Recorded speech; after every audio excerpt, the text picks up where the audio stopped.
11 Houston, you're good at 1 minute. Shutdown right on time. 1.4 by 103.6. Roger, shut down, and we copy 101.4 by 103.6.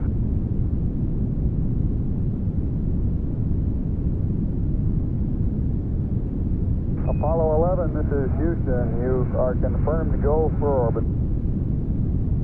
Roger.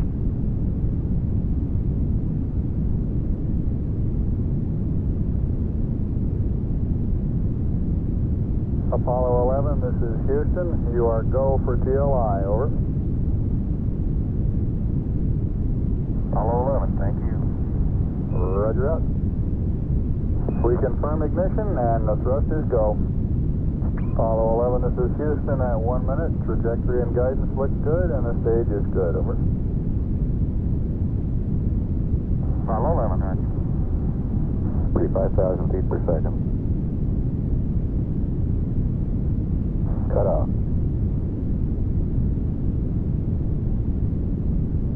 Going velocity 35,570 feet per second. Altitude 177 nautical miles. Houston, Apollo 11 entered and gave us a magnificent ride. Roger, 11, we'll pass that on, and it certainly looks like you're well on your way now. We have no complaints with any of the three stages on that ride. It was beautiful. Roger, we copy. No transients at staging of any significance, over. That's right. It was all a good ride. Houston, roger out. Apollo 11, this is Houston. For your information, we expect the maneuver to separation attitude to begin at 3 plus 05 plus 03 and to be completed at plus 09 plus 20. Separation at 3 plus 15 plus 00. Roger. Time to begin maneuver is 3:05:03. Complete 3:09:20. And separation 3 plus 15:00. Roger, that separation should be 3 plus 15 is 03. My error in reading up. Roger. This is Apollo Control. The velocity is falling off now. Immediately after shutdown, we're showing 34,000 feet per second now, but the altitude building 512 nautical miles. Apollo 11, this is Houston. All the booster functions are proceeding normally. The sequencing is in good shape, and it doesn't look like they're having any problems at all, over. Roger. This is Apollo Control, and we're showing orbital weight now, 138,892.9 pounds. Apollo 11, this is Houston, over. Hello, Houston. Hello, Houston. This is Apollo 11. I'm reading you loud and clear. Go ahead, over. Roger, 11, this is Houston. We had to shift stations. We weren't reading you through Goldstone. We show Pyrobus A armed and Pyrobus B not armed at the present time, over. That's affirmative, Houston. That's affirmative. Roger. The S-4B has completed its maneuver to separation attitude. 4 minutes away from separation. 4 minutes. At 3 hours 11 minutes into the mission, velocity 26,314 feet per second. Distance from Earth 3,140 nautical miles. The S-4B is reported in a stable attitude for the separation. Rates are less than 1/10 of a foot per second in all axes. 1 minute to separation. Apollo 11, this is Houston. Your go for separation. Our system's recommendation is arm both pyrobuses, over. Okay, Pyro B coming armed. My intent is to use bottle primary one as per the checklist, therefore I just turned day on. Roger, we concur with the logic. We're awaiting confirmation of separation.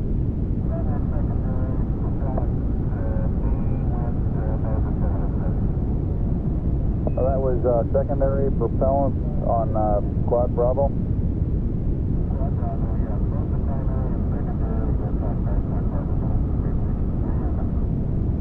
Roger, we copy. Stand by. Apollo 11, this is Houston, radio check, over. Roger, we're copying you about 5 by 2, very weak. Can you give us a status report, please?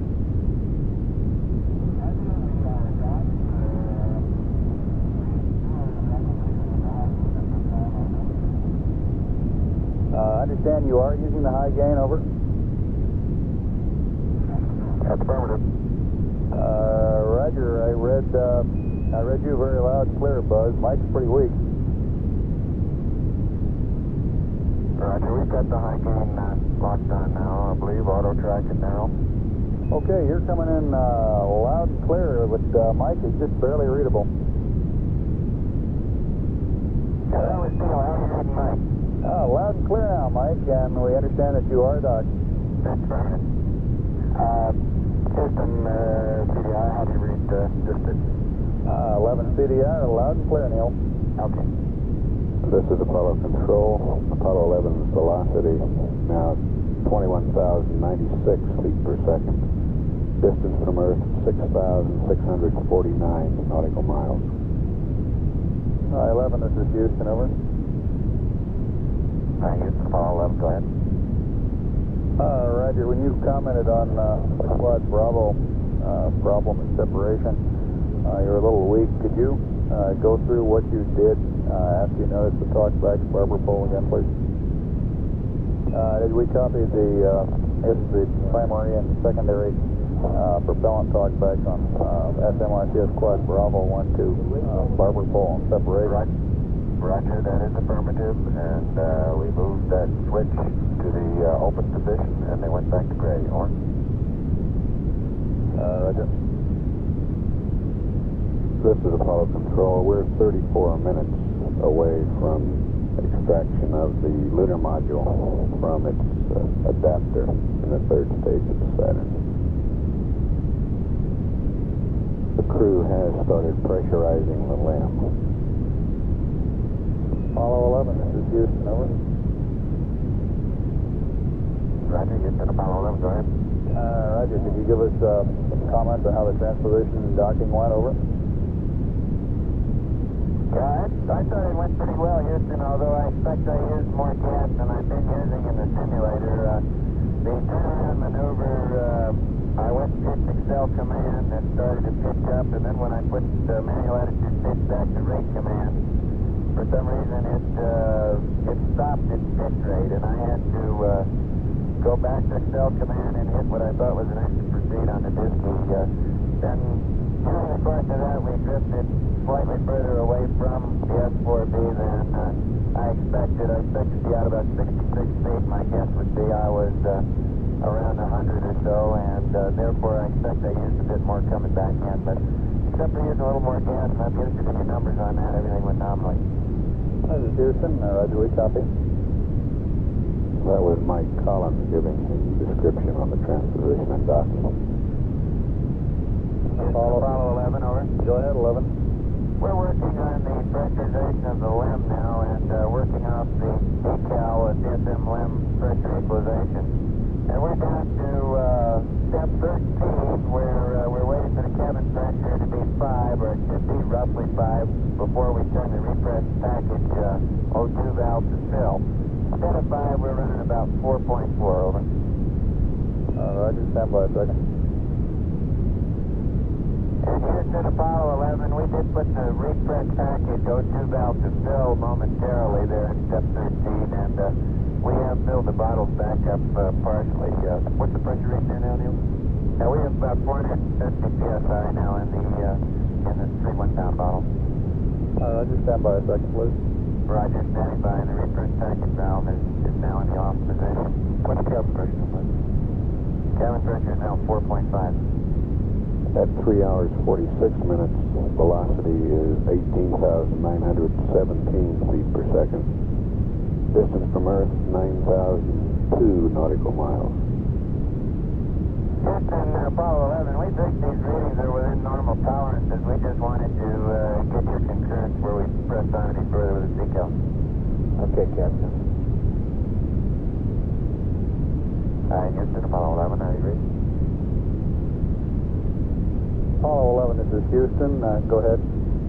LEM looks to be in pretty fine shape. About all we can see from here. Okay, in reference to your question on this step 13 on the decal, I understand that you have used up the contents of the repress O2 package, and at that time, instead of being up to 5 psi, you were reading 4.4. Is that correct? Okay, 4-4, yes. Okay, and you want to know if you can go ahead and use additional oxygen to bring the command module up to 5.0 and continue the equalization? Over. Yeah, we think it's within normal tolerances, Bruce. We just wanted to get your concurrence where we press down with this procedure. Roger, Apollo 11. Go ahead. Okay, we're pressing on with the procedure. And 11, Houston, we have a request for you on the service module secondary propellant fuel pressurization valve. As a precautionary measure, we'd like you to momentarily cycle the 4 switches to the closed position and then release. As you know, we have no TM or talkback on these valve positions, and it's conceivable that one of them might also have been moved into a different position by the shock of separation. Over. Okay, good idea. That's being done. Houston, roger out. Apollo 11, Houston, we're doing a non-propulsive vent on the booster at the present time. You may see some sort of a cloud coming out of it, and when you're ready, I have your evasive maneuver pad. Roger, that's coming out. Roger out. I hate it's going by toward our minus X direction. And several small particles are moving along with it. The actual velocity is fairly high. At least it appears to be high. And we've got an O2 high, low high right now. Houston, roger out. And Houston, you might be interested to doubt my left-hand window right now. I can observe the entire continent of North America, Alaska, over the pole, down to the Yucatan Peninsula, Cuba, northern part of South America, and then I run out a window. Roger, we copy. That was Neil Armstrong with that report. Houston, Apollo 11, all 12 latches are locked. Roger, 11, this is Houston, understand 12 latches locked. Well, that was Buzz Aldrin reporting that all 12 of the latches in the docking mechanism had locked.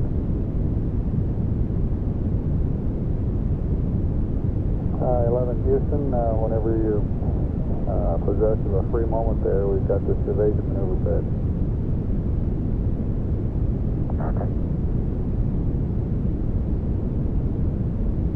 Go ahead, Houston. Apollo 11, stop. Apollo 11, this is Houston, evasive maneuver, SPS GNN, 63481, plus 095, minus 020,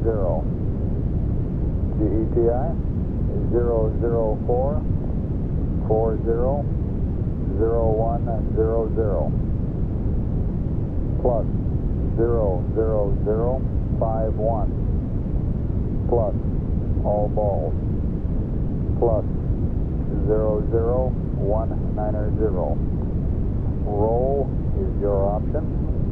Pitch 213357. Noun 44 is NA.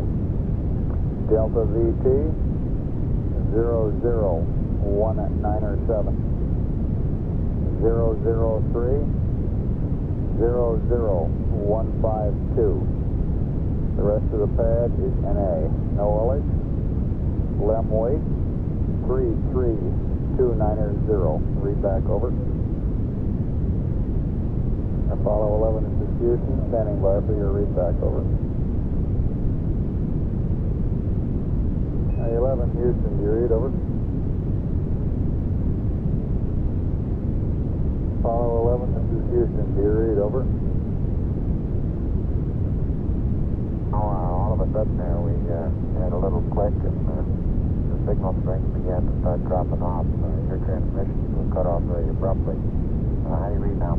Roger, loud and clear. We had a handover to Madrid about the time I was, I guess, halfway through the pad. If you could give me the last value you read, I'll pick up there. Over. Okay, start with Delta VZ. Over. Roger, Delta VZ is plus 00190. Roll your option. Pitch 213357. And noun 44 is NA. Delta VT 00197. 003 00152. The rest of the pad is NA. And no LH. LEM weight 33290. Read back. Over. Roger, Houston, evasive maneuver, SPS, GNS. 63481 plus 0905 minus 020 00440 0100 plus 00051 plus all zeros plus 00190. Roll crew option 213357 NA 00197 003 00152. No knowledge. LEM weight 33290. Over. 11, this is Houston. Read back correct. Out.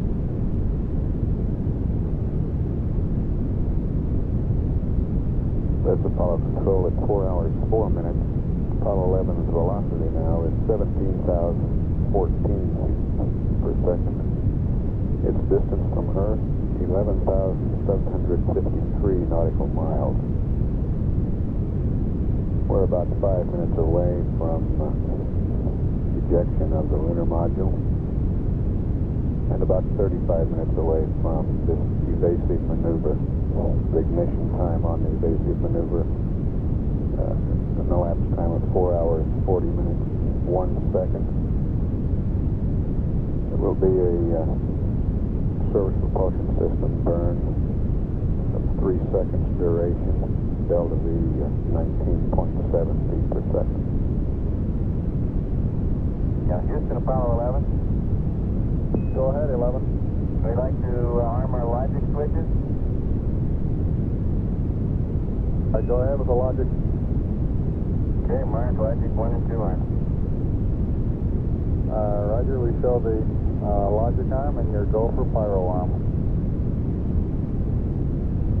Houston, we're ready for LEM ejection. Roger, your go for LEM ejection. Thank you. Houston, we are set. We have a cryo press light. Roger, copy, cryo press light.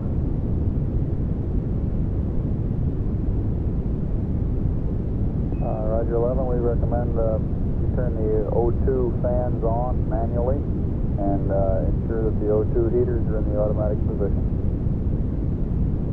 Roger, O2 heaters are on and we're going to cycle the O2 fans. Roger, O2 heaters to auto, or you can watch them in the on position, and O2 fans manual on. Apollo 11, this is Houston, over. Houston, Apollo 11. Roger, in reference to your question on RTS usage, it looks like you're about 18, maybe 20 pounds below nominal at the present time. No problem at all, over. Right. Want to be 18, 20 pounds above nominal base. Sorry about that. This is Apollo control at 4 hours 34 minutes. Apollo 11's velocity is 14,972 feet per second.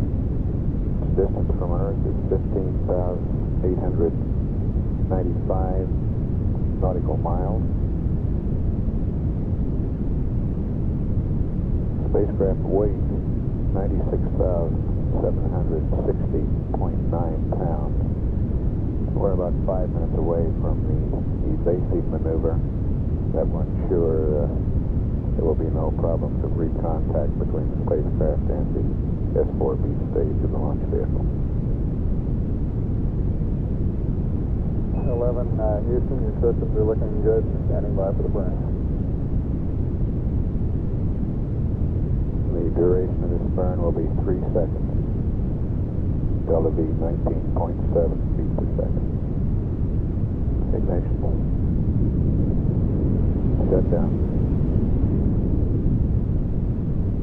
Houston, Apollo 11, could you confirm that pitch gimbal motor number 1 turned off? We just shut all 4 off and we've got a questionable indication on the ECS on pitch 1. Roger, stand by a second.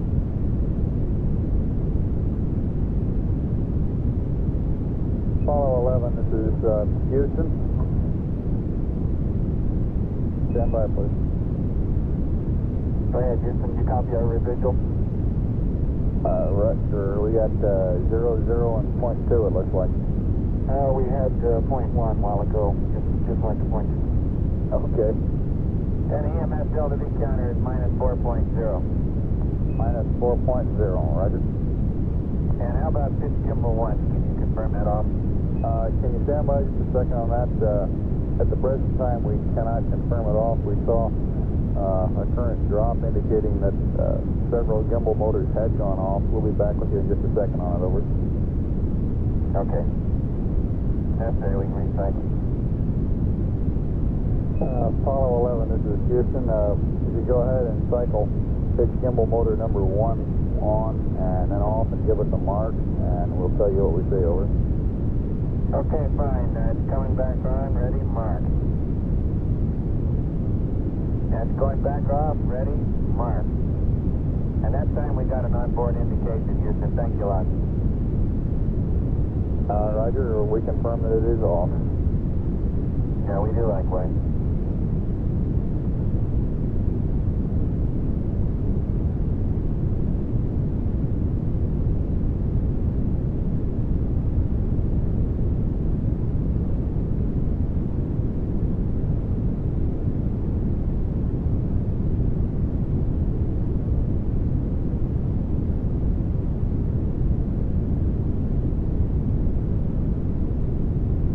This is Apollo Control at 5 hours, 11 minutes into the mission.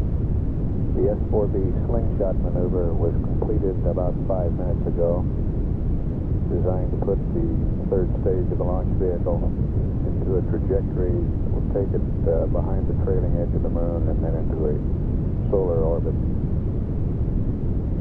The crew did not witness this maneuver. The command module was not in the proper attitude where they could see the S4B at the time.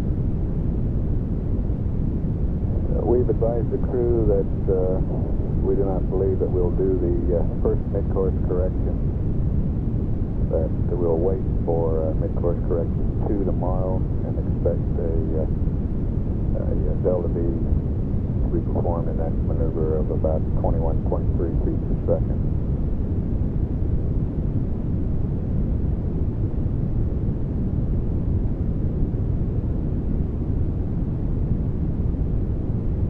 Apollo 11, we're starting our maneuver to observe the S4B slingshot. Roger 11, we've got an updated attitude for you on the slingshot observation. Okay, say the angle, please. Roger, roll 002.5, pitch 289.3, yaw 357.5. And there's also an update, minor correction to your attitude for the P-52. Over. Roger, I have rolled 2.5, pitch 289.3, and yaw 357.5. Over. Roger. And for your P-52 and optics calibration, it'll be roll 346.5, pitch 345.0, yaw 007.8, over. Roger, 346.5, 345.0, and 7.8, thank you. Roger, out.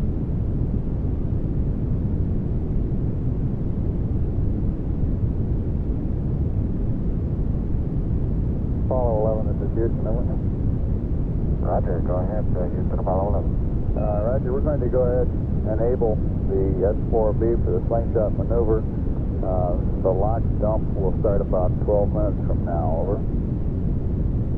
Okay, lock dump about, I guess that'll make it about 01. All right, I'll try to give you a little closer update as we approach it. Alrighty. And 11, for your information, the magnitude of mid-course correction number 1, if we burned it, looks like about 17 feet per second. We're presently considering not burning it. This would make mid-course correction 2 tomorrow about 21, 23, over. That sounds good, Doug. Roger, you're looking good down here. Yeah, we didn't have much time, Houston, to talk to you about our views out the window when we were preparing for limb injection, but up to that time we had the entire northern part of the lighted hemisphere visible, including North America, North Atlantic, and Europe and Northern Africa. We could see that the weather was good just about everywhere. There was one cyclonic depression in northern Canada and the Athabasca, probably east of Athabasca area. Greenland was clear, and it appeared to be we were seeing just the ice cap in Greenland. All North Atlantic was pretty good, and Europe and Northern Africa seemed to be clear. Most of the United States was clear. There was a low, looked like a front stretching from the center of the country up across north of the Great Lakes and into Newfoundland. Roger, we copy. I didn't know what I was looking at, but I sure did like it. Okay. I guess the view must be pretty good from up there. We show you just roughly somewhere around 19,000 miles out now. I didn't have much outside my window. Yeah, we'll get you into PTC one of these days. Take turns looking.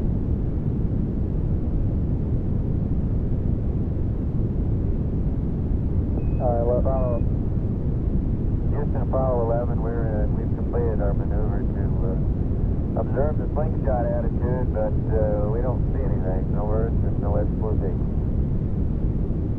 Roger, stand by. In GET, I have a lock dump start time for you. It's supposed to start at 5 plus 03 plus 07 and stop at 5 plus 04 plus 55. Ullage burn starts at 5 plus 37 plus 47. Stops at 5 plus 42 plus 27. Over. All right, thank you. 11, Houston. Go ahead, Houston. Roger, we now recommend the following attitude. Roll 307.0, pitch 354.0, yaw 019.5, and the lock dump has already been enabled, so we can't hold it off any longer. All right, okay, go ahead. We'll maneuver around to 307, 354, and 19.5. Thank you. Roger. 11, Houston. It doesn't look to us like you'll be able to make it around to this observation attitude in 2 minutes. We recommend that you save the fuel, over.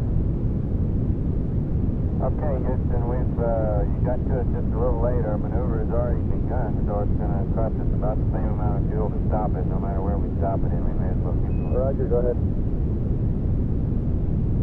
11, Houston, lock dump initiated. 11, Houston, lock dump has been terminated, over. Roger. All right, we still don't have precise. Roger out. Apollo 11, this is Houston, over. Go ahead.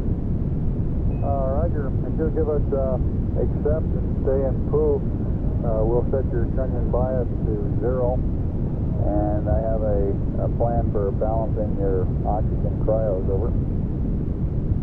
You got it. Roger.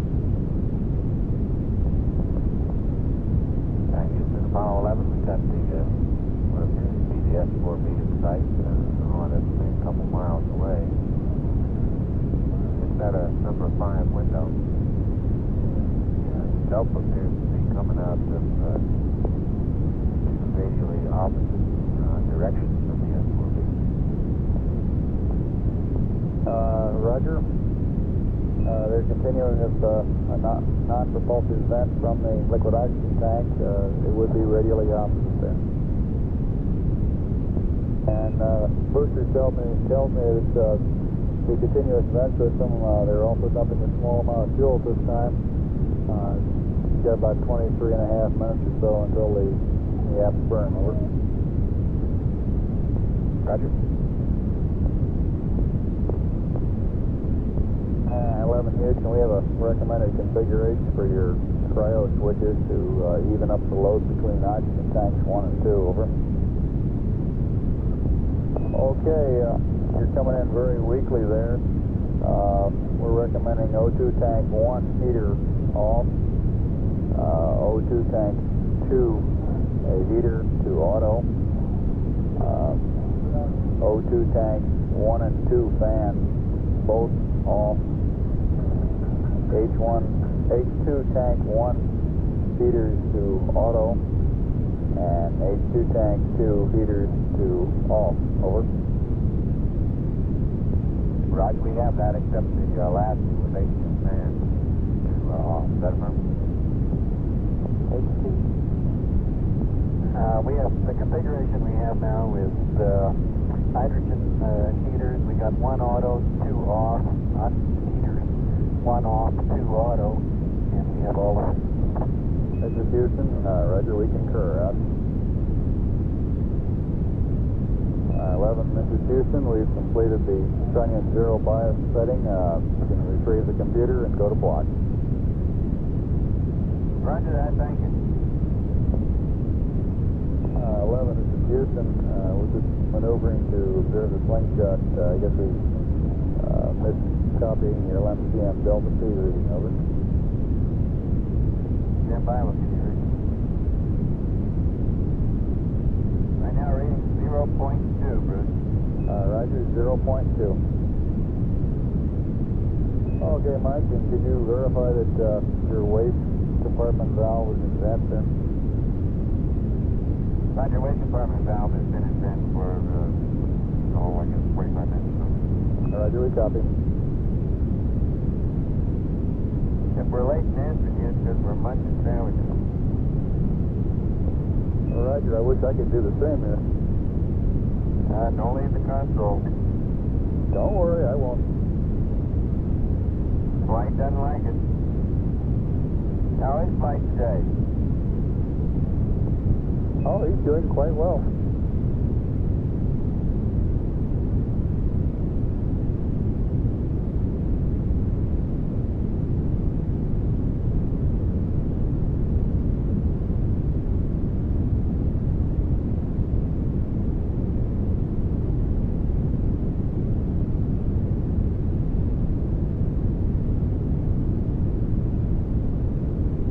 This is Apollo Control. It's 5 hours, 22 minutes.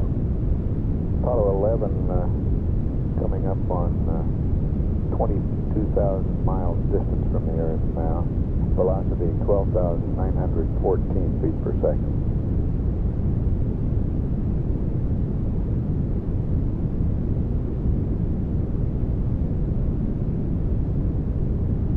Houston, the definition is pretty good on our monitor here. The color's not too varsity, at least on this set. Could you describe what you're looking at, over? Do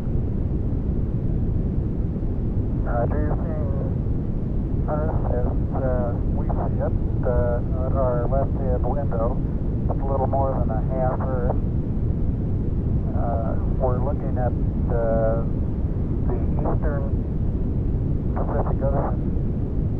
In the north half of the top half of the screen, we can see North America, Alaska, United States, Canada, Mexico, and Central America. South America becomes invisible just off beyond the terminator or inside the shadow. You can see the oceans with a definite blue cast. See white bands of major cloud formations across the Earth, and you can see coastlines stick out the western U.S., San Joaquin Valley, the Sierra Mountain Range, the peninsula of Baja California, and you can see some cloud formations over southeastern U.S. There's one definite mild storm southwest of Alaska. Looks like about 500 to 1,000 miles. And another very minor storm showing the south end of the screen near the, a long way south of the equator, probably 45 degrees or more south latitude.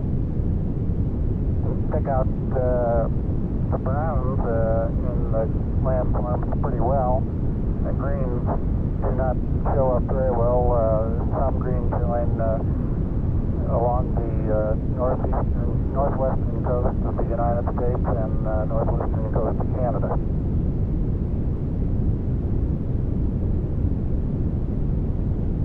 Hey, world, hold on to your hat. I'm going to turn you upside down. 11, that's a pretty good roll there.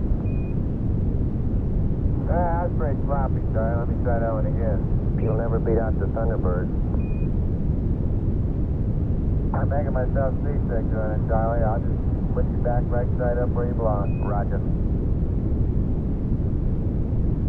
11, Houston, if you could comply, we'd like to see some smiling faces up there. If you could give us some interior views, I'm sure everybody'd like to see you, over. Okay, we'll reconfigure the TV for that. Roger. That's Big Mike Collins there. Well, you got a little bit of... Yeah, hello there, sports fans. You got a little bit of me, plus Neil's in the center couch, and Buzz is doing the camera work this time. Roger. Well, I put on a coat and tie if I'd known about this ahead of time. Is Buzz holding your cue cards for you, over? Cue cards, have a no. We have no intention of competing with the professionals, believe me. We are very comfortable up here, though. We do have a happy home. There's plenty of room for the three of us, and I think we're all learning to find our favorite little corner to sit in. The zero G is very comfortable, but after a while you get to the point where you sort of get tired of rattling around and banging off the ceiling and the floor and the side, so you tend to find a little corner somewhere and put your knees up or something like that to wedge yourself in, and that seems more at home. Houston, Roger. Slowly sinking into the sack there. Yeah, it's really comfortable. Forgot to get Buzz right there. Apollo 11, Houston, could you give the folks a view of your patch if on your CWGs, over? Yeah, stand where I went, Charlie. Let's get you close up. All right. 11, Houston, we have the patch. Could you attempt to improve the focus slightly, over? 11, Houston, a scan on the camera makes the, that's a little bit better now. The flashlight seems to flicker due to the scan on the TV. We can't see the eagle. Yeah, that's a little bit better, over. Could you open the f-stop a little bit more, over? Yeah, it's open all the way. We're going to have to move Buzz around a little bit. Roger. Okay, Apollo 11, Houston, the color's better now. Coming in, we could attempt a little bit better focus on it. There we go, our focus is a lot better now. We see the Eagle coming right in on the lunar surface, over. That's very good now. Apollo 11, Houston, that's very good now. We can see the Earth in the background, Apollo 11, and the Eagle coming in. Probably pretty hard to see the olive branch. Roger, it is. Well, that's what he has in his talent, is an olive branch. Copy.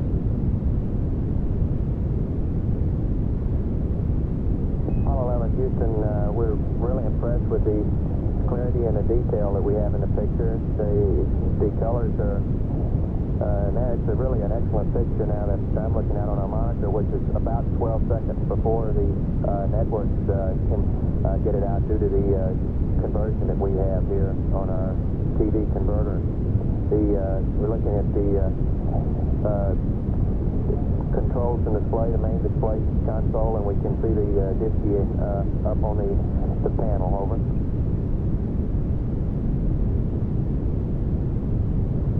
Yeah, it'd be nice to take a look at all the circuit breakers, make sure the right ones are in and the right ones are out. All right, big brother's watching. Yeah, we're glad of it. The guys sure been doing a good job of watching us, Charlie. Appreciate it. Spacecraft's been beautiful, 11. With really no complaints at all. Things are really great. Can you see a diskey on the MP6? That's affirmative. It appears that can't quite tell what program. We're in Pooh. We see you punching in a verb 35, I think it is. Over. Yeah, might as well tell the econ or tell the GNC and everybody hold out their hats. I'll push the enter button. Right.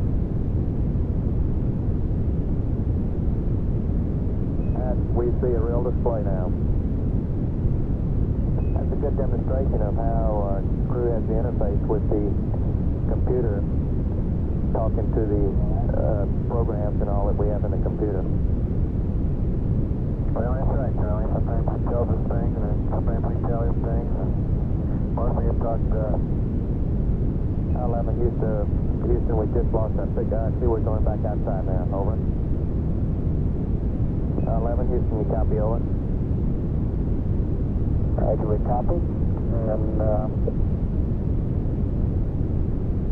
as we pan back out to the distance at which we see the Earth, we'll have Apollo 11 signing off. Roger, Apollo 11. Thank you much for the show. It's a real good half hour. Appreciate it. Thank you very much, Al.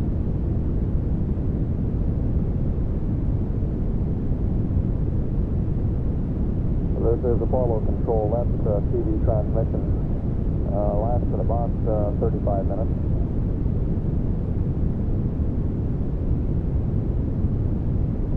Apollo 11, Houston, would you please error reset on the diskies, please, over? Okay, we can straighten out now, drawing back to Houston, Apollo 11, how are we standing in those two fuel cell first? You want to go ahead and do that as scheduled in the flight plan? Stand by, 11, over. 11 Houston, you can commence the O2 fuel cell first now if you'd like, over. Well, Bus is doing that, I'll change the list of my ducks there. Right. Hello, Apollo 11, Houston, over. Go ahead, Houston, Apollo 11. Roger, Buzz. The attitude that we're in right now is a convenient one to start PTC in. We'd be satisfied with this attitude. So we'd like you to disable Quad, Charlie, and Delta, and we'll wait about 5 to 10 minutes, and then we'll establish the PTC, over. Roger, disable Charlie and Delta, and we'll reach North 30. Right. This is Apollo Control at 34 hours, 46 minutes. Apollo 11 is presently 131,000 nautical miles from Earth, traveling at a speed of about 4,300 feet per second. During the TV transmission, the crew advised that they may possibly be able to take the color television camera into the lunar module with them tomorrow at about 56 hours, 30 minutes around elapsed time. They reported that the cables had been checked and appeared to be long enough to take them into the lunar module. During the next hour or so, the activity here in Mission Control will be revolving around getting the crew set up for their rest period and heat period. This will be a very long rest period tonight, scheduled 10 hours. That will begin, according to the flight plan, at about 37 hours ground elapsed time. However, we would anticipate if activities move along as they appear to be at this point, somewhat ahead of the flight plan, that perhaps again tonight we would be able to get the crew into their rest period and sleep period a little bit early. At 34 hours, 48 minutes, this is Apollo Control Houston. This is Apollo Control at 35 hours, 13 minutes. Apollo 11 is presently about 93,265 nautical miles from the moon. And with respect to the moon, it's traveling at a speed of about 4,019 feet per second. At this time, we are receiving the tape playback which Goldstone, the tracking site at Goldstone, California, received from the spacecraft in that earlier unscheduled TV transmission. This was a test of the system using the spacecraft Omni antennas, the small omnidirectional antennas. Normally, transmission from this distance in space would require the high gain antenna.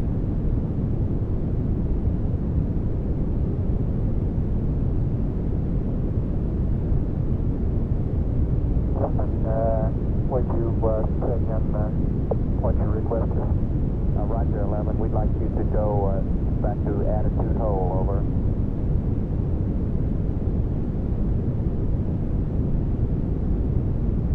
11, Houston, looks like we're going to have to reinitialize this TTC.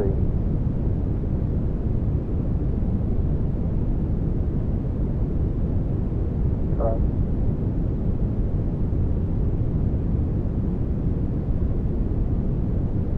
Okay, do you have any roll angle that you'd like to stop it in? Charlie, I haven't stopped it yet. Stand by.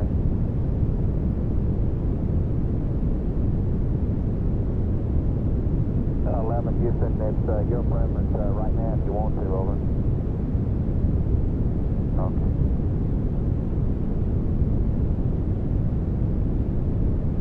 Apollo 11, Houston, over.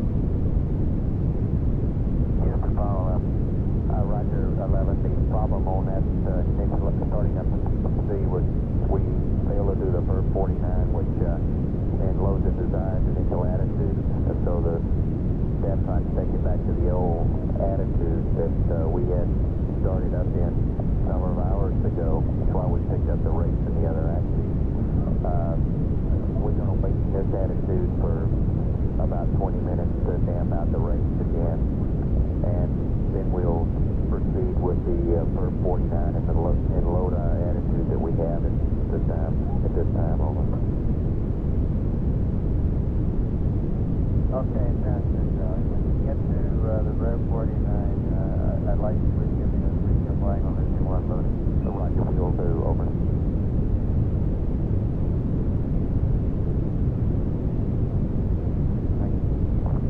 Apollo 11, Houston, we have your flyby pad if you're ready to copy, over. Stand by one.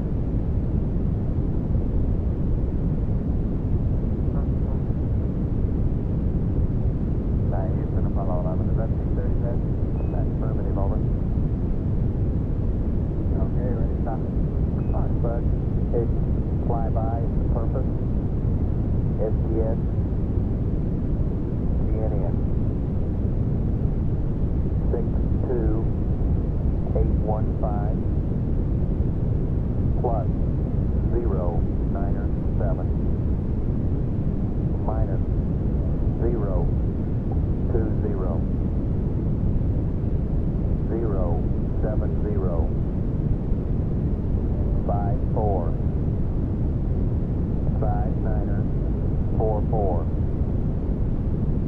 minus 0, 0, 0, 2, 8, plus 0, 0, 0, 2, 3, plus 0, 0, 0, 6, 9er, 0, 2, 9er, 1, 4, 9er, 3, 1, 2. Apogee is NA, plus 0, 0, 2, 2, 1, 0, 0, 0, 7, 8, 0, 0, 1, 0, 0, 0, 3, 4. Sextant star, 0, 1, 2, 1, 8, 5, 2, 2, 7. Forsyth star is NA, NA, NA. Latitude is minus 0, 2, 6, 5, minus 1, 6, 5, 0, 0, 1, 1, 8, 9er, 9er, 3, 6, 2, 2, 8, 1, 4, 4, 5, 6, 4, 7. In the comments, your set stars are Denham and Vega. 0, 0, 7, 1, 4, 4, 0, 6, 8. Noelle. It's a dot burn using the PTZ rest mat. Stand by for your readback, over. The GET is Buenos Aires again, please. Roger. 1, 4, 4, 5, 6, 4, 7. Over. Roger, flight line SAS CNN 62815 plus 097 minus 020 070 54 5944 minus 00028 plus 00023 plus 00039er 269er 149er 312 NA plus 00221 00078 001 00024 01 185 7 NA minus 0265 minus 16500 11899er 36228 1445647. Janet is Vegas 007 144 068 Noelle. Dot. Roger, say again your roll angle, Buzz. I copy, I read 029er, over. Roger, 029er. Roger, good readback. Here's the Apollo 11 on the 7/10 rate. The rate loaded into the shaft is 1 or 2/10. 11, Roger.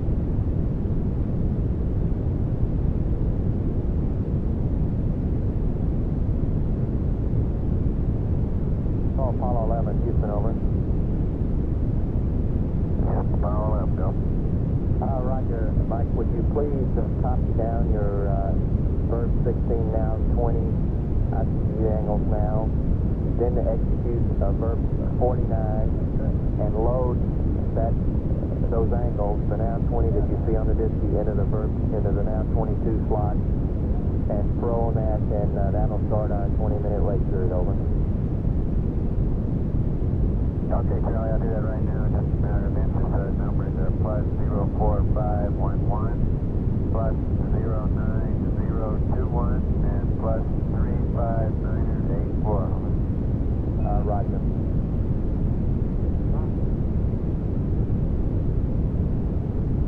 Houston, Power 11, I've done that, and of course I got an immediate 5018, so I guess we're set up to proceed from here, and I'll start the 29 timer. Affirmative.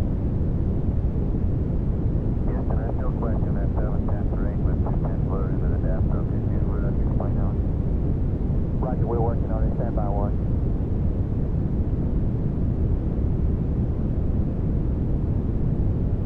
Apollo 11, Houston, over. Houston, Power 11. Roger, we got a little laser visual experiment we'd like to you to do for us. If you got the Earth through any of your windows or through the telescope, would you show its eyes, over? Stand by one, Charlie. At this roll attitude, what should our high gain angles be? Maybe that would help us locate you. We don't see it on hand. Stand by. Hello, Apollo 11, Houston. Those high gain angles are Hitch minus 70, y'all 90. We think the Earth is apparently pretty close to plus B axis, over. Okay. Okay, Charlie, I got you in the telescope.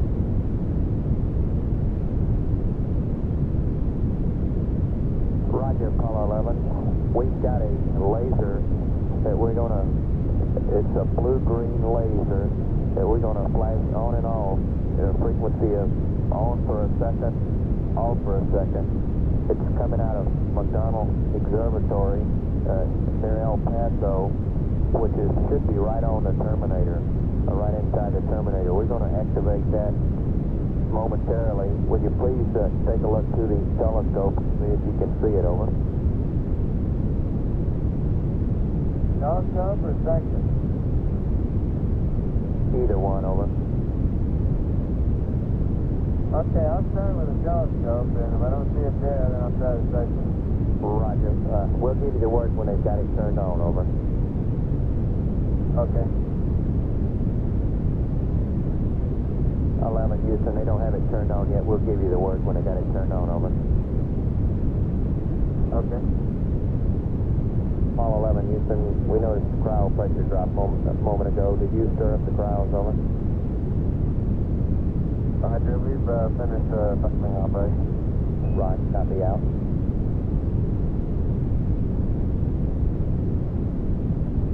Hello, Apollo 11, Houston. McDonnell's got the laser turned on. Would you take a look, over?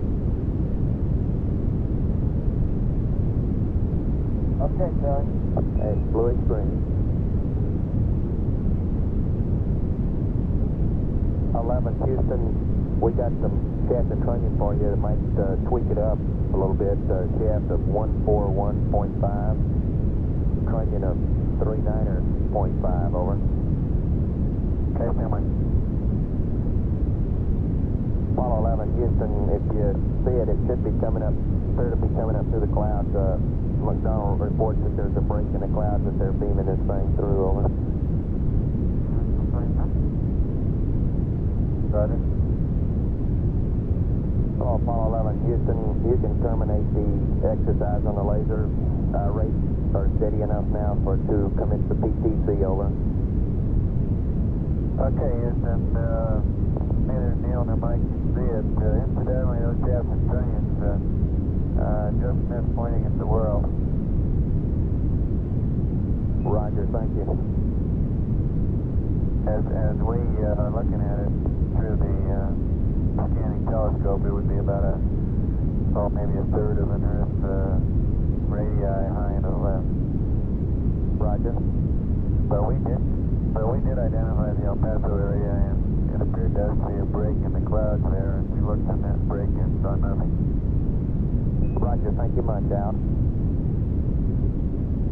Houston, Apollo 11, over. Roger, go ahead, over. When you following that on the Disky. Roger, stand by. 11, Houston, what's your exact question, over? I followed the procedure through step 7 down to the point where I got 27303 enter, and this resulted in operator error light. Roger, stand by. Apollo 11, Houston, stand by a moment. We'll have an answer for you momentarily, over. Okay, appreciate it, Charlie. Now the light's gone out without any further Disky action. Roger. It's correction, stand by, that's not the... Roger. Well, Apollo 11, Houston. Just here, Apollo 11. Roger, we finally got concurrence on our problem here, and with 50 guys looking at it. When we were sitting in the 5018, we attempted to load the erasable before you terminated the VERB 49. So, Mike, what we're going to have to do is call up the present CDUs, copy those down, and do a VERB 49, load the present, then do a proceed, then an enter, and then we can then set up attitude hold on step 6, over. Okay. I think that's what we did last time. It appears to us that we attempted to load the erasable prior to entering on the VERB 49, which VERB 49 was still running, and it clobbered the CDUs, over. Okay. Here's the Apollo 11, we're moving at the proper rate. Hallelujah. 11, Houston, it looks great to us now, over.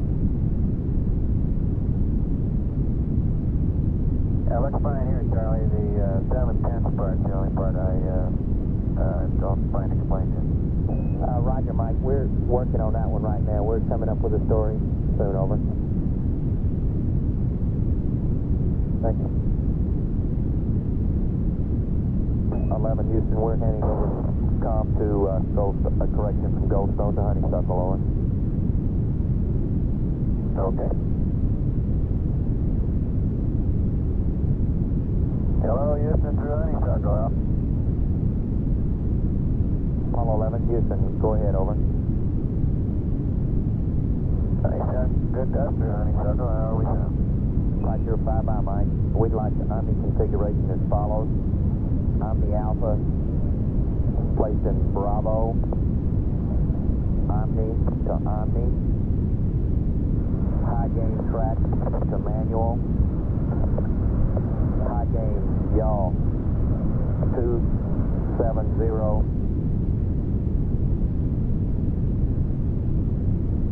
This is Apollo Control. At the present time, we are handing over from the tracking site at Goldstone, California to the site at Honeysuckle, which accounts for the noise in the transmission. I've got S-band Omni C, Omni, track to manual. Hitch, better say that again, yaw 270, over. Roger, Buzz. I broke up that pitch minus 50 and beam wide, over. Roger, copy. Houston, Apollo 11, you ready to copy some numbers on status report, etc.? Say again, over. Roger, you ready to copy some numbers on status report, etc.? Roger, go ahead, over. Okay, radiation CDR 11005, EMC 10006, LMC 09007, medication negative. And I got some battery and oxygen numbers there. Battery C, 37.1. Spiral battery A and B, both 37.1. RCS Alpha, 82. Bravo, 84. Coca, 85. Delta, 87. Over. Roger, we copy. Radiation 11005, 10006, 09007. No medication. 37.1, 37.1, 37.1, 82, 84, 85, 87. Over. That's Sunday. Anyway, let's begin Golden Butte 1.1. Roger, copy 1.1. Hello, Apollo 11, Houston. Please verify the 4 throttle heaters auto, the 4 fans off. Over. Okay, we've been holding O2 heater number 1 in the off position. I believe that was your last instruction. All the other heaters are auto and all fans are off. Over. Roger, stand by. 11, Houston, we'd like all heaters auto. Over. Roger, all 4 auto, all 4 fans off. Hello, Apollo 11, Houston. As the sun sinks slowly in the west, the white team bids you good night. If we get a story on the 710s, we can give it to you in about 15 minutes or so. If not, we'll give it to you in the morning. Over. Okay, that sounds fine, Charlie. Thanks very much. Hey, on your pay today, Charlie. Right, good night, all. This is Apollo Control at 36 hours, 11 minutes. Present time Apollo 11 is about 134,000 nautical miles from Earth. The velocity is 4,216 feet per second. And during that last series of transmissions from the crew, we received a status report from Buzz Aldrin. He reported that the crew has, in the past 24 hours, taken no medication. This is similar to the crew status report that we received from them last night. We bid them good night at 36 hours, 9 minutes, or about 2 minutes ago. We anticipate that the crew will probably have a few more housekeeping type chores aboard the spacecraft before they actually turn in. And also we'll probably be combining their eat period with the first part of that sleep period. At 36 hours, 12 minutes into the flight of Apollo 11, this is Mission Control, Houston. This is Apollo Control at 36 hours, 27 minutes. We have completed the processing of the unscheduled television transmission which the crew sent down from the spacecraft at about 30 hours, 24 minutes around the last time this evening. I would like to repeat that this was an apparent test of the onboard system. The crew turned the television equipment on, left it on for about 52 minutes. Some of the time we will have a picture, other parts of it we don't have good lock on and will not have a good solid picture. We should also point out that this transmission was made with the omnidirectional antennas, which of course don't provide nearly the signal strength that we would get from the high gain antenna, which would be used.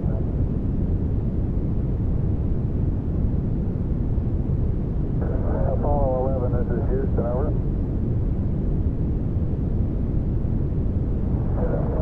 11, this is Houston. Goldstone reports they're receiving TV pictures coming down from you all. A little snowy, but good TV picture, over. Roger, we're just testing the equipment up here. Roger. Come if they can read the numbers. Okay, stand by.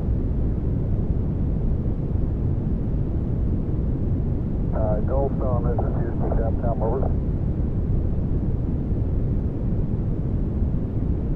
Houston, Capcom, Goldstone M&O, go ahead. Roger, stand by a minute, Goldstone. 11, this is Houston. What numbers are you referring to, over? Well, I guess if they can't see the numbers by time of lost cause. Negative, stand by. We wanted to... what numbers before we ask? Okay, I'm showing them a disky, and I'd like to know whether they can read what's showing on the disky, and also whether they can see PROC, PTRB, and NOUN, over. Roger, stand by a second. Goldstone MNO, Houston, Capcom, over. Capcom, Goldstone, go ahead. Roger, did you copy the spacecraft request? That's affirmative. I am reading the numbers on our monitor here. Okay, that's Sim. Roger, that's both the numbers on the disk itself and the little words like program, verb, noun, computer activity, things of the sort. Roger, I can read the numbers clearly. We can't distinguish what the words are because it is a little snowy. Roger. Thank you. Okay, I read verb, noun, and program. Roger, you see over in the left-hand corner there's a big square one that says computer activity, comp activity. Roger, I see a flash occasionally in that area. Right, that's the one. Okay, it looks like he's moved the camera at this time. Roger. 11, this is Houston. Goldstone MNO reports that they can read the numbers on the disky. They can also read verb, noun, program, and see the comp activity light flashing. Over. Very good, thank you. And they also report that you appear to have panned the camera over to another location now. Yeah, we're going to work on something else. Roger.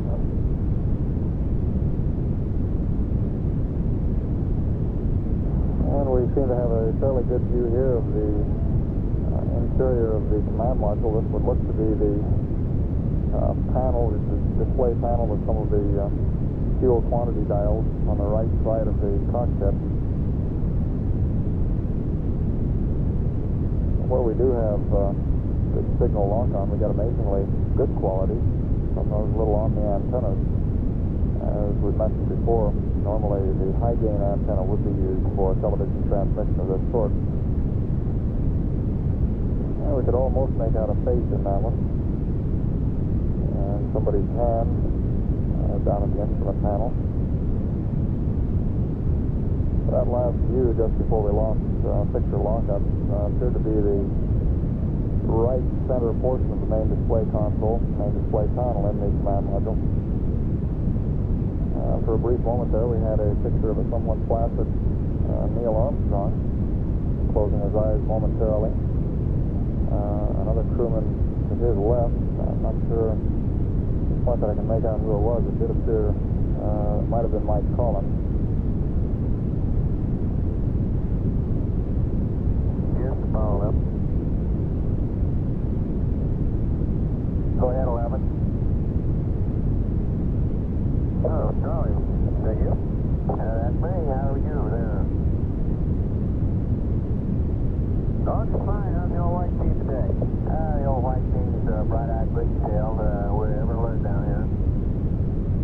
Ever alert? Excellent. Hey, you got any medics down there watching heart rate? I'm trying to do some running in place down here, and I'm wondering, just out of curiosity, whether it brings my heart rate up. Well, they will spring into action here momentarily. Stand by.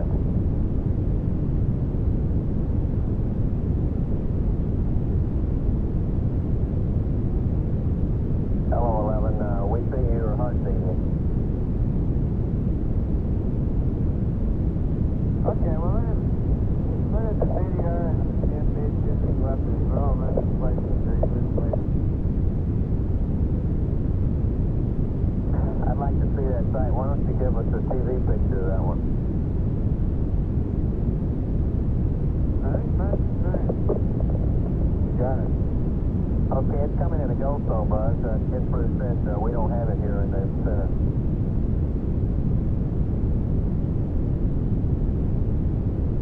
Wait, is it going to help out the... I don't know if it's a vibration or what it is, but it makes the 60R rate eagles on the FDAI #1 jump up down a little bit when we jump up there. Right.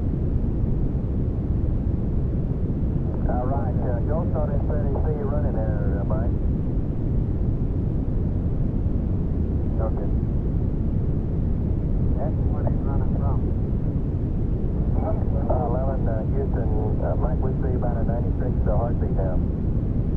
Okay.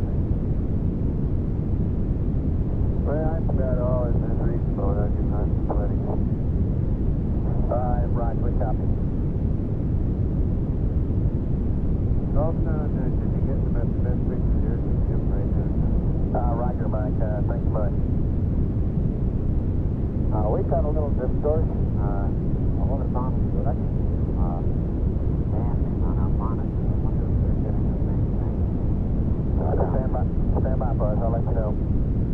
I guess it's more described as late. Goldstone M&O, Houston Capcom. Goldstone M&O? Okay, the cruise is complaining of some horizontal banding on their monitor. Do y'all see that on the picture? Stand by. They wouldn't see it right now. We don't have anything focused, Charlie. Roger, keep checking on it. I'll see if they had it earlier. Stand by. I guess when we're showing the 50 or when we're showing the Earth might be a better time. Okay. Houston Capcom Goldstone. Go ahead. Okay, RTV people confirm they see this horizontal band. Okay. 11 Houston. The Goldstone TV people also see the banding when same time y'all do, over. Okay, would they call it a horizontal waviness instead of anything maybe? No, I'm not talking to them directly. Stand by, Buzz. Let me see how they describe it. Goldstone M&O, Houston Capcom. Could you put the TV down on the loose leaf? Capcom Goldstone, roger. Houston Capcom Goldstone M&O, net 1. No. The TV people do not have access to net 1 in that area. Suggest we use net 2 for that purpose. Okay, going to net 2. Hello, Apollo 11. Houston, the Goldstone TV guys say that they have some horizontal banding across the upper part of the picture and across the lower part. They would consider the line just straight, no waviness to them at all, over. I do understand. They just seem to distort vertical lines, though. Say again about the vertical lines, Buzz. When there's a vertical line, the horizontal band tends to small waves. Right, I copy. He didn't mention that. Stand by, I'll check again. Hello, 11 Houston. The Goldstone TV said that when you get a sharp vertical line on a picture where the horizontal banding goes across, it does appear to bend it slightly. The same as Apollo 10, they said. Looks okay to them, over.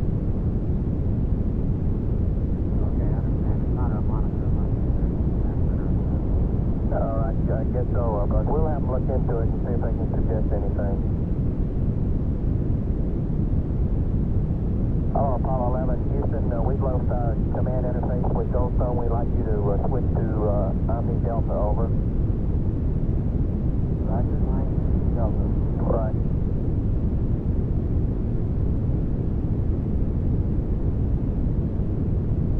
Hello, Apollo 11 Houston. We'd like you to terminate the O2 purge if you have not done so already. And the TV camera people say that the lines are inherent in a camera buzz, and it's something that we expected. Over. Roger, understand about the camera. Say again about the O2 purge. Roger, we can terminate the O2 purge at this time. Over. Oh, okay. Fine. Okay. Hello, Apollo 11 Houston. Please select Omni Bravo on board, over. Take on the Bravo, Tony. Right. How's everything going down there? You guys happy with spacecraft system? Roger, affirmative. Everything's looking really good to us, over. Okay, same here. Charlie, how far out can you pick up TV off me, huh? Stand by.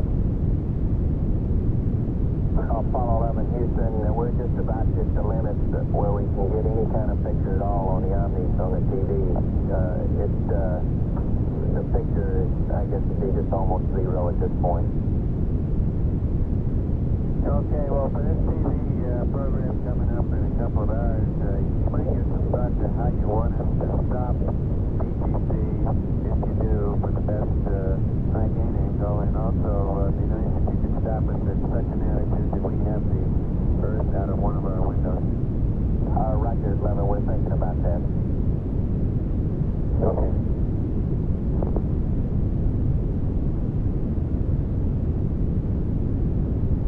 Hello, Apollo 11 Houston. One request, the options switched to 0, and we're got a lot of theories on this why it maneuvered at 7/10 a moment ago, Mike, but no real definite answer. We'll be back with you later, over. Okay, no worries, Charlie. Mike, I think we can explain that 7/10 rate. When we, the first time through, you know, we failed to go through the VERB 49, so we had a large error between our actual CDU and desired CDU and roll. And with that situation, the DAP, or the vehicle will roll, or will maneuver rather, at a rate that is loaded in, which was 3/10, plus 4/10 rate, and it will limit at 4/10 above the desired rate. So that is if we have a large enough angle between the desired and the actual, which we did. So therefore the rate was 4/10 plus 3/10 to give you the 7/10 over. Okay, thank you. Roger. This time, Apollo 11 is 137,219 nautical miles from Earth. The spacecraft is traveling at a speed of 4,132 feet per second. Here in Mission Control, things have settled down into a rather quiet nighttime routine. We said goodnight to the crew at about 36 hours. 36 hours, 9 minutes to be exact, a little over an hour ago. We did hear from them once or twice since then. And we anticipate that at this time they are probably getting settled down to begin their 10-hour sleep period. At 37 hours, 21 minutes, this is Apollo Control.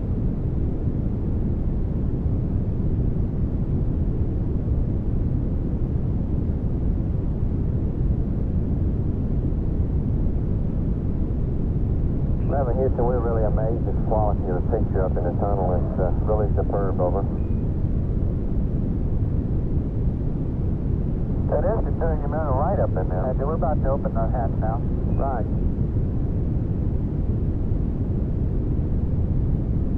Buzz Aldrin reporting that he's halfway into the LEM. This view is inside the LEM cabin. Hey, that's a great shot right there. We see you in there. Guess that's Neil and Mike. Better be, anyway. See you waving.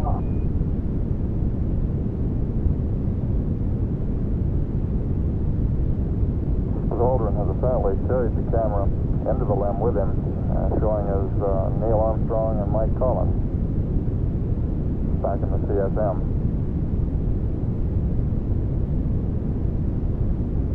Hello, Apollo 11 Houston. We're standing by to watch your start up on the PTC at any time.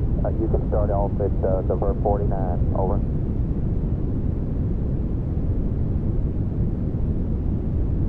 Wilco, we're just finishing up the probe and about to close up the hatch here. We're going to be a couple minutes late, probably getting started in the PTC.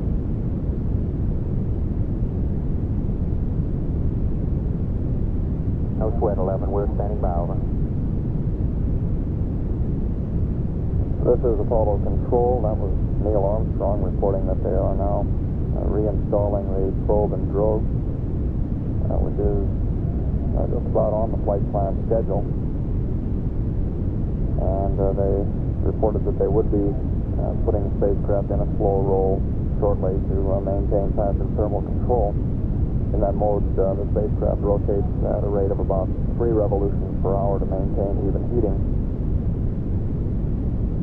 We have a precise time on that sphere of influence change, the point at which the moon, for calculation purposes here in mission control, comes under the predominant influence, spacecraft comes under the predominant influence of the moon's gravitational field. And we now calculate that event will occur at 61 hours, 39 minutes, 55 seconds ground elapsed time.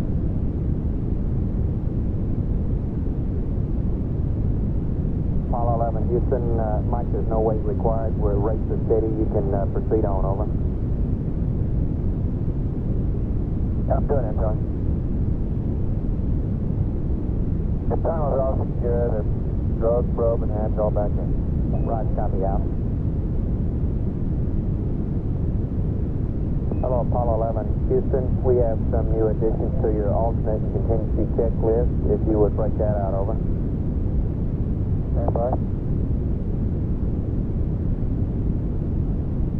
Okay, Houston, 11, ready to copy. 11, if you'll turn to page F/2-22, over. Okay, I have F/2-22. Roger, Neil. Under column L, that's column Lima, line 06. The new data is 00001. Line 07. The new data is 02134. Over. Okay, I have an F/2-22, column Lima, item 6, 00001. Item 7, 02134. Roger, that's correct. Thank you much, Al. 11 Houston, for your information, those two entries are an update to your Delta H that we have already uplinked into the CMC, over. All right, thank you. What was I marking on, Charlie? About an 18-kilometer line, or what? Our update puts you to the Delta H to 35 kilometers, Mike, over. Okay. Hello, Apollo 11, Houston. We got some switch positions for you for the high gain, over. Okay, go ahead. Roger, Buzz. Select Bravo, Omni, high gain track to manual. Beam wide, over. Okay, Bravo, Omni, track manual, and beam wide. Roger, and your high gain angles are -50 on the pitch, 270 on the yaw, over.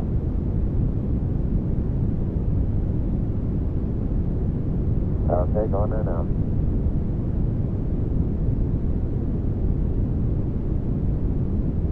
Apollo 11, Houston, we have some updates and some things we'd like to talk to you about if you're in the middle of your meal. If it's convenient any time for you, we're ready with some updates, over.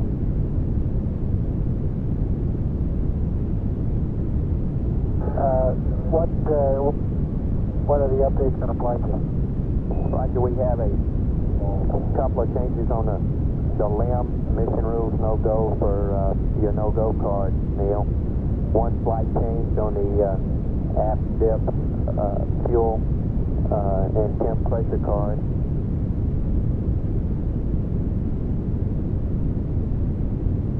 And we have a change to the procedure for the secondary radiator leak check, which is to be performed at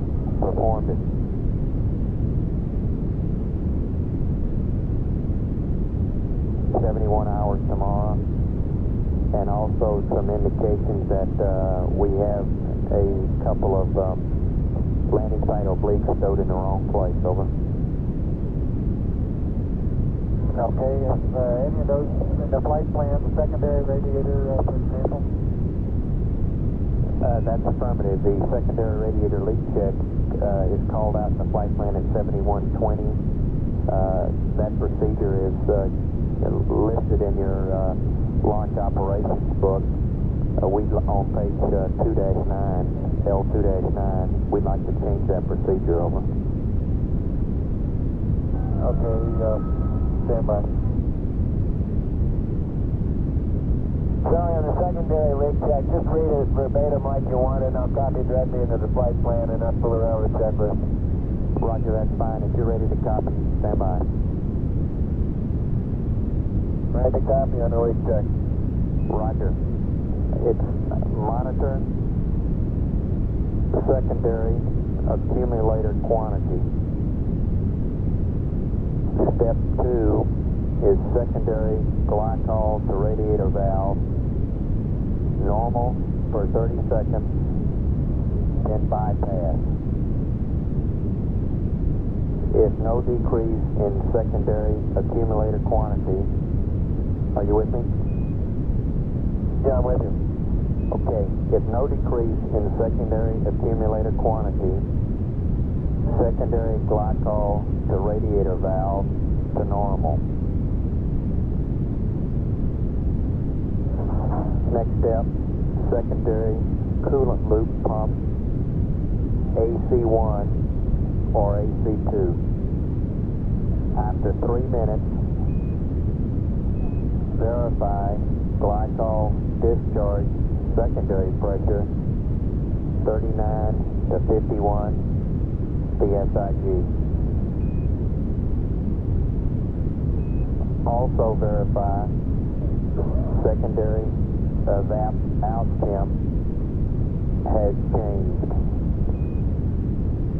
Next step, secondary coolant loop pump off. Secondary glycol to radiator valve bypass. That ends the procedure. Over. Okay, read back. Monitor secondary accumulator quantity. Secondary glycol radiator valve normal for 30 seconds, then to bypass. If no decrease in secondary accumulator quantity, secondary glycol to radiator valve to normal. Secondary coolant loop pump, AC1 or 2. After 3 minutes, verify glycol secondary discharge pressure, 39 to 51 psig. Verify secondary evaporator outlet temp is changed. Secondary coolant loop pump off. Secondary glycol radiator valve to bypass. And what's the reason for the change, John? Roger, SPAN is concerned that our present procedure shown in the checklist does not really flow glycol through the radiator, and they want to verify that we do not have a plugged secondary radiator. Over. Okay, do they have any abnormal indications in that system so far? Negative. This is a procedure that came up with. It's just a check, Mike. Everything's looking great to us. Over. Okay, fine.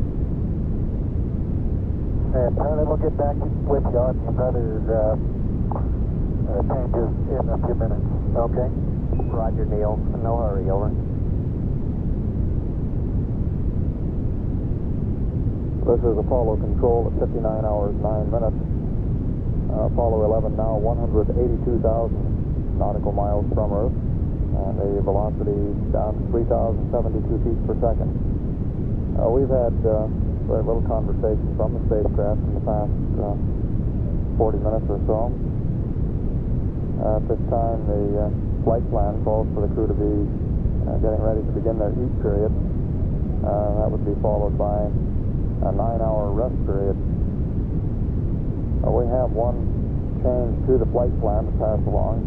The television transmission, which had been scheduled at 100 hours 20 minutes to 100 hours 50 minutes in the flight plan, has been deleted.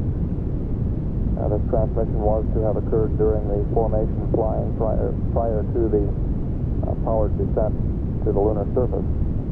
The decision to delete the TV transmission from the flight plan was made due to a lack of available satellite channels to relay the signal from the tracking site at Madrid to Houston for conversion.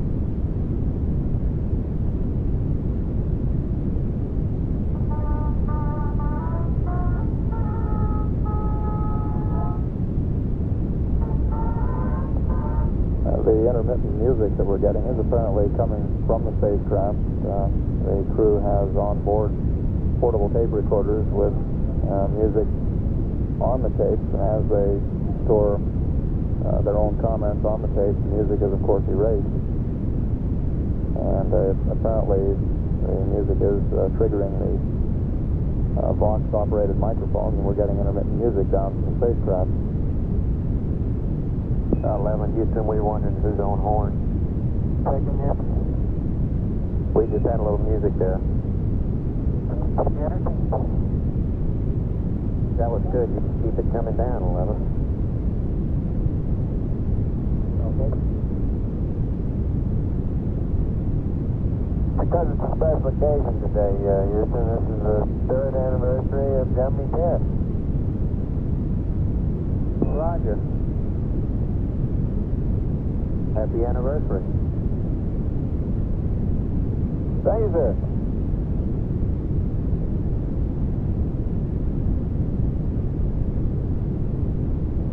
This is Apollo Control. That comment a moment ago about the 10th anniversary of, about the 3rd anniversary of Gemini 10 came from Mike Collins, who, along with John Young, flew the Gemini 10 mission July 18 through July 21, 1966. The brief bit of music that we got from the spacecraft is coming to us from a distance of 182,190 nautical miles. Houston, Apollo. Ready to copy your update. Roger, stand by. Okay, Buzz, the first item is that we have indications that your landing site obliques are not in the proper position. If you will check, we think that the intermediate scale landing site oblique is stowed in the CSM Lunar Landmark book. We think that the large scale landing site oblique is stowed in the back of the LIM Lunar Surface Map book. Over. I think I heard you, Charlie, but I'm not sure that I understand that. Roger, according to our storage list, the landing site oblique should be in the transfer bag. But in the backup set of data, the intermediate scale oblique is in the CSM Lunar Landmark book, and the large scale oblique is in the back of the LIM Lunar Surface Map book, and that's the reason we think they might be not where you think they are. Over. Okay, we've got 3 obliques. The last one is one I asked for recently. It's just a blow-up of the second one. The first one is one that's got dotted lines on it indicating horizon view and 50-degree LPD. And all 3 of those are in the transfer book. Over. Well, Roger, fine. We were wrong in our backup set. We had those out of place. It looks like the onboard data is good. We just wanted to let you check on that one. We have an update on the aft dips fuel card that you placed on the panel. It's a typo error. If you'll break out that little card, we got to correct that typo error. Over. Stand by. Okay, I got it. Right, Buzz.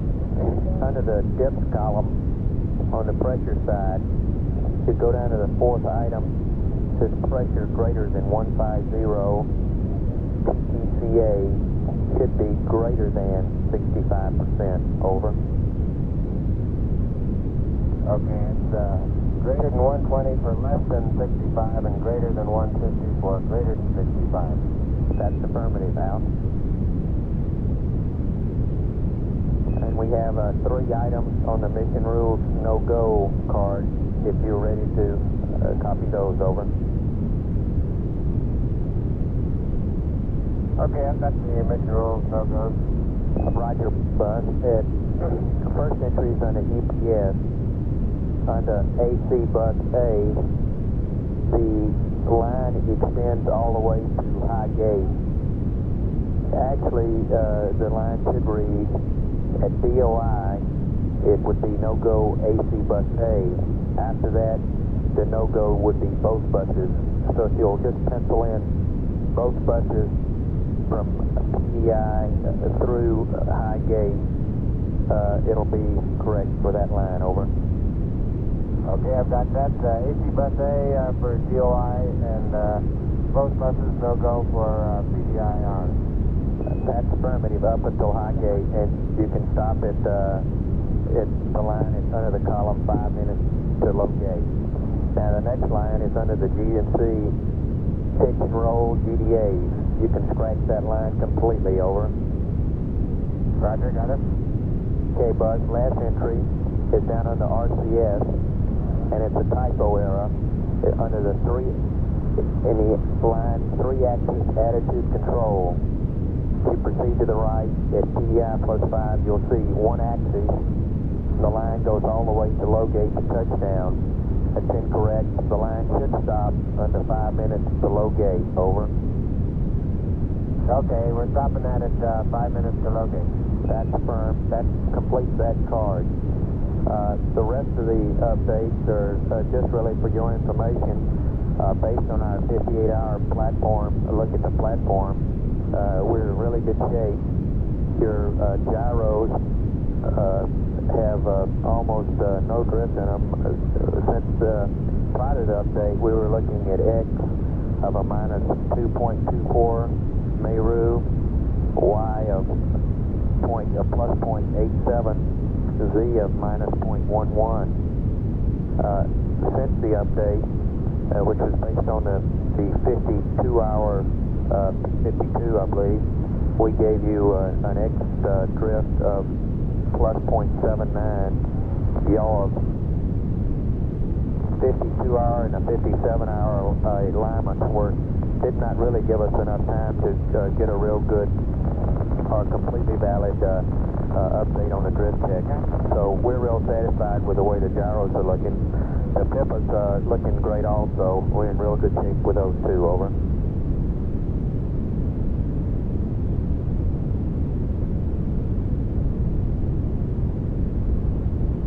Apollo 11, radio 6. Like to ring you 5 by Hummy, over. Okay, loud and clear. You cut out when you were talking about the platform at something about 52 hours. After that, we never heard you again. Roger, I guess we were changing antennas. Stand by. That's affirmative, 11. We were swapping antennas on you down here. Basically, the word is we got a real good platform. Very small drift in the gyros and very small drift in the PIPA's, over.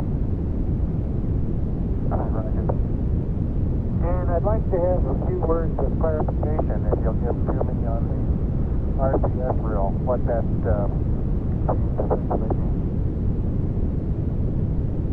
Copy a few words of clarification on the RCS. Roger. The update there, Neil, you're speaking of about the 1 axis down to 5 minutes to low gate? Yeah, that's right. I'm not quite sure what that rule means. Stand by. I'll make sure I got my story straight with control. Stand by. Okay.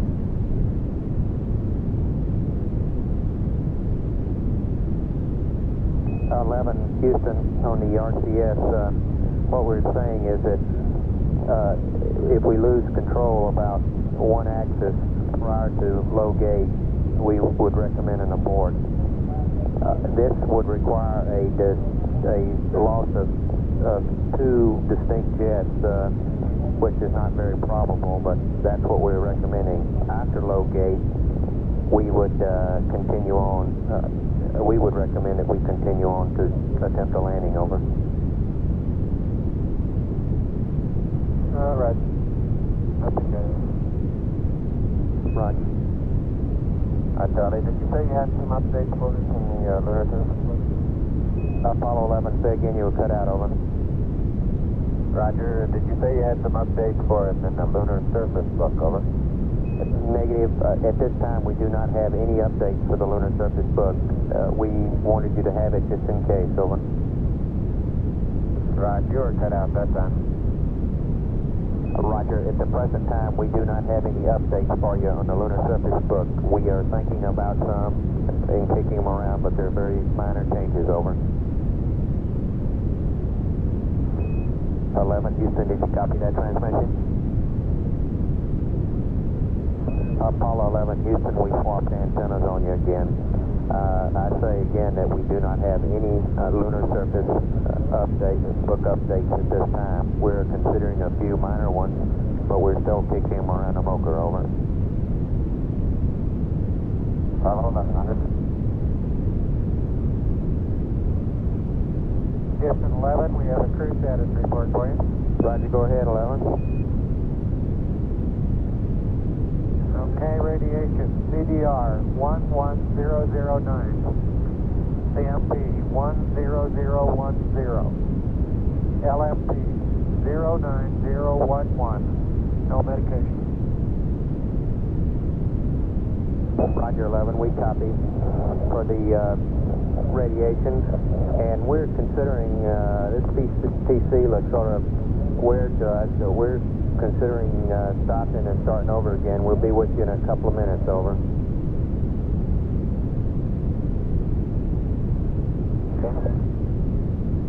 Apollo 11, Houston, would you give us a LIM CM Delta P reading, over?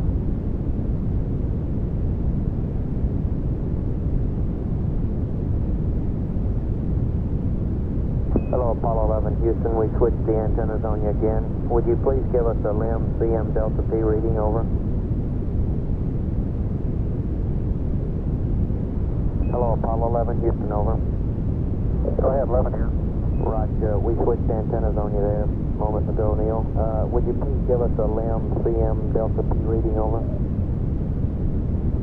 It's less than 0.1. Roger. Huh? 0.15 now, Neil says, guys. Roger, thank you, Mike. Could you give us some help? This PCC is strange. It's not like anything we've seen before, and we're wondering if y'all have had any events or any idea that could help us out, over. I didn't understand that. Say again? Roger, we're looking at a sort of a funny-looking PCC. We've already drifted out to 70 degrees in pitch, and we're wondering if y'all have had any events or any such thing as that that could cause us to pick up these rates to drive us off, over. Negative, Charlie. We don't know of anything. Roger. Unless it's got something to do with that entry from stop from a position that we want to be in. I don't know. Roger, when we started off, it looked real fine to us. Now it's drifting off in a funny pattern that we haven't seen previously on a flight. We're just trying to figure out, I think we'll probably start it over again. We'll be with you momentarily, over. Okay. Apollo 11, Houston, we hate to say it, but we'd like to terminate this TTC and start over again. We have no assurance that we're going to get it through the sleep period with this funny configuration or funny pattern. We'd like you to stop it now and then go back to pitch 090, yaw 0, and roll whatever you stop on, over. This is Apollo Control at 59 hours, 57 minutes. A few moments ago you heard Capcom Charlie Duke advise the crew to terminate the passive thermal control mode that they are presently in and reestablish the 3 revolution per hour roll rate about the spacecraft longitudinal axis that is used for thermal control. We had noticed an unexplained deviation from the attitude that the spacecraft was set up in this roll mode. Ideally, it would roll about the longitudinal axis with very little wobble. And if a wobble is introduced for one reason or another. The reaction control system jets would come on as soon as the motion out of the prescribed plane had occurred and gone beyond prescribed limits, in this case 30 degrees, to correct. The jet firing is on past missions do tend to disturb the crew's sleep, rather than have the reaction control system jets come on during the night and perhaps have to awaken the crew to reestablish the passive thermal control mode at that time. We elected to correct it now. And you disable Bravo and Charlie, select quad Alpha and Delta, over. Apollo 11, Houston, over.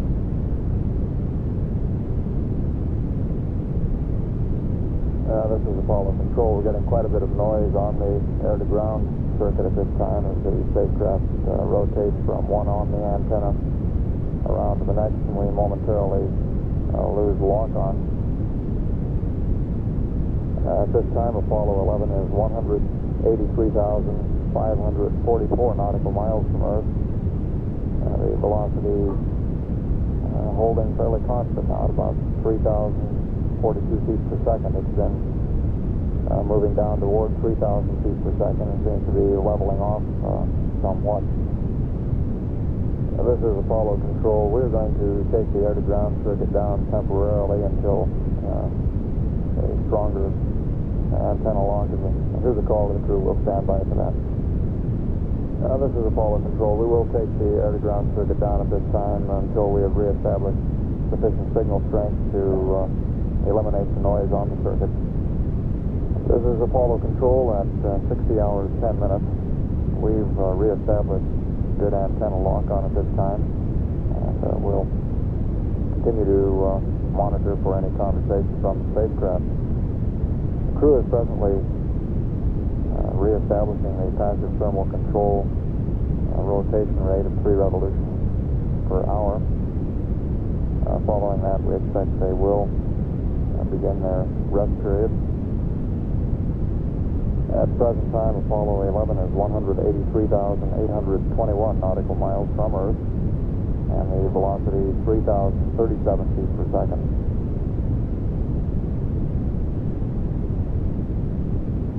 Hello, Apollo 11. Hello, Apollo 11, over.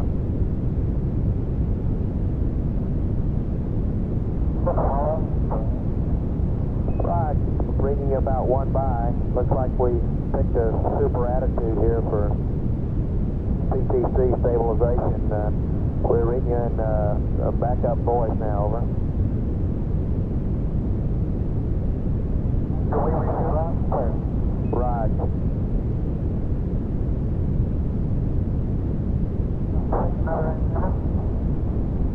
I think we've got about the best configuration. We have been doing it all from the ground here, 11. We'll just keep it as it is, over.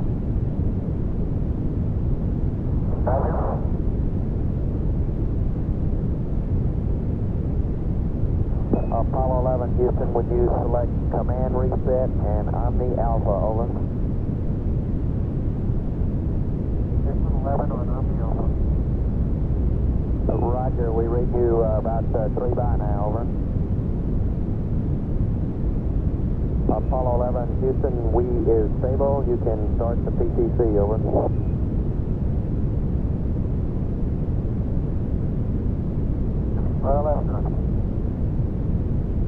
Houston, Apollo 11 on checklist page F9-7. I've completed step 8, and I'd like to know what you think is ideal timing between step 8 and step 9 and step 10 on that page, over. Roger, stand by. Apollo 11, Houston, we don't see any time constraints. We'd like you to go ahead and set up the wide deadband and go through step 10 and 11, over.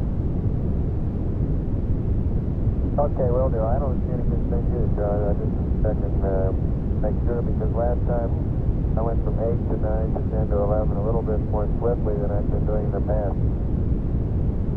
Roger.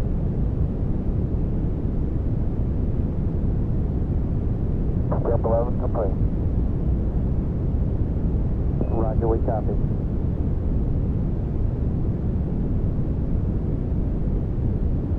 Apollo 11 Houston, would you please select Army Bravo, over?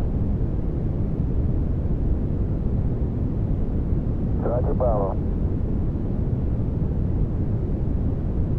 Houston, Apollo 11, how do you read on Bravo? Roger, reading you 5-eye.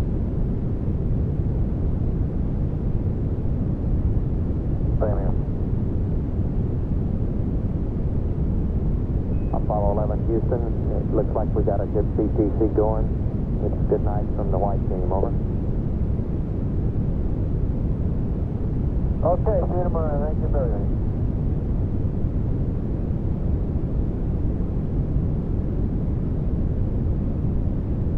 This is Apollo Control at 60 hours, 37 minutes. We said good night to the crew about 10 minutes ago. We expect that they will be settling down for their rest period shortly. At the present time, Apollo 11 is 184,600 nautical miles from Earth. The spacecraft velocity is presently 3,023 feet per second. I understand there's been some interest in a comment made by Neil Armstrong during the television transmission about the EVA floodlight. Armstrong's remark was that the mast which the light is mounted on appeared charged. He reported that the light worked, but had apparently the mast that supported it had apparently been damaged during the launch phase. This light would be used in the event of a contingency EVA. It would have no function in a normal mission, such as we're presently flying.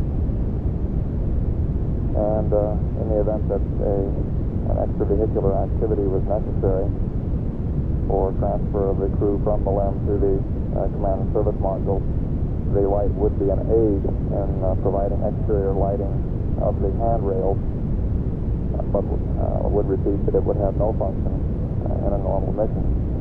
And the charring which Armstrong reported is not considered significant at this time. We don't expect to have any further conversation with the crew. We will continue to record any remarks that we get.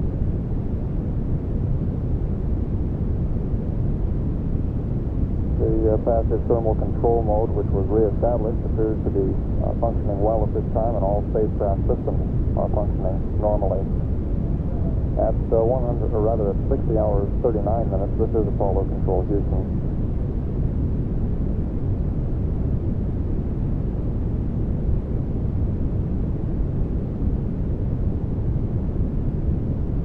This is Apollo Control at 60 hours, 47 minutes.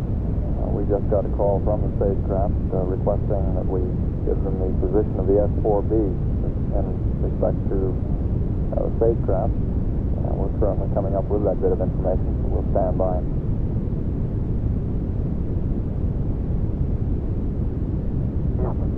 Apollo 11. Go ahead, 11, over.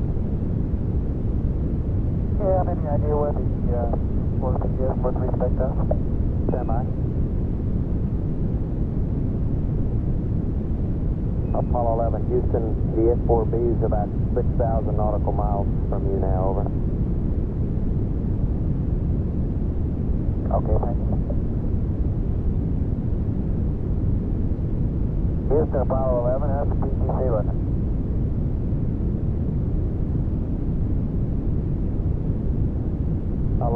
Houston, the PTC looks great to us, over. Hey, do you have any idea what happened to the previous one? We have absolutely no idea, over. Okay. Did it look like it was all right, and then just all of a sudden start diverging? That's negative.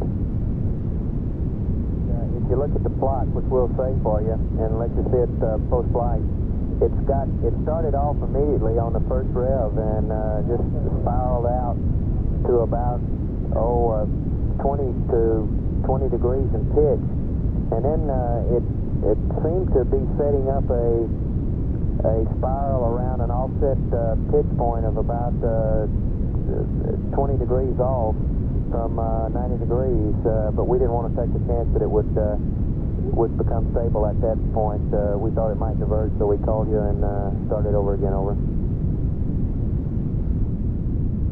Okay, no complaints. I was just curious as to what had happened. Apollo 11, this is Houston, over.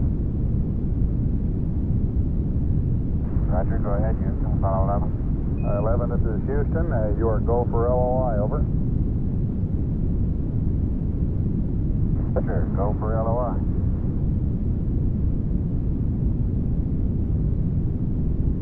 Apollo 11, this is Houston. All your systems are looking good going around the corner. We'll see you on the other side, over. Roger.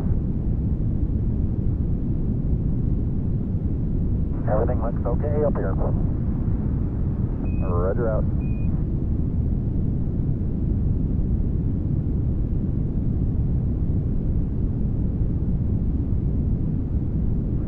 Pretty loud and clear, Houston. How are you? Roger, reading you the same now. Could you repeat your burn status report? We copied the residuals and burn time, and that was about it. Send the whole thing again, please. It was like perfect. Your delta tick 0, burn time 557. CAD values on the angle, VGX minus 0.1, VGY minus 0.1, VGZ plus 0.1, no trim, minus 6.8 on delta PC. Fuel was 38.8, Mach 39.0, plus 50 unbalanced. We ran an increase on the pugs. Now 44 showed us 60.9 by 169.9. Roger, we copy your burn status report.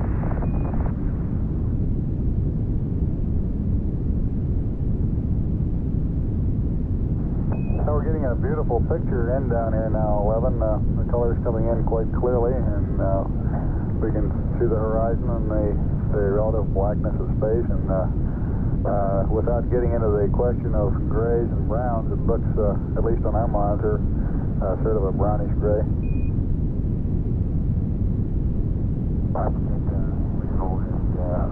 It appears to me as though it made a difference just sitting back in the tunnel and gazing at all windows. It makes a difference which one you're looking out of. For example, the camera right now is looking out the number 5 window, and it definitely gives a rosier or tanner tinge, especially when you look straight through it and not at an angle. Roger.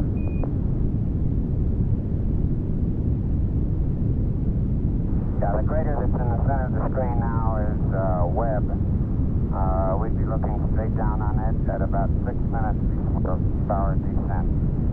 It has a relatively flat bottom to the crater, and you can see maybe 2 or 3 craters that are in the bottom of it. On the western wall, the wall that's now nearest to the camera, or near the bottom of the screen, we can see a dimple crater just on the outside. And then coming back towards the bottom of the screen and to the left, you can see a series of depressions. It's the type of connected craters that give us most interest to discover why they're in the particular patterns that they're in. I'll zoom the camera in and try and give you a little closer look at this. Roger, we're observing the dimple crater now. The central peak that we can see on the orbiter photos doesn't seem to stand out very well here. Well, they're not central peaks, they're depressions in the center. Eagle, Houston, we looked good through the 210 on this mode. We're going to just data select to an 85-foot dish to see what we got, and then we'll be back to you on the 210. If you'll stand by a couple of minutes in this mode, we'll be back with you. Over. Roger, Eagle, standing by. This is Apollo Control, Houston, 83 hours, 21 minutes now into the flight. Meanwhile, aboard the Eagle, apparently Buzz Aldrin and Neil Armstrong, although Buzz is doing most of the comm check at this time.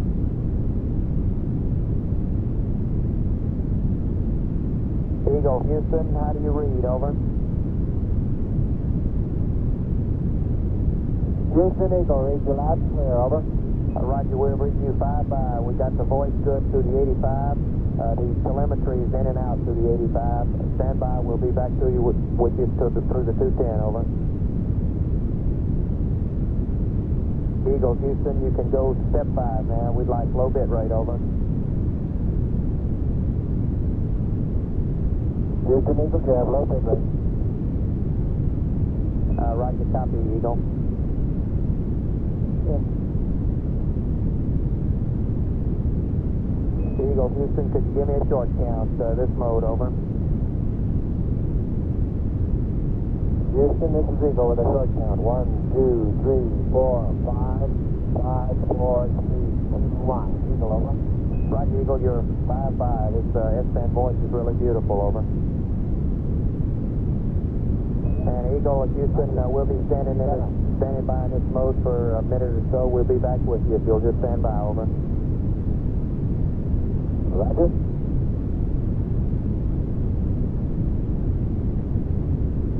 Eagle, this is Houston, coming through the 210. How do you read? Over. Roger, you can have your help.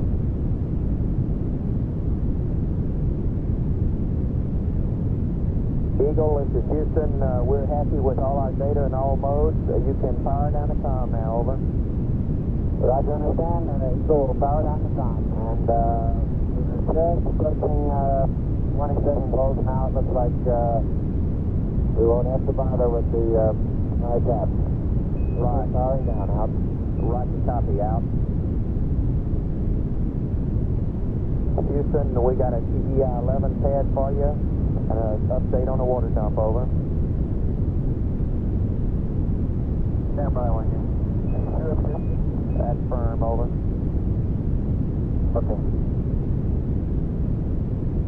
This is Apollo Control, Houston, 83 hours at 27 minutes now into the flight, Apollo 11.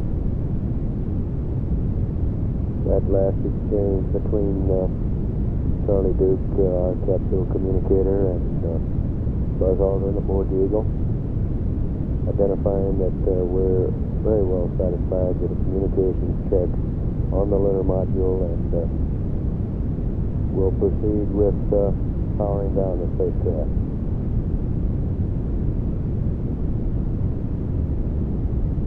At 83 hours, 27 minutes, we now read an altitude of 54.3 nautical miles, a velocity of 5,376 feet per second. This is Apollo Control, Houston.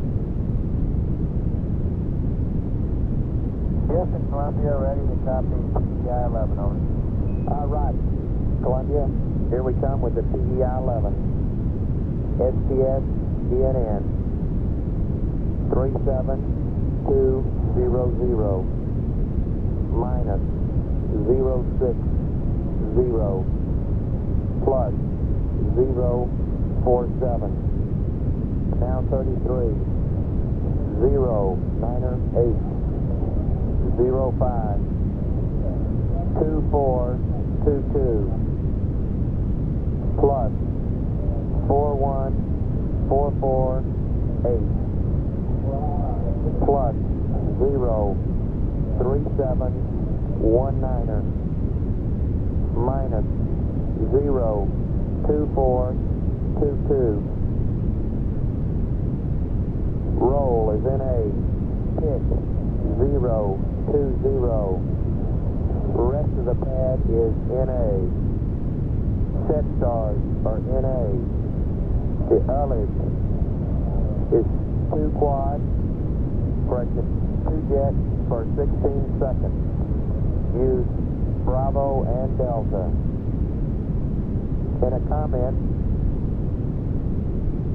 the undocked present CSM Question, this is for TEI-11 is undocked. Present onboard weight of the CSM is 37200 pounds. About 50 alpha in your DAP, over.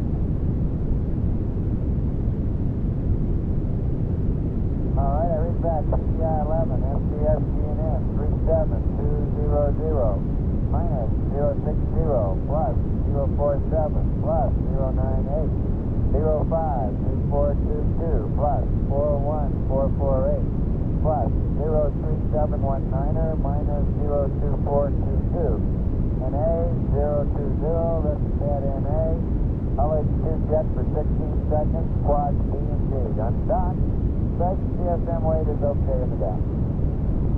Roger, 11. And we'd like you to do a wastewater dump at 84 hours down to 25%, over. I understand wastewater dump 25% at 84 hours. Roger, and Mike will have LOS in about 11 minutes at 83.44. AOS is 84.30. And prior to, or at LOS, we would like you to go configure the S-band for high gain track to react, high gain beam to narrow. Let's try that to see if we can get an automatic react at the next AOS, over. All right, good idea. That was Mike Collins aboard Columbia, taking down a maneuver pad.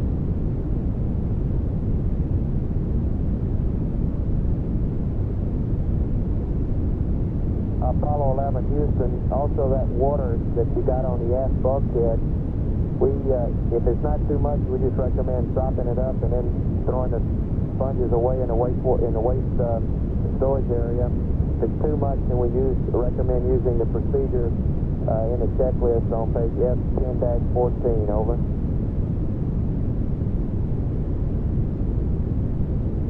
All right, thank you. This is Apollo Control Houston, 83 hours, 34 minutes now to the flight Apollo 11. The lunar module communications has been deactivated. We currently show velocity of 5,377 feet per second. Our orbital parameters now read 65.1 nautical miles apollune, 54.2 nautical miles parallel. At 84 hours, 35 minutes, continuing to follow. This is Apollo Control Houston. Apollo 11 Houston, would you have Buzz make sure he gives us the operator readings before you close up, over? Will do. Houston 11, the OPS is read 5750, both bottles. Roger. This is Apollo Control Houston, 83 hours, 38 minutes. Apollo 11 now on CSM power. This is Apollo Control Houston, 83 hours, 40 minutes. Now into the flight Apollo 11. We're less than 4 minutes away now from time of loss of signal with the Apollo 11 spacecraft.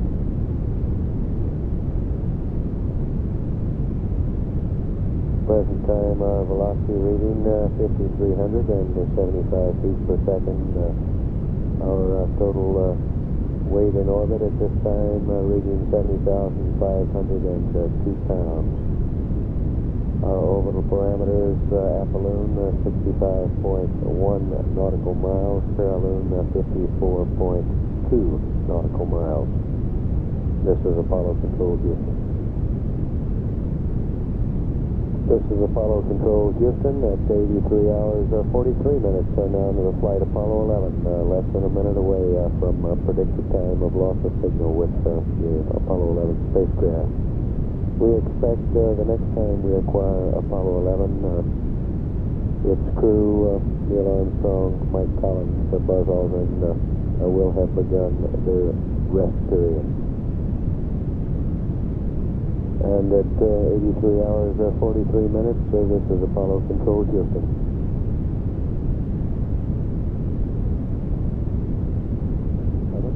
fast out of range with the ground, traversing now over the Forest Avenue. During this test, we had extremely successful communication set out with the lunar module, using its code name for the first time, its code name the Eagle. Buzz Aldrin performed the timing test in concert with Charlie Biggs, the capsule communicator here on the ground. And at times, Buzz's voice, we noticed considerable enthusiasm for the way things are going. And at times, Charlie Biggs shared that enthusiasm. And it's they check out the communication, the lunar module Eagle, it looks good. At 83 hours, 45 minutes, this is Apollo Control Houston.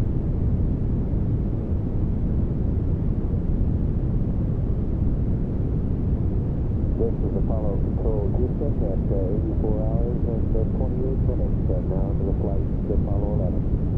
We're less than 2 minutes away now from our scheduled time of acquisition with Apollo 11. Meanwhile, in this control center, astronaut Owen Garrett has now replaced Charlie Biggs as our capsule communicator. We expect that some time advisors will be passed to the Apollo 11 crew, and final reports such as crew status will be received from Neil Armstrong, Mike Collins, and Buzz Aldrin prior to the start of their sea period.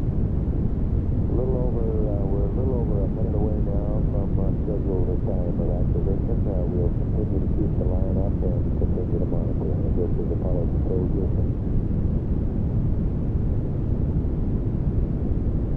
Mark, 30 seconds now from time of scheduled acquisition.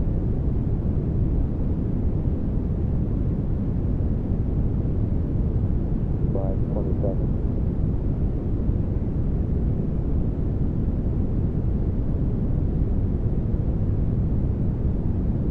10 seconds.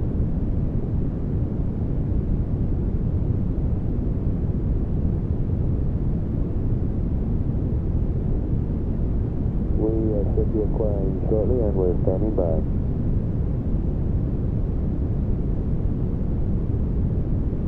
We have data. We've acquired data on Apollo 11.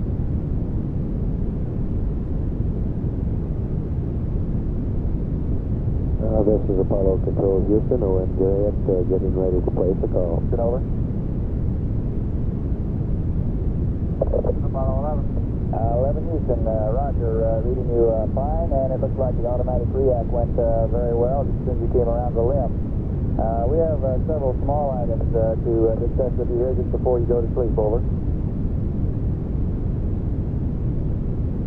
Go ahead, Owen. Okay, 11.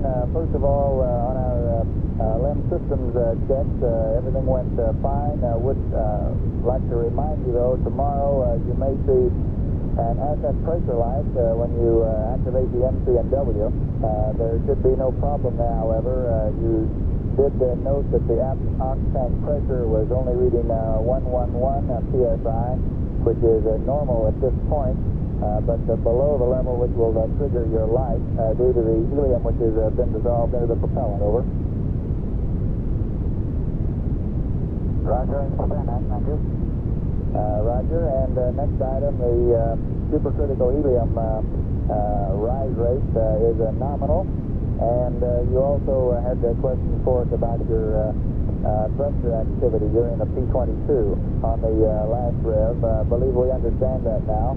As you reported, your pitch was in Excel command and your yaw and roll were in rate command. As you were firing your pitch thrusters, this wheel couple rate into your yaw and roll axes, and you were at that time holding only half a degree deadband, and coupling rate into yaw and roll produced the extra firings about the yaw and roll axes. Over. Go That may be true. It's very peculiar coupling in that it waits longer than you would think, and its reaction is greater than you would think. We're getting yaw rates of around 0.4 of a degree per second, for example.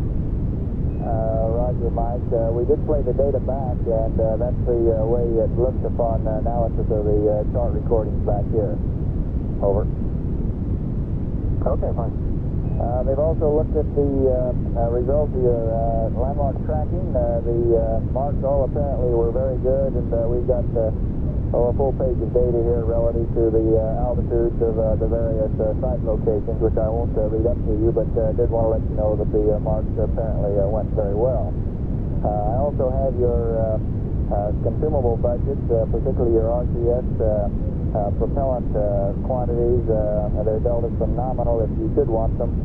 Your worst quad is quad Charlie, which is 9% low. I'll not read up the others unless you want them. Over. Okay, how about the fuel cell first? You want that now? I'll have to stand by just a moment. Okay, and then the other one is we're still charging battery A. 11 Houston.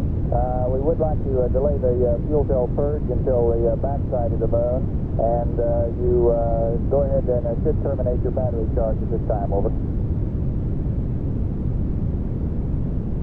Okay, I understand. I knew we had another O2 and H2 purge coming up in the morning. I wasn't sure whether you wanted to go through with this one or not. I'll wait until the backside and do it. That's fine, Bud. Terminate battery charging now. That's right, and one other systems item here.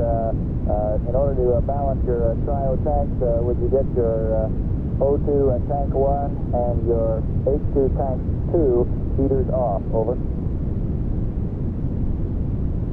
Okay, I have O2 tank heater 1 off and H2 tank heater 2 off. That's right, Mike, and we believe you have your quad Bravo and quad Charlie turned off in your DAP at this time in a 5-degree deadband. We'd prefer a 10-degree deadband for your sleep period overnight here. Over. Okay. One other item relative to a malfunction procedure. It's unlikely that you'll have to worry about this tomorrow, but in your malfunction list under docking on page F11-9, there is a malfunction procedure for a high O2 flow rate at the top of, under tunnel, at the top of page 11-9. We would like to have you not use that malfunction procedure should you encounter the high O2 flow rate, and instead check back with Houston for a revised procedure should you find that situation. Over.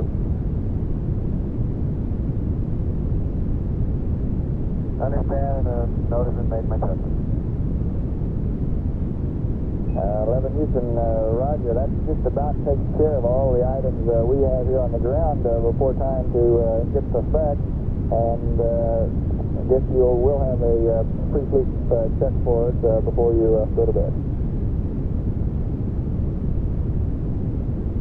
Roger, we're in the midst of cycling the O2 and H2 tanks now. Roger. And the radiation is as follows. CDR 11012, CFD 10013, LMB 09015. Negative indication, over. Roger, copy 11. This is Apollo Control, Houston. 84 hours, 39 minutes now into the flight. That conversational exchange with Owen Garrett here in Mission Control Center, and principally Buzz Aldrin. However, Mike Collins did talk briefly about program 22, the landmark tracking activity in which he performed. At 84 hours, 40 minutes, this is Apollo Control, Houston. Houston, Apollo 11. 11, Houston, go ahead. All right, so we're thinking about taking a monocular with us on into the LUM. We think it might prove to be of some use, over. Roger, Buzz. It sounds like a good idea for some of your surveying work there inside the cockpit, over. Okay, you want to run that by whoever might be concerned? I sure will.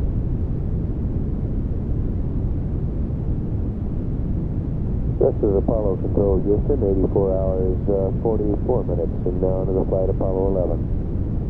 Our current spacecraft altitude now 64.3 nautical miles with an apoloon of 65.2 nautical miles, paraloon 54.4 nautical miles. We show an orbital period of 1 hour, 58 minutes, 40 seconds on our display.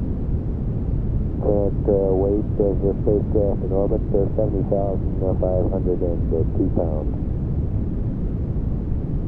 At 84 hours, 44 minutes, continuing to monitor. This is Apollo Control, Houston. This is Apollo Control, Houston, 84 hours, 48 minutes, now to the flight. We're receiving noisy data at this time. We have requested Apollo 11 to give us a manual relock. Standing by at 84 hours, 49 minutes. This is Apollo Control, Houston. Houston, Apollo 11, how do you read now? 11, Houston, loud and clear this time, I'm 8. Loud and clear. You faded out on your last transmission, over. Roger, are you in wide beam now?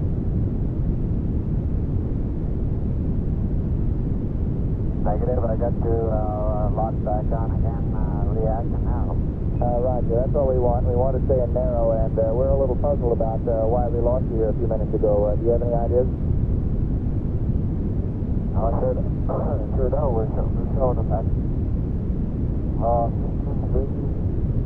Plus 6 and about 2 seconds. Right on the clear. We concur there. We still don't have any good ideas on why we were lost.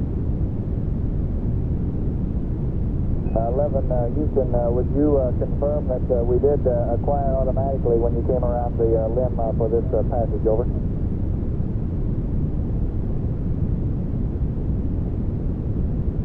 That's confirmed. Thank you.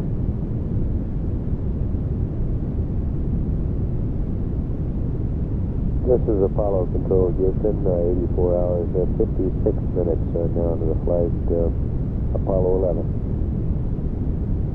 Our current apoloon, 65.1 nautical miles, paraloon, 54.3 nautical miles. After receiving some noisy signal, Apollo 11 has locked back on in fine form. That was Buzz Aldrin speaking with Owen Garrett here in the Mission Control Center. I expect we will take a second look at why we had to lock on manually.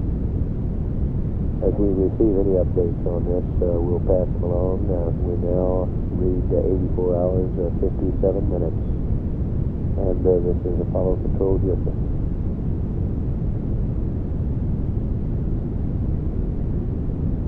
Apollo 11, Houston, over.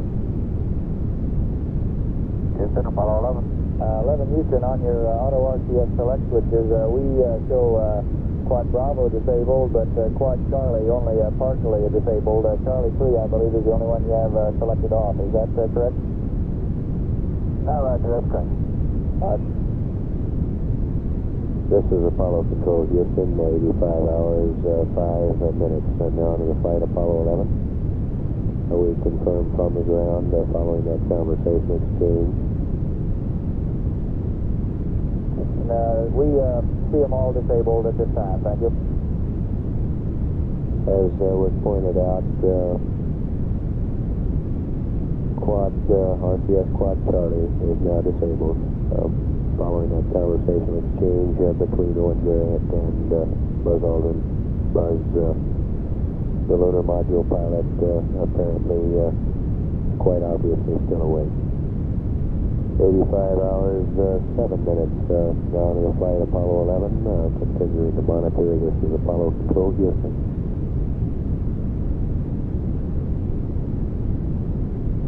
Apollo 11 Houston, over. Go ahead, Houston. 11 Houston, we're going to try to check out this ability to automatically reacquire on the S-band. And what we want to do is to secure our uplink carrier for about 30 seconds. Then we will turn it back on and see if the spacecraft equipment will automatically reacquire. So if you do not get a call from us within about 3 minutes, that means we have not been able to reacquire, and request your assistance on a manual acquisition, over. Okay, we got it. 11 Houston, we also appreciate if you will note the angles that the antenna tracks through in its attempt to reacquire, over. Roger, load that. 11 Houston, it looks like we're locked back up again with no delay. How does it look on board, over? Roger, the signal strength dropped very rapidly to 0, and the pitch and yaw in about 3 seconds moved towards 40 degrees pitch and 240 degrees yaw. Right now, we're setting on about 15 degrees pitch and about 255 yaw. So they didn't move very far, about 30 degrees apiece. And then they pitched right back on up again, over. Roger, some of the luckiest people in the background there. We copied your pitch and yaw angles. 11 Houston, could you give us the location of your pitch and yaw location of your position indicators, over? Roger, there's the same position at the antenna right now, plus 15 degrees pitch, and now wait a minute, I got them set it at about 75 instead of 55. Okay, thank you.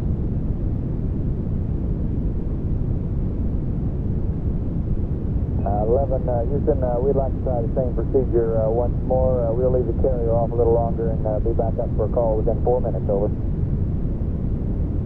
Okay. This is Apollo Control Houston, 85 hours, 17 minutes now to the flight Apollo 11. What you heard in the conversation between Owen Garrett and Buzz Aldrin was following a communications check in which we secured the uplink carrier for some 30 seconds and waited to give it a period of time of approximately 3 minutes to see if the spacecraft would reacquire. We appeared to reacquire in fine form on this first test. We will repeat it this test a second time, delaying approximately 4 minutes before we place a call to Apollo 11. At 85 hours and 17 minutes, we currently read an altitude, spacecraft altitude of 56.1 nautical miles. Present velocity shows 5,367 feet per second. An apolloon 65 nautical miles, paraloon 54.4 nautical miles. Present weight in orbit remains a static 70,502 pounds. Present time in orbit as shown on our displays, 1 hour, 58 minutes, 40 seconds. This is Apollo Control Houston. 11 Houston, we're locked back up again. Can you give us a report on how the antenna behaves?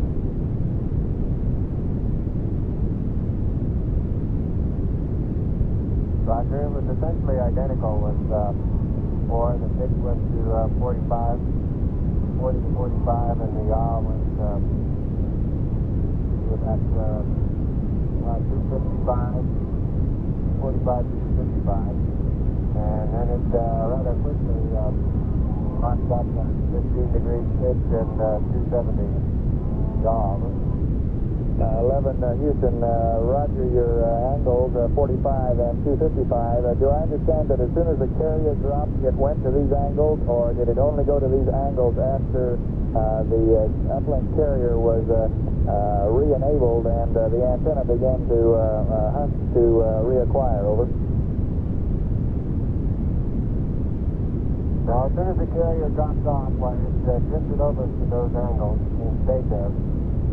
Then when it came back up again, why it hunted around for a while, didn't get any further off, gradually brought it on into the angles where it is right now, and then the signal strength would take several jumps, and evidently it goes from wide to medium to narrow. 11 Houston, understand, and on another subject, request you zero your optics for the night. Over.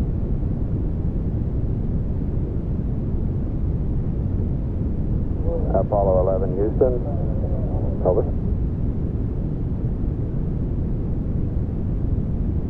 Houston, Apollo 11, go ahead.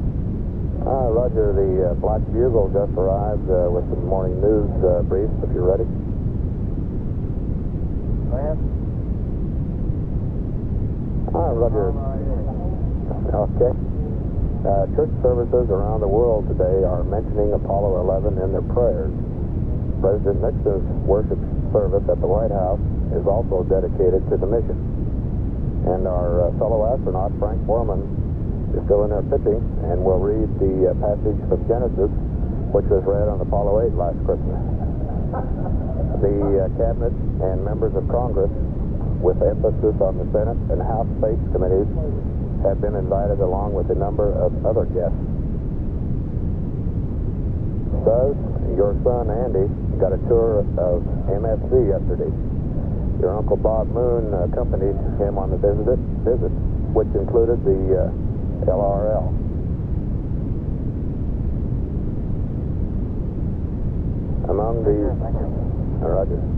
Among the large headlines concerning Apollo this morning is one asking that you watch for a lovely girl with a big rabbit. An ancient legend says a beautiful Chinese girl called Chang'o has been living there for 4,000 years. It seems she was banished to the moon because she stole the pill of immortality from her husband. You might also look for her companion, a large Chinese rabbit, who is easy to spot since he is always standing on his hind feet in the shade of a cinnamon tree. The name of the rabbit is not reported. Okay, we'll keep a close eye for the bunny girl. Roger. You residents of the spacecraft Columbia may be interested in knowing that today is Independence Day in the country of Colombia.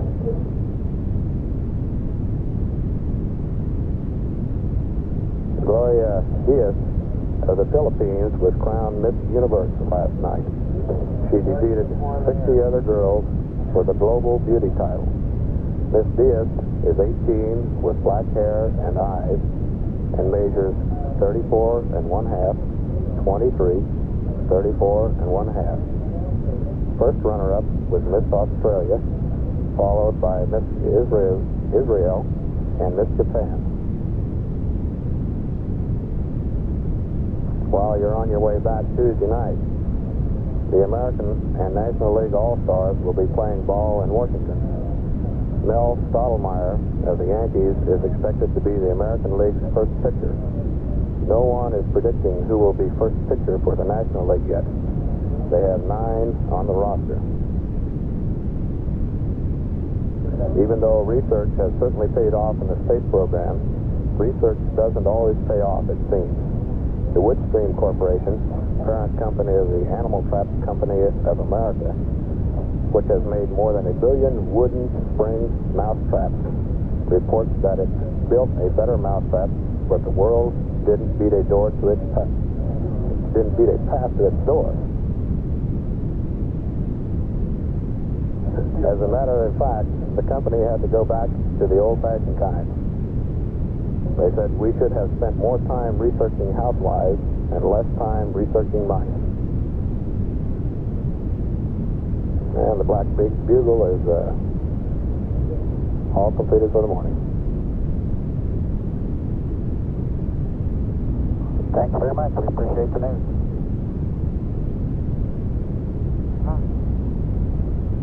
Black King will be looking for an interesting day with you all tomorrow. Roger, we'll be going off here shortly, and we'll pick you up in the morning for sure.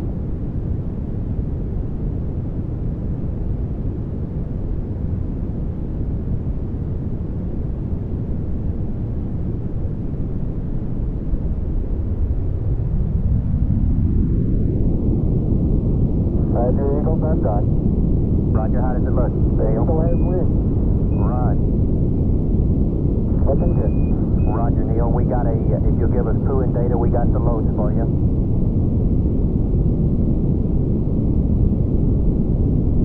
We are now coming up on 30 seconds to acquisition of the command module.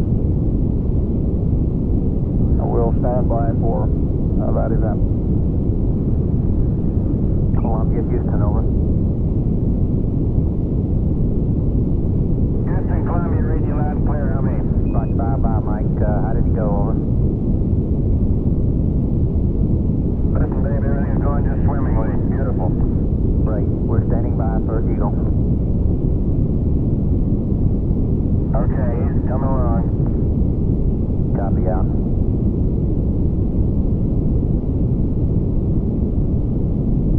Good Eagle, how do you read? Bye, Eagle. We're standing by for your burn report, over. Roger, the burn was on time.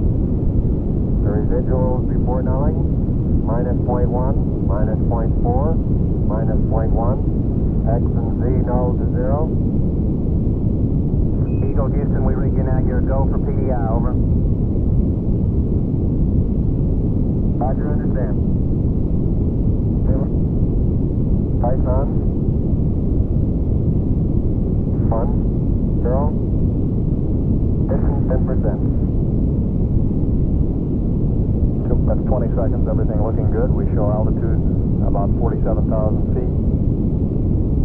Good radar data, altitude now 33,500 feet. We're still go, altitude 27,000 feet. Same alarm, and it appears to come up when we have a 1668 up. Roger, copy. Eagle, Houston, we'll monitor your Delta 8. Down beautifully. Delta 8 is looking good now. Roger, Delta 8 is looking good to us. Wow. Throttle on time. Roger, copy, throttle down. Throttle down. Set him in the simulator. Right. Eggs and things look real close. Altitude now 21,000 feet, still looking very good. Velocity down now to 1,200 feet per second. You're looking great to us, Eagle. Okay, I'm still on flu, so we may tend to lose as we gradually pitch over. Let me try auto again now, see what happens. Roger. Okay, looks like it's holding. Roger, we got good data. Where go? Same type, where go? 2,000 feet, 2,000 feet, into the ag, 47 degrees. Roger. 47 degrees. Eagle looking great, your go. Altitude 1,600. 1,400 feet, still looking very good. Roger, 1202, we copy it. 35 degrees. 35 degrees, 750, coming down to 23. 700 feet, 21 down, 33 degrees. 100 feet down at 19. 540 feet down at 30, down at 15. Then 400 feet down at 9. 8 forward. 10 and 50 feet down at 4. 30 and a half down. They're pegged on horizontal velocity. 300 feet down, 3 and a half. 47 forward. Put up. On 1 and a half down. 70. That's a shadow out there. 50 down at 2 and a half. 19 forward. Altitude, velocity light. 3 and a half down. 20 feet. 13 forward. 11 forward. Come down nicely. 200 feet. 4 and a half down. 5 and a half down. 160 feet. 6 and a half down. 5 and a half down. 9 forward. Good. 120 feet. 100 feet. 3 and a half down. 9 forward. 5%. 185. 75 feet. There's looking good. Down a half. 6 forward. 60 seconds. Lights on. Down 2 and a half.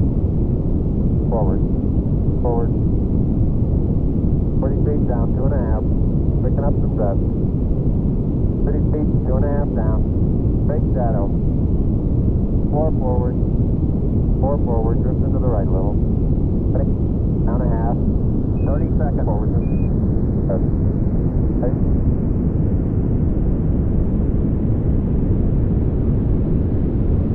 Contact light. Okay, engine stop. ATA at a descent.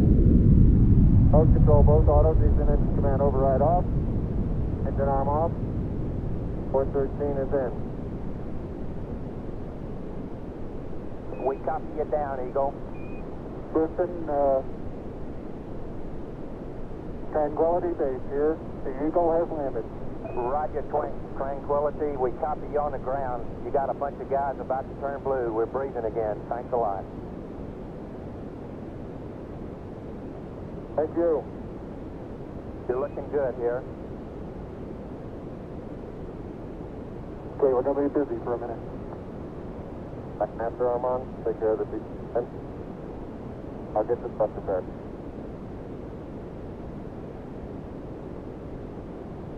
Okay, it looks like we're mending the oxidizer now. Roger, Eagle, and you are safe for T1. Over. Eagle, you are safe for T1. Roger. And we Yes, ma'am, safe for T1. Roger, and we see you venting the ox.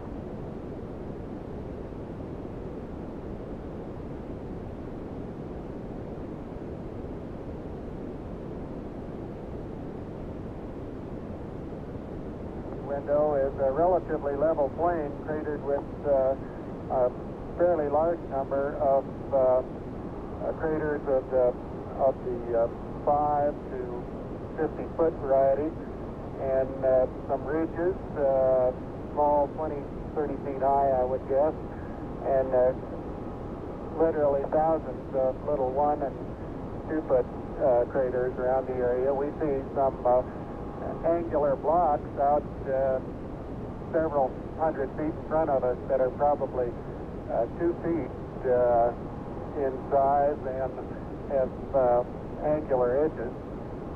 There is a hill in view just about on the ground track ahead of us.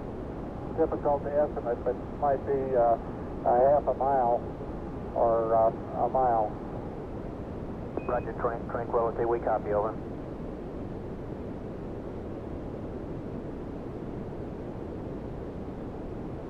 Houston, the Mesa came down, all right. Houston, Roger, we copy, and we're standing by for your TED.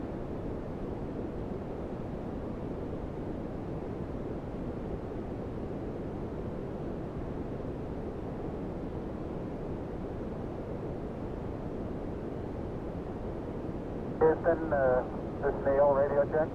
Neil, this is Houston, loud and clear. Break, break. Buzz, this is Houston, radio check and verify TV circuit breaker in. Roger, TV circuit breaker's in. And stage 5 clear. Roger. And we're getting a picture on the TV. You had a good picture, huh? There's a great deal of contrast in it, and currently it's upside down on our monitor, but we can make out a fair amount of detail.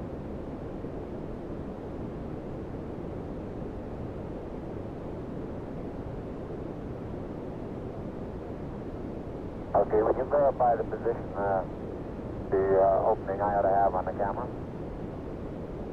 Stand by.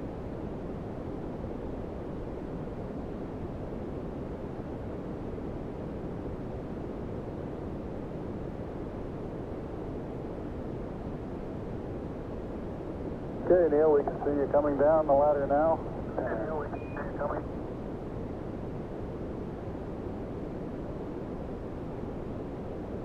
Okay, I just checked getting back up to that first step. That isn't collapsed too far, but it's adequate to get back up. Roger, we copy. It's a pretty good little jump.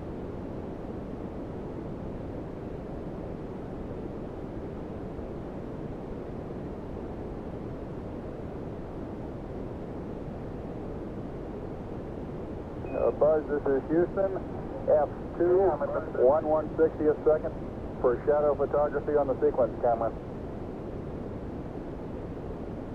Okay. I'm at the foot of the ladder. The limb footpads are only depressed in the surface about 1 or 2 inches, although the surface appears to be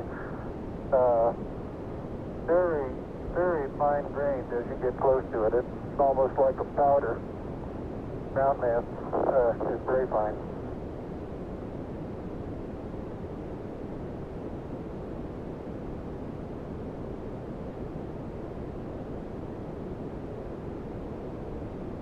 I'm going to step off the limb now.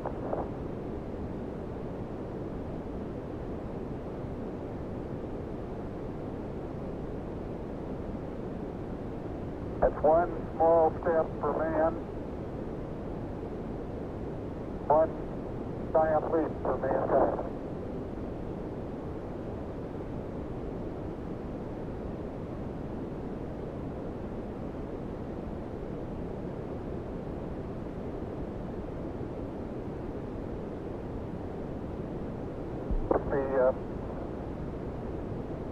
The surface is fine and powdery. I can pick it up loosely with my toe. It does adhere in fine layers, like powdered charcoal, to the sole and sides of my boots. I only go in a fraction of an inch, maybe an eighth of an inch, but I can see the footprint of my boots and the treads and the fine sandy particles. Neil, this is Houston. We're copying.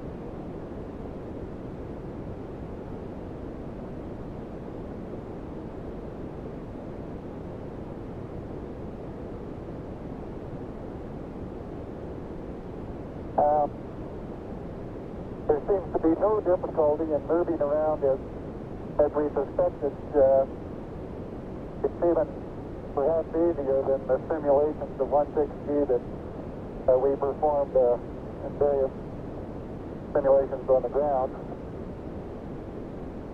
Absolutely no trouble to walk around.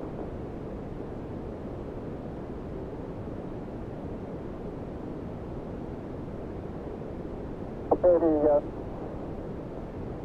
descent engine did not leave a crater of any size. It has about 1 foot clearance on the ground. We're essentially on a very level place here. I can see some evidence of rays emanating from the descent engine, but very insignificant amount.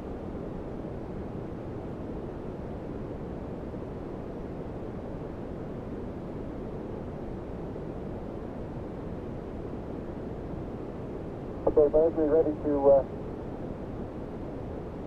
bring down the camera? I'm all ready. I think it's 2 miles squared away in good shape. Okay. Okay, you'll have to pay out all the LEC. It looks like it's coming out nice and evenly. Okay, it's quite dark here in the shadow and a little hard for me to see it. I have good footing. I'll work my way over into the sunlight here without looking directly into the sun. Okay, it's taut now.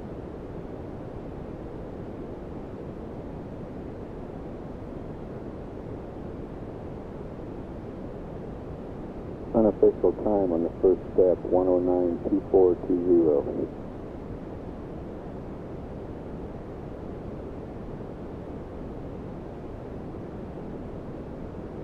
Yeah, I think it's pulling the wrong one.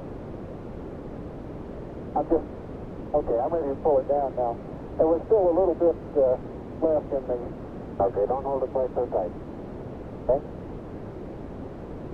Okay.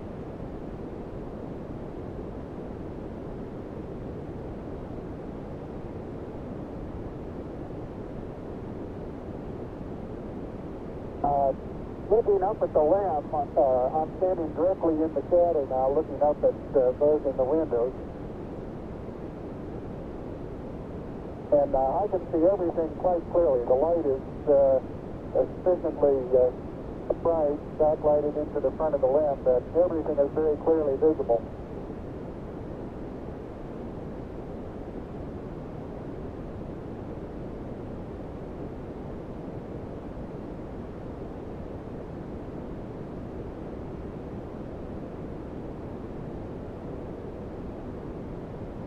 Okay, I'm going to be changing this stuff. Okay.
Surgeon says that Camera installed on the ICU bracket. surgeon says the crew is doing well. Data is good, crew is doing well. And I'm still in the LEC on the secondary set.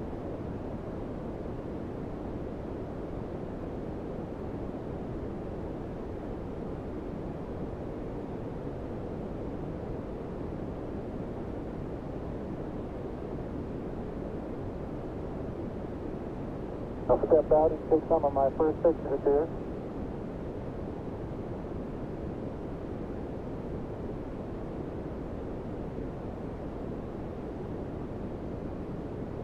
Roger, Neil, we're reading you loud and clear. Let's see, getting some pictures and the contingency sample.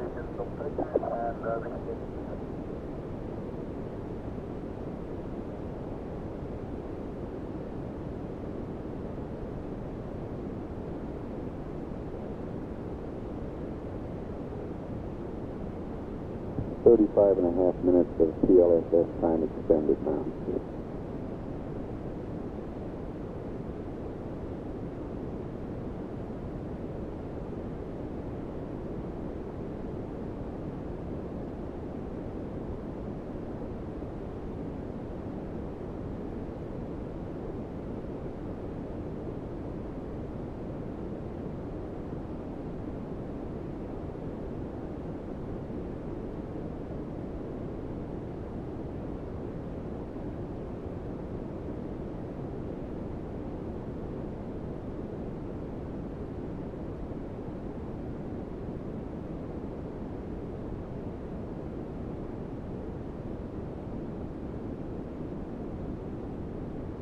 this is Houston. Do you copy about the contingency sample, over?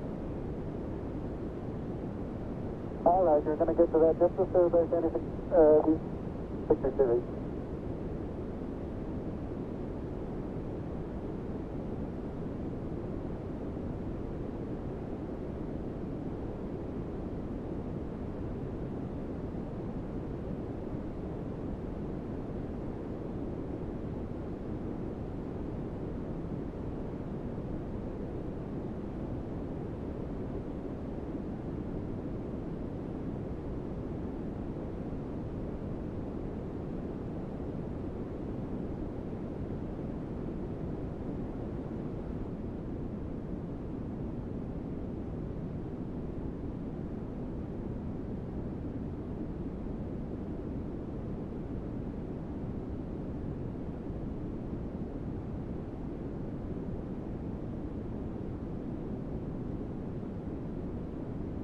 Okay, you're going to get the contingency sample there in here? Right.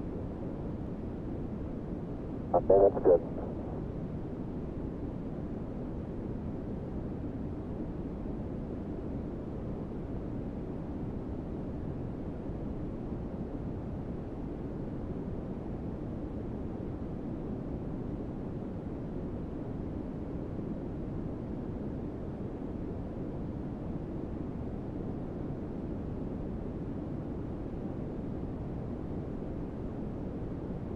Okay, the contingency sample is down and it's up sample.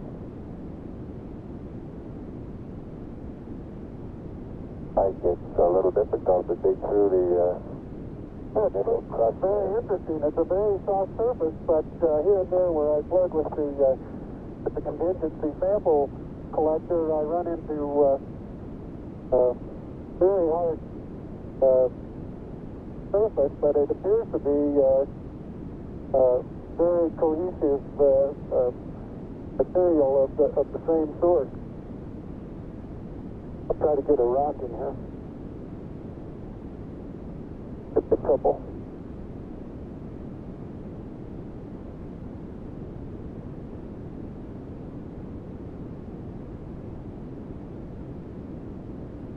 Oh, that looks beautiful from here, Neil. It has a stark beauty all its own. It's like much of the high desert of the United States. It's different, but it's very pretty out here. Be advised that a lot of the rock samples out here, the hard rock samples, have what appear to be vesicles in the surface. Also, I was looking at one now that appears to have some sort of phenocryst.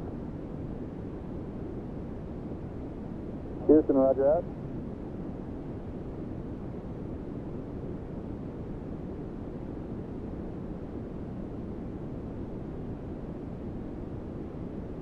Okay, the handle is off the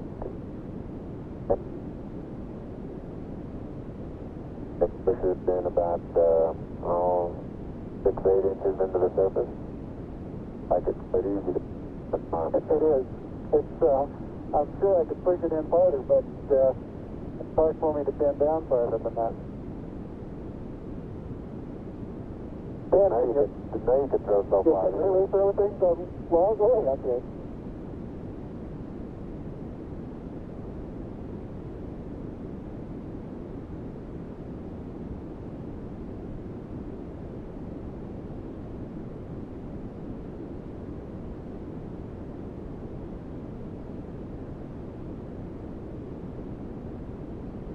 My pocket open, bud? Yes, it is. It's not up against your suit, though. Hit it back once more. More toward the inside.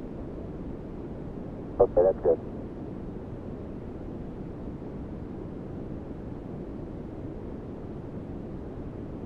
Put in the pocket?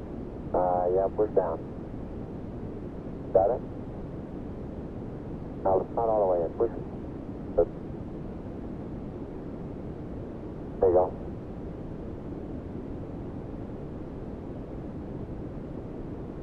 Contingency sample is in the pocket.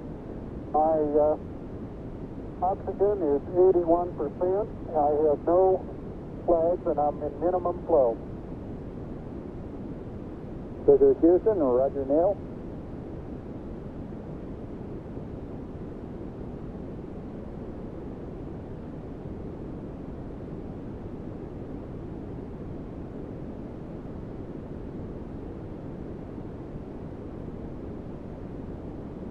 Okay, I got the camera going at 1 frame a second.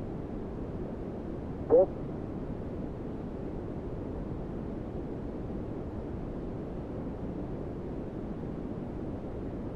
And I've got 80%, no flag. Good.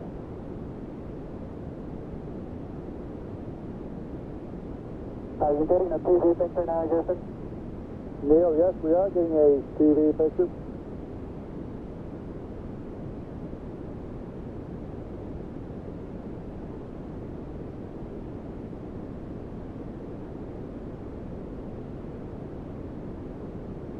Neil, this is Houston. We're getting a picture. You're not in at the present time. We can see the bag on the LEC being moved by Buzz, though. Here you come into our field of view.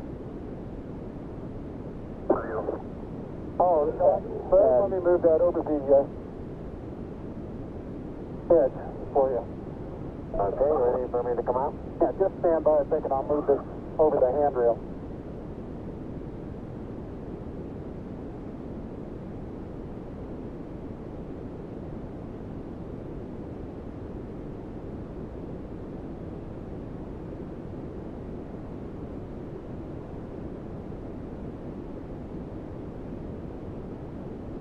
Okay. All right, that's got it. Are you ready? All set.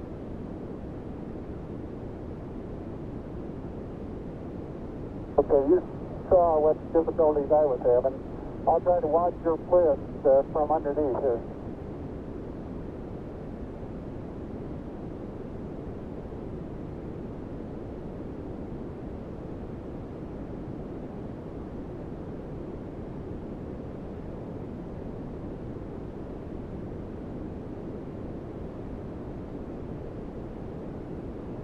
All right, the backup camera is listen. Okay, your list looks like it's clear and okay. The toes are about to come over the sill.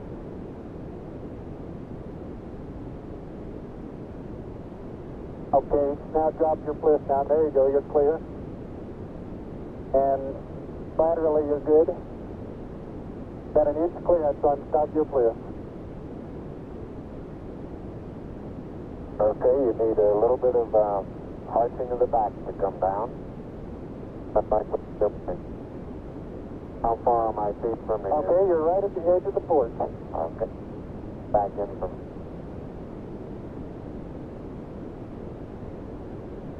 A small little foot movement. Push. Arching of the back. Moment comes up and clears the bulkhead without any trouble at all. That's good.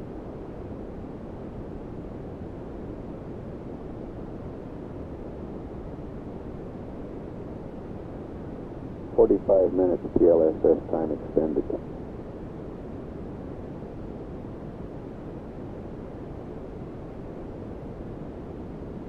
Neil, this is Houston. Based on your camera transfer with the LEC, do you foresee any difficulties in SRC transfer over? Negative. That's the sample return containers, the rock boxes that Capcom. Now I want to back up and partially close the hatch.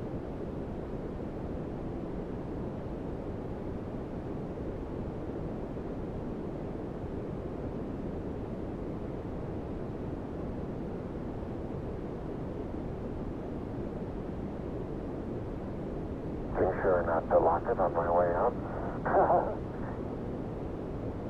Particularly good thought. That's our home for the next couple hours. We want to take good care of it.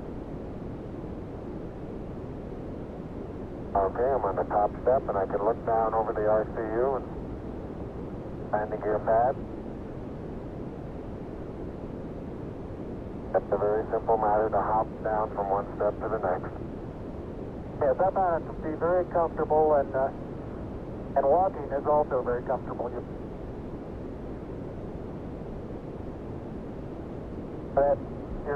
You've got 3 more steps and then a long one.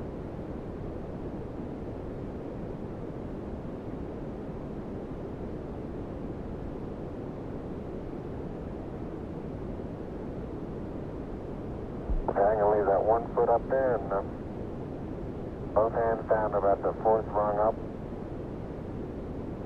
There you go. Okay, now I think I'll do the same.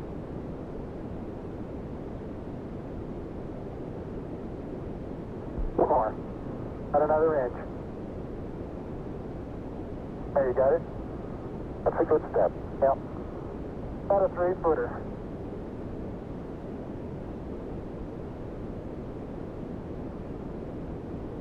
Beautiful view. Isn't that something? Magnificent sight out here. Magnificent desolation.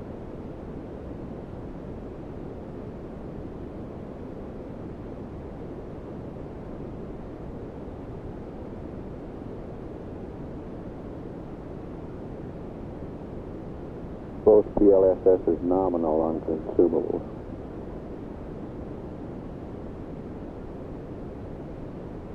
Like the secondary strut. Have little thermal effects on it right here, Neil. Yeah, I noticed that.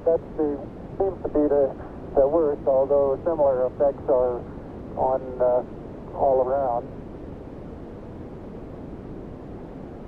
Very, very fine powder, isn't it? Isn't it fine? Right in this area, I don't think there's much of any, but fine powder, something clods together, and it's hard to tell whether it's a clod or a rock. Notice how you can pick it out? Yeah, and it bounces and then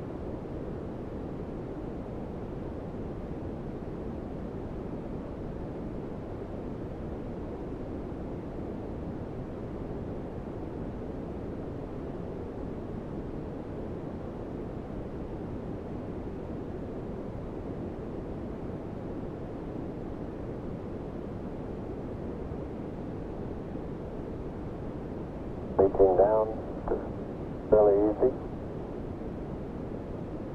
I got my suit dirty at this stage.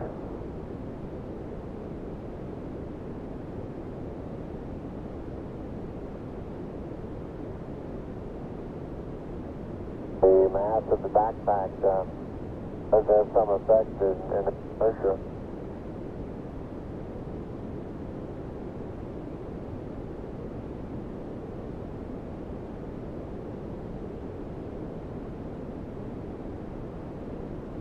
There's a slight tendency I can see now to backwards due to the soft, very soft texture. Hey, you're standing on a big rock there now.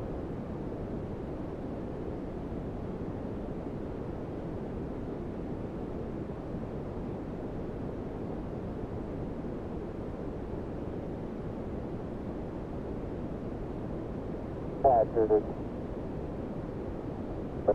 No, it didn't. There's no crater there at all from the engine. No? I wonder if that right under the engine is where probe might hit. I like that. Yeah, I think that's a good representation of our sideward velocity effects down there. Folded the probe. I'll see that probe over on the -1 strut. Broken off and picked back up. That's it, didn't it? The other two both bent over.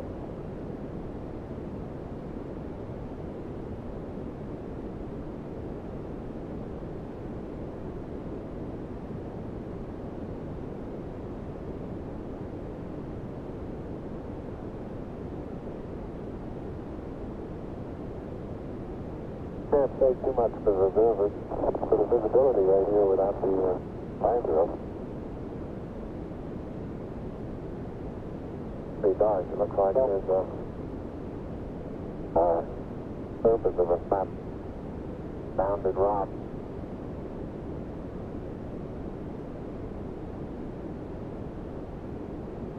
And incidentally, these rocks, very powdery surface.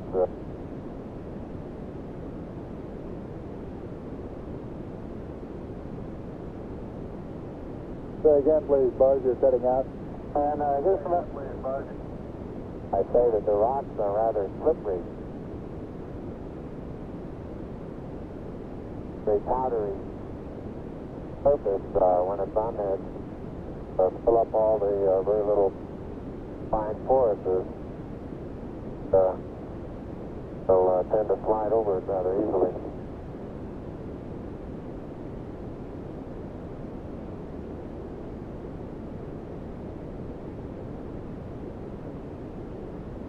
Neil Armstrong getting ready to move the TV camera now out to its panorama position. Traction seems like good. It's for area.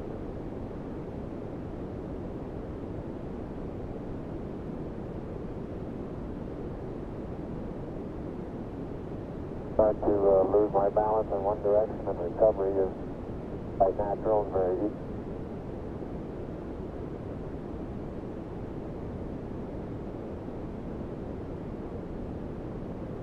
And moving on around, Jack doesn't dot the surface.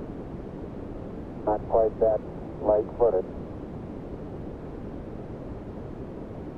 And I hit the insulation off the Mesa now. The Mesa seems to be in good shape. You have to be careful if you're leaning in the direction you want to go, otherwise you slightly uneven. Otherwise you have to cross your foot over to stay underneath where your center of mass is.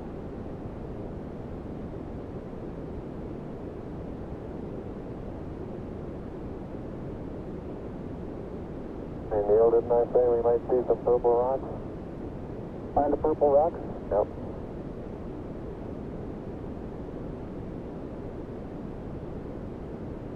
Very small, sparkly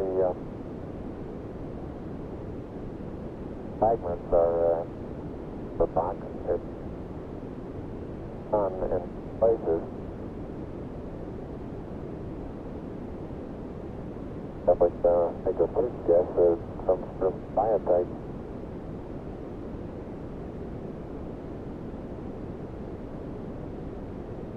We'll leave that to the further analysis.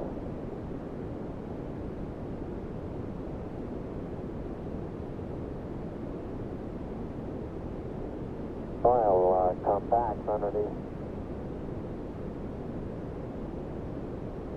8 feet. No, upset you don't sink down more than 1/4 of an inch.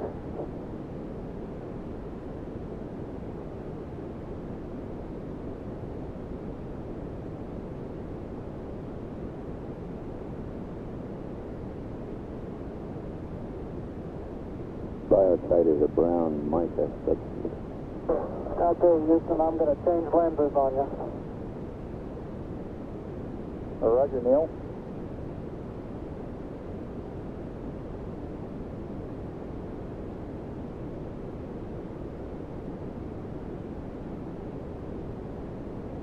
Life support consumables still looking good.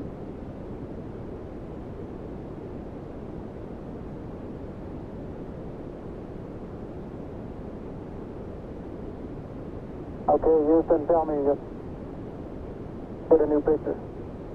Neil, this is Houston. That's affirmative. We're getting a new picture. You can tell it's a longer focal length lens. And for your information, all LEM systems are go. Over. I appreciate that. Thank you.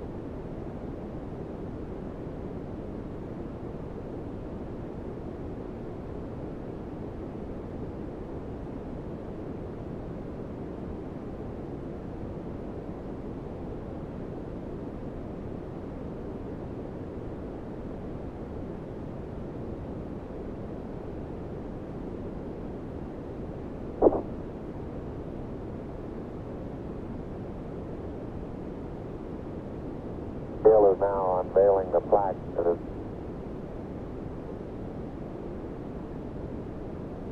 Roger, we've got you four-sided, but back to one side.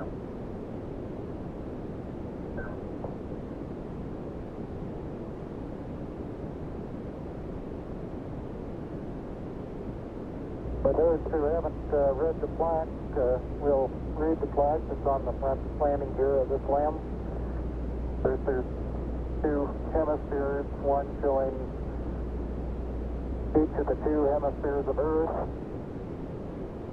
Underneath it says, "Here men from the planet Earth first set foot upon the moon, July 1969, AD. It came in peace for all mankind." It has the crew members' signatures and the signature of the President of the United States.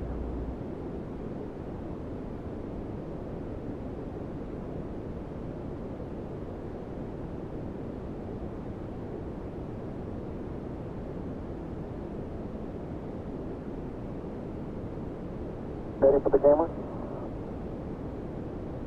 Oh, I got it. Yeah, you're taking TV on him. Touch the LEC there.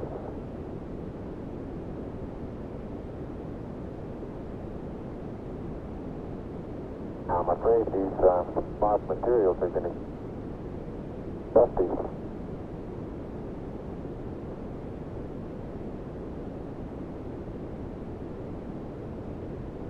Yeah, surface material powdery. I don't know how good your lens is, but if you can touch it, that's above.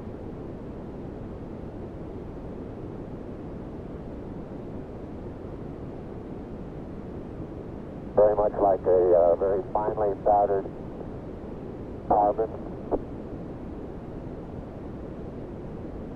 Pretty looking. You pull out some of my cable for me, bud?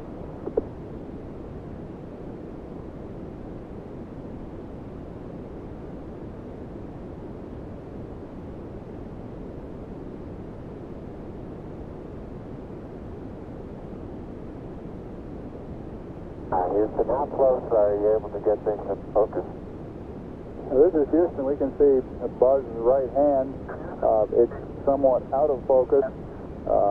I'd say we were focusing down to probably about 8 inches to a foot behind the position of his hand when he was pulling out the cable.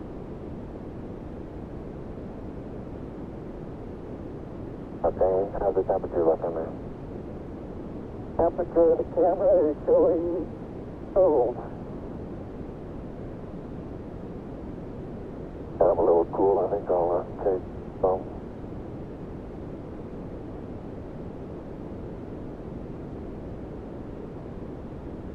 I'm on intermediate now, Houston, and I show 3.78, 05, 70. Houston, roger out. And we'll probably need a little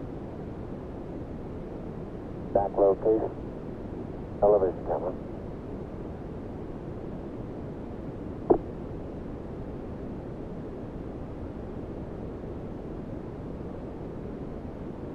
And Neil, let's look at the minus 5 strip. The direction of travel there. Traveling from right to left. Right. So this one over here underneath the mezzanine for the probe first hit. Minus my probe first hit. I got plenty of cable. You got plenty more.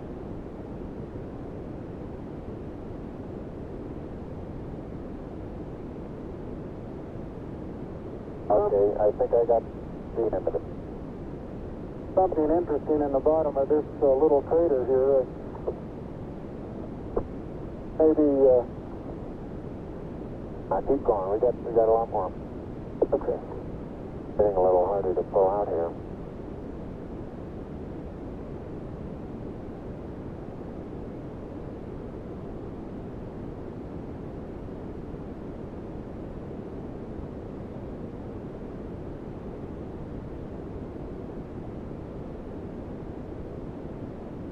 you stand on the ladder facing forward, the minus Y strip is the landing gear to your left. Hey, I am, Buzz.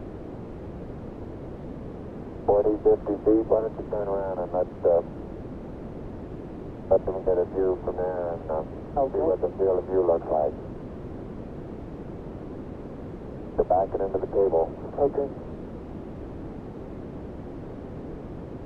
Turn around to your right, you got him. I don't want to go into the sun if I can avoid it. That's right, Jim. All right, let it Sit like that and walk around it.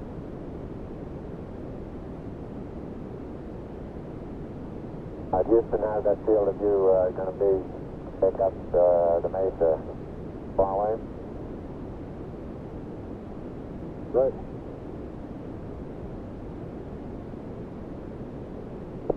Neil, this is Houston. The field of view is okay. We'd like you to aim it a little bit more to the right, over.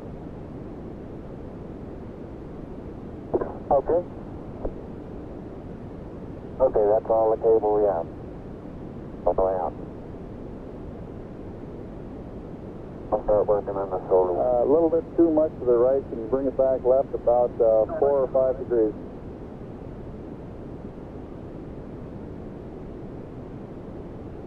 Okay, that looks good, Neil. Okay, now, think I ought to be farther away or closer? It is too much further away. Let's try it like that for a while. I'll get a couple panoramas with it here. Roger, you look okay as far as distance goes, Neil, and we'll line you up again when you finish the panorama. You're going too fast on the panorama sweep. You're going to have to stop for... I haven't stopped. I haven't set it down yet. That's the first picture in the panorama. Right there. Roger.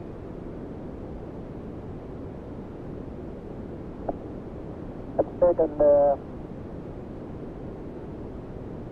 just about northeast. Tell me if you got a picture, Houston. Well, we've got a beautiful picture, Neil. Okay, I'm going to move it.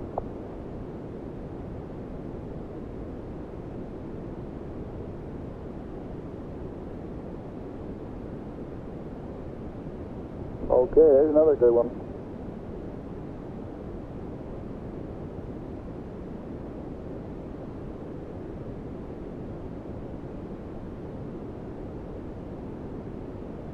Okay, we've got that one.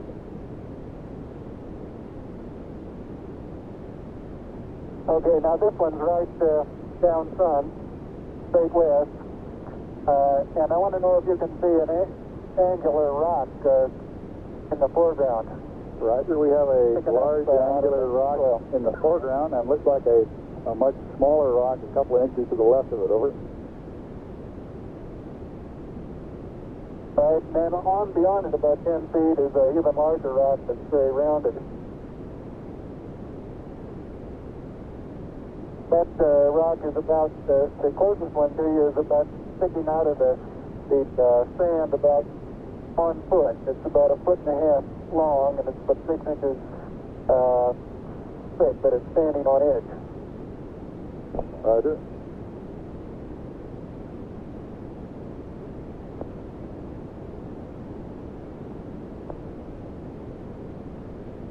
Okay, Neil, I've got the table out. The bag deployed. We've got this view, Neil.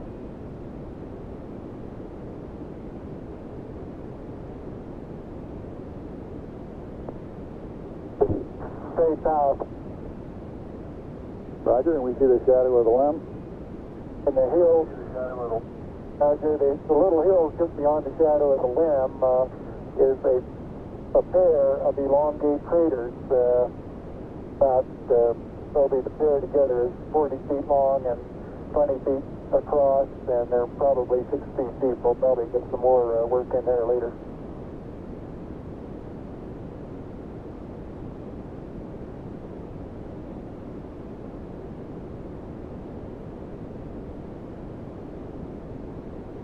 Roger, and we see Buzz going about his work. How's that for a final? For a final orientation, we'd like it to come left about 5 degrees, over.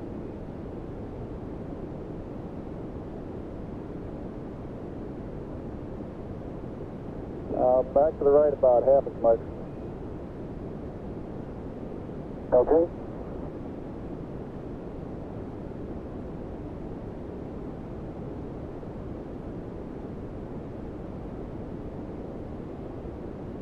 Okay, that looks good there, Neil.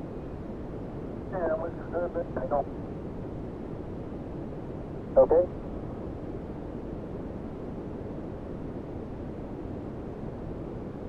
One hour, 7 minutes time expended.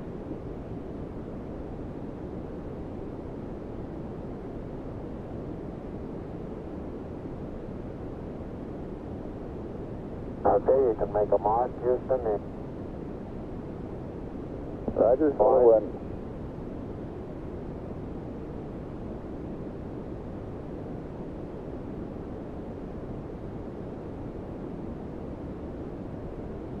And incidentally, you can use the shadow that the staff makes to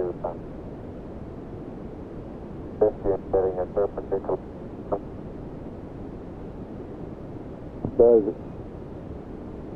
Buzz is erecting the solar wind experiment now.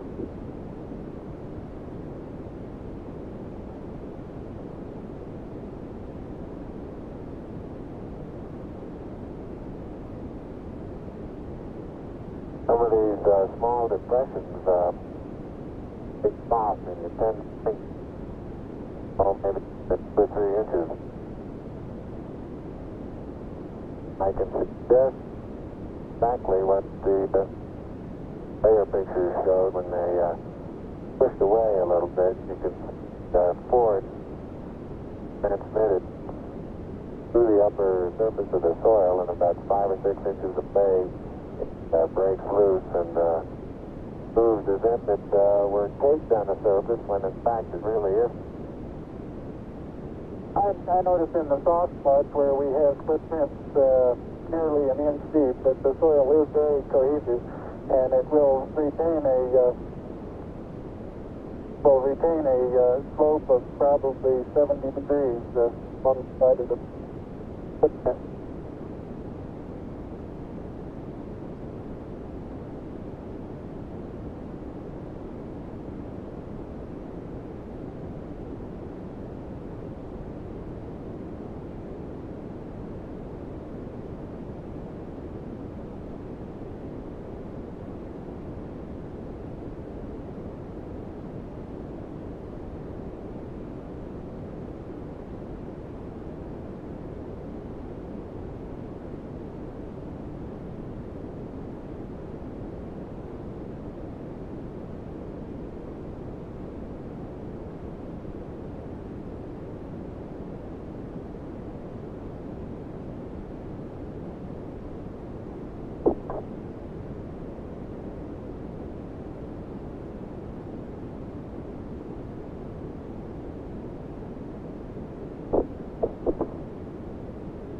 All limb systems still looking good.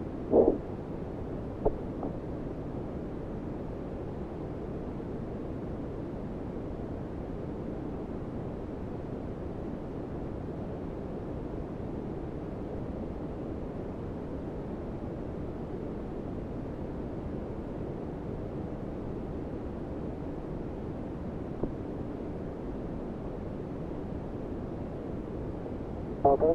Yeah, I think that's nice.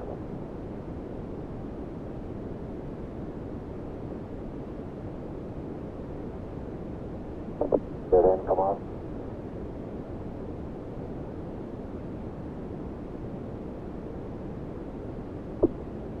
Going to get the camera.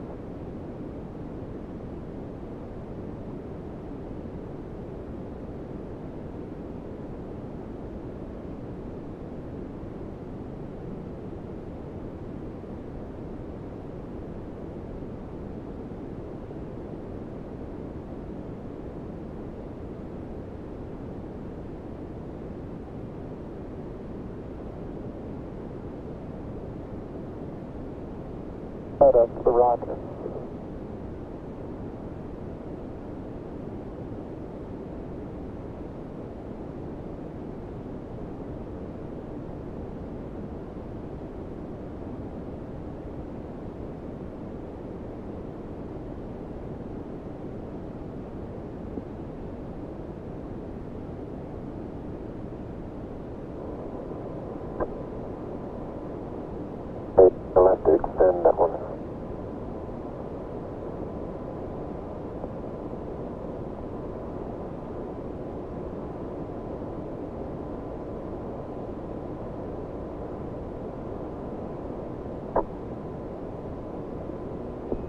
Columbia, Columbia, this is Houston, AOS, over.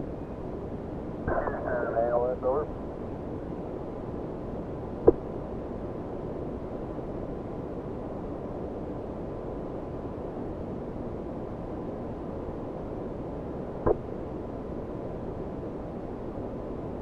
Neil Armstrong's been on the lunar surface now almost 45 minutes. It's bad. I don't remember.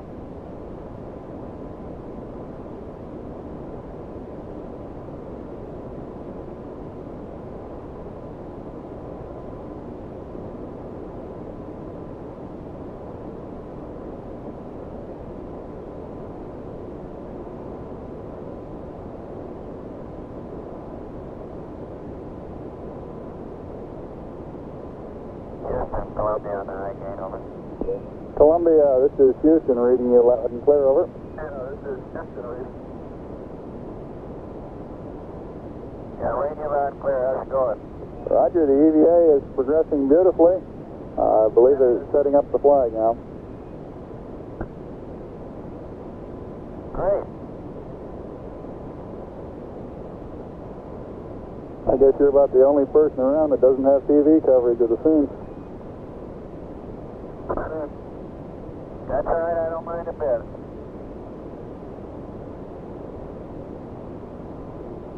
How is the quality of the TV? Oh, it's beautiful, Mike. It really is. Oh, geez, that's great. Is the lighting halfway decent? Yes, indeed. They've got the flag up now, and you can see the stars and stripes on the lunar surface. Beautiful, just beautiful.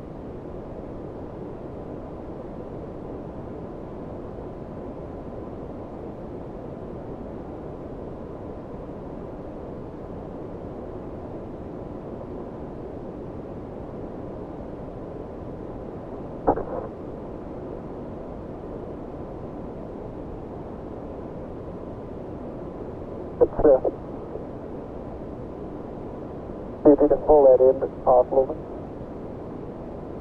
Straighten that end up a little.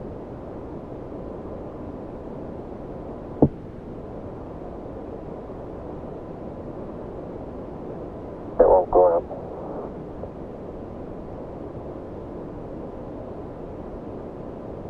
Okay.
Neil, this is Houston, radio check, over. Hi, Roger. Houston, loud and clear. Roger out. Loud and clear, Houston. Roger, Buzz.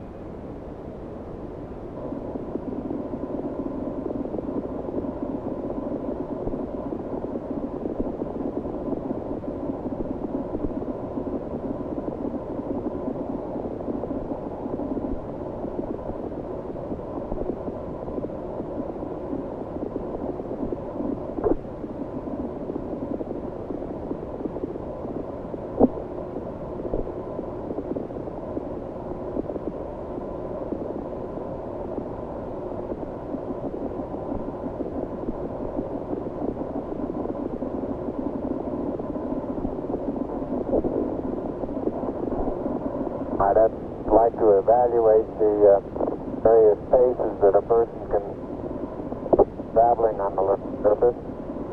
I believe I'm out of your field of view. Is that right now, Houston?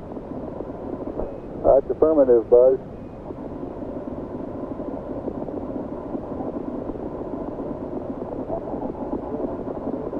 You're in our field of view now. You do have to be. All right, you do have to be rather careful to keep track of where your center of mass is.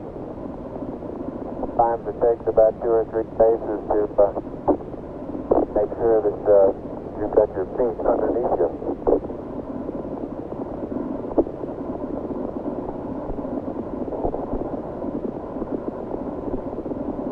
And about 2 or 3 or maybe 4 easy paces can bring you to a fairly smooth stop.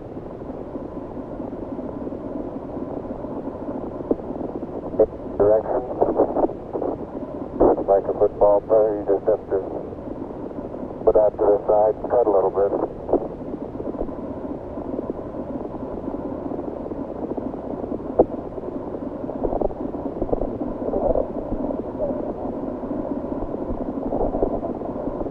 So-called kangaroo hop does work, but it seems your forward ability is not quite as good as it is in the more conventional one foot after another.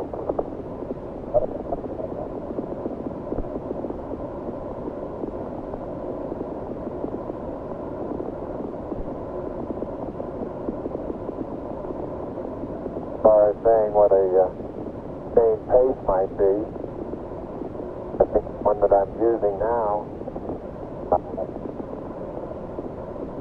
would get rather tiring after several hundred.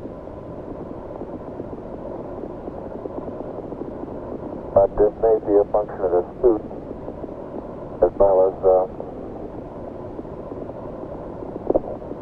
lack of gravity forces.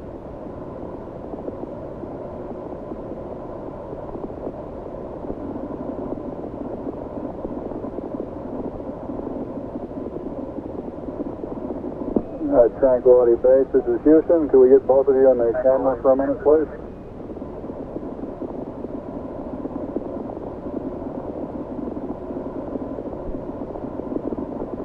Say again, Houston. Roger, we'd like to get both of you on the field of view of the camera for a minute.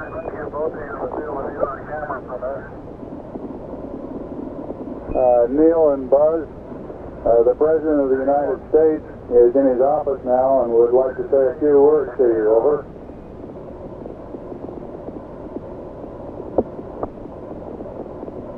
Over 200. Go ahead, Mr. President. This is Houston out. Hello, Neil and Buzz. I'm talking to you by telephone from the Oval Room at the White House. And this certainly has to be the most historic telephone call ever made. I just can't tell you how proud we all are of what you do. For every American, this has to be the proudest day of our lives. And for people all over the world, I am sure they too join with us in recognizing what an immense feat this is. Because of what you have done, the heavens have become a part of man's world. And as you talk to us from the sea of tranquility, it inspires us to redouble our efforts to bring peace and tranquility to Earth. For one priceless moment in the whole history of man, all the people on this earth are truly one. One in their pride in what you have done, and one in our prayers that you will return safely to Earth.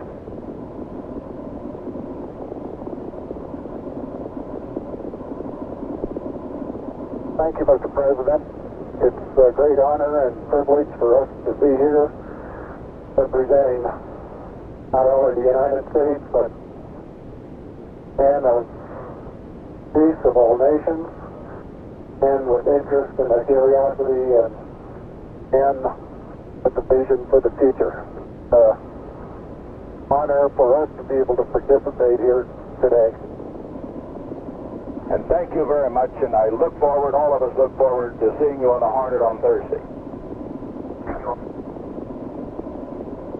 Look forward to that very much, sir.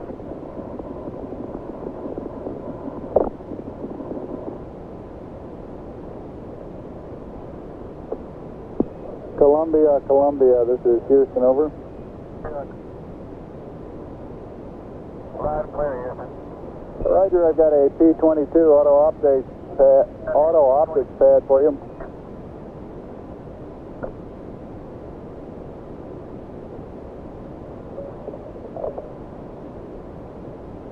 Roger, go ahead.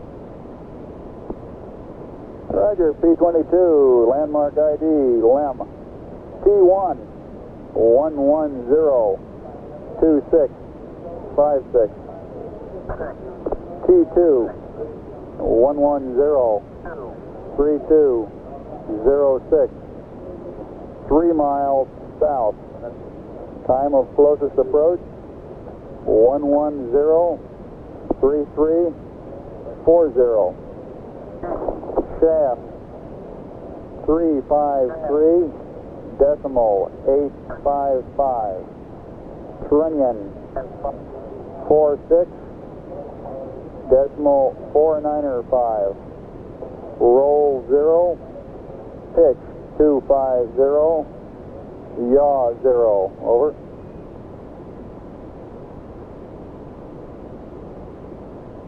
Roger, thank you. Read back now required. Roger, out.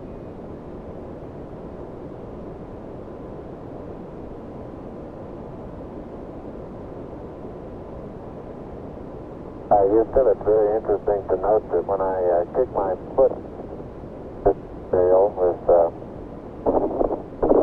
no atmosphere here and it's gravity. They seem to leave, and most of them have about the same angle of departure and velocity.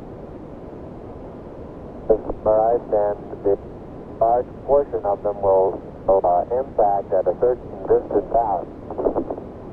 Several percentage, of course, that will impact different regions out, but so it's highly dependent upon the initial trajectory upward. Determines where most of the priority of the particle comes down right to terrain.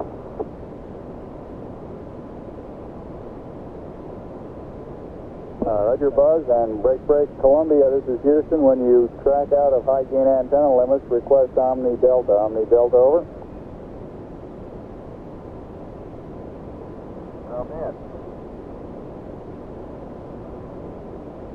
I've noticed several times in going from the sunlight into the shadow that just as I go in, I catch an additional reflection off the lens. Along with the reflection off my face onto the visor, makes visibility very poor just at the transition sunlight into the shadow. I essentially have so much glare coming onto my visor, I'm under shadow, so helmet actually gets shadow, and then it takes a short while for my eyes to adapt to lighting conditions. Inside the shadow area, the visibility, as we said before, is not too great, but both visors up. We can certainly get what sort of footprints we have and the minimal condition of the soil. Then after being out in the sunlight a while, it takes, watch it, Neil, you're on the cable. Okay. Yeah, lift up your right foot. Right foot. It's still, your toe is still hooked in it. That one? Yeah, it's still hooked in it. A minute. Okay, you're clear now. Thank you. Let's move that over this way. Neil Armstrong has the scoop for the bulk sample collection.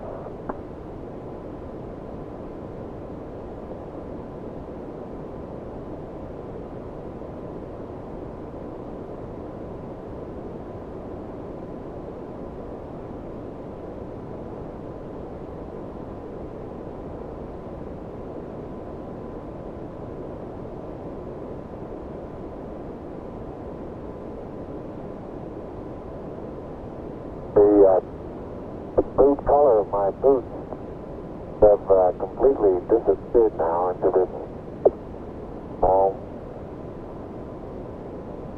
still don't know exactly what color to describe this other than grayish cocoa color. Seems to be covering most of the wider part of the boot. Color that had very fine particles.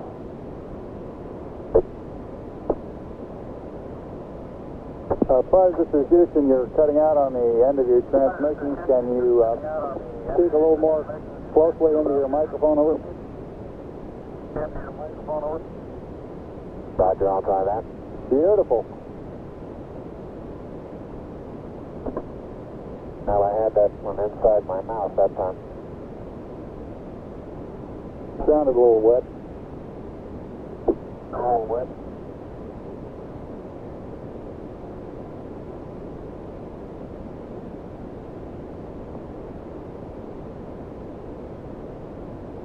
Neil's been on the surface an hour now.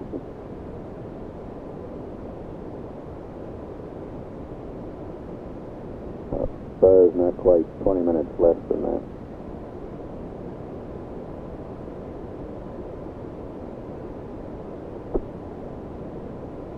In general, time spent in the shadow doesn't seem to have any thermal effects. Say we still inside the suit. There is a difference, of course, in the coming radiation in the helmet, so I think there's a tendency to feel a little cooler in the shadow than we feel out in the sun.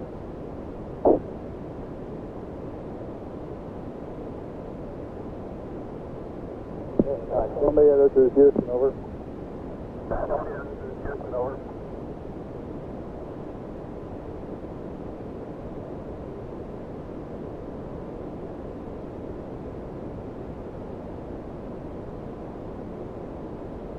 1 hour and a half extended on the PLSSs now.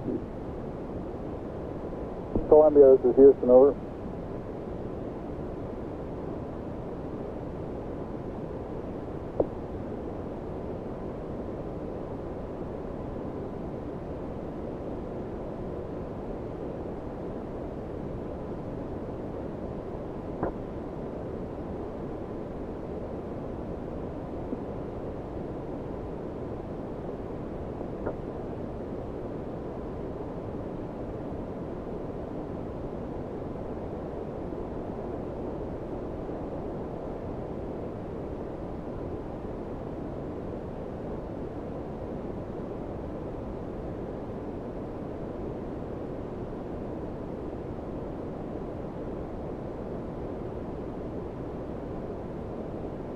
Columbia, this is Houston, over.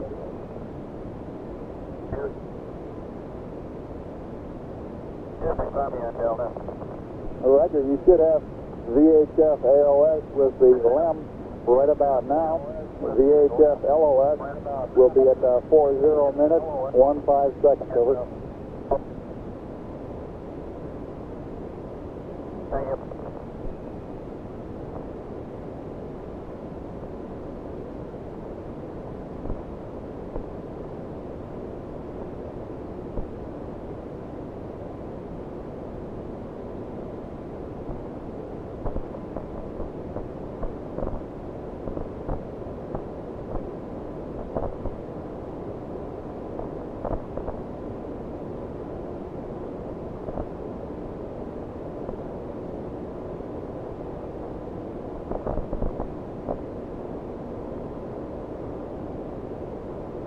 Heart rates on both crewmen averaging between 90 and 100. Flight surgeon reports they're right on the predicted number of the BTU units expended in energy of work. And he thinks they're in great shape. If I look around the contrast in general is comes about completely by virtue of the shadows. almost 8. Looking down sun, zero phase, very light colored gray, light gray colored, like the halo around my own shadow, around the shadow of my helmet. Then as I look off cross sun, the contrast becomes strongest in that the surrounding color is still fairly light. As you look down into the sun, a larger amount of shadowed areas looking toward us. General color of the surrounding is darker than cross sun. Contrast is not as great. Surveying the dusty area that we've picked up, considerably darker in texture. Now, I've picked up one. I imagine that this has been out by certain impacts that that's a distinct surveyor. The same is true as I survey cross sun along the area that we've been walking. General is to the fact that there are footprints there. General terrain where I've been up out of this surface trail is generally of a darker contrast in color.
You can see Neil Armstrong bringing the scoop. Around I'll be taking about 30 to 40 feet out the bus. But Say again, which strut, please, Buzz? So it seems the plus V strut. Roger. And right in this area there are two craters. The one that's right in front of me now as I look off in about the 11 o'clock position from spacecraft, about 30 to 35 feet across, and several rocks and boulders, 6, 8 inches across, different sizes.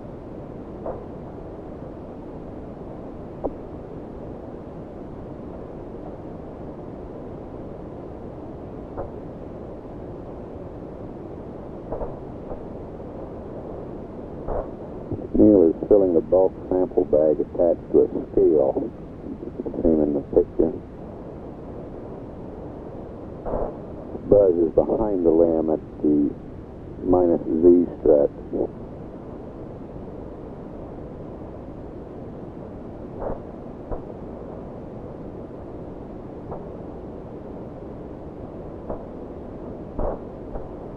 That's the landing gear directly opposite the ladder.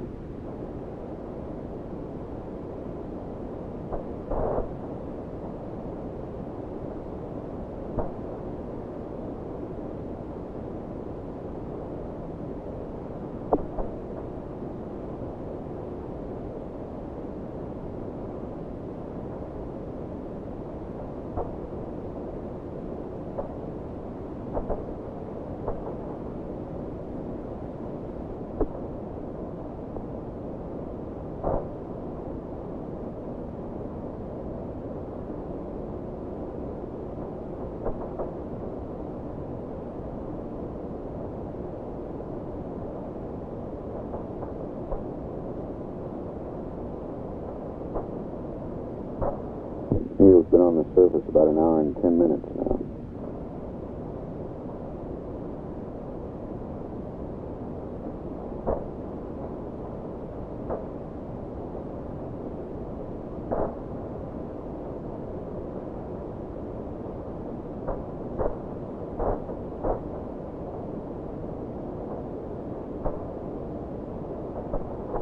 I'm now in the area of the minus Y strut. Taking some extra photographs.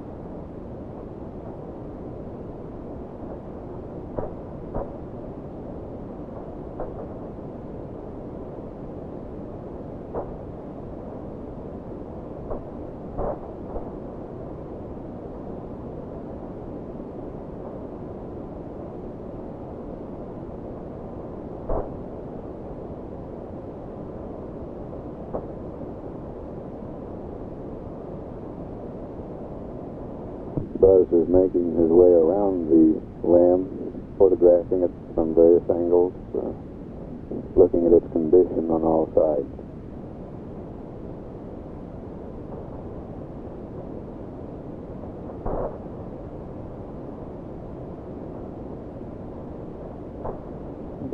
Neil's still occupied with the bulk sample.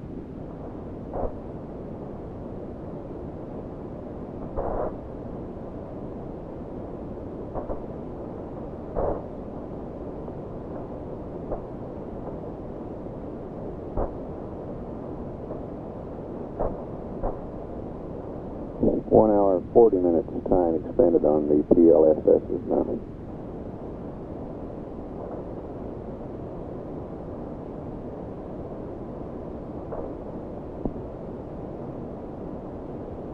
How's the bulk sample coming, Neil? Bulk sample is just being sealed.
Columbia, this is Houston. Go ahead, over.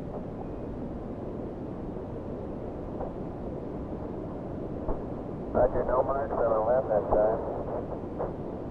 I did see a suspiciously small white object was coordinates burned.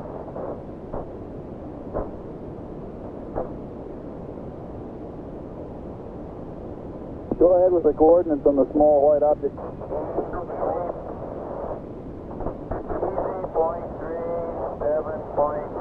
But I really him, and it's right on the southwest rim of a crater. I think they would know it if they were in such a location. It looks like their lamp would be pitched up at quite a degree. It's on the southwest wall of a smallish crater.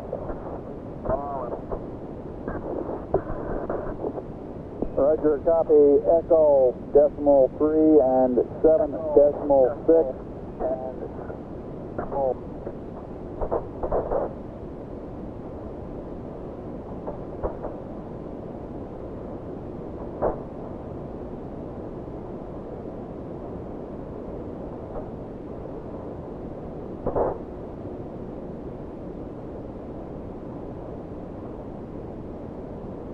And Columbia, this is Houston. While I'm talking to you, LOS will be at 111 19er 31. ALS 112 05 43. Over.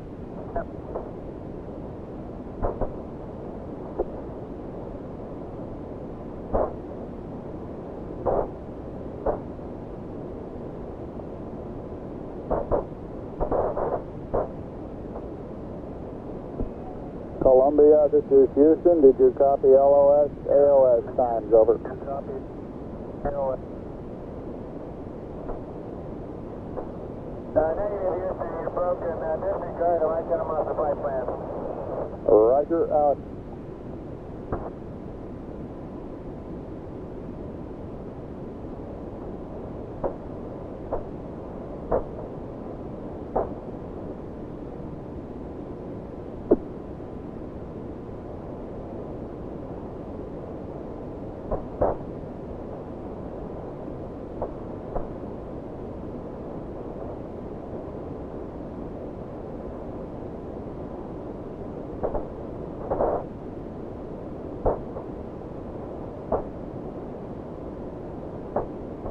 The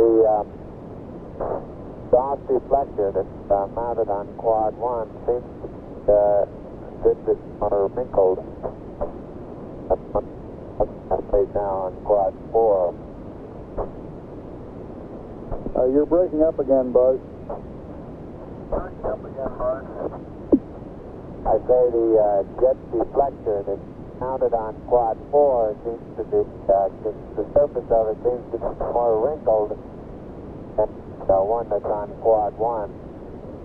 Generally, underneath part of the lem seems to have stood up quite well to the pictures in the half part of the lem that illuminate the thermal effects much better than we could get them up here in the front. Roger, out. I want to get some particular photographs of the bulk sample area, Neil. Okay.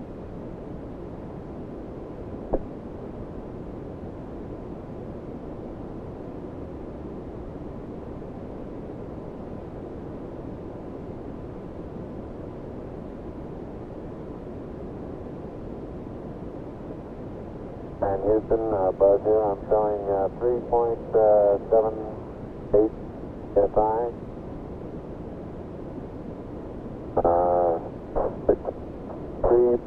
3%, no flags. Adequate. Light warming, fingers.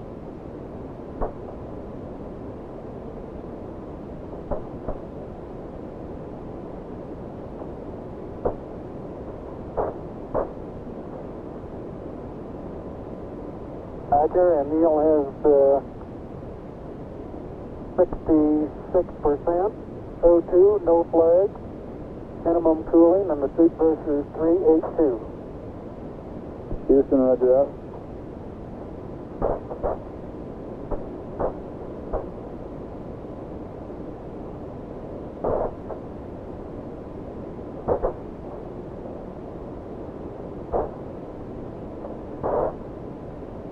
Neil has finished collecting and packing the bulk sample.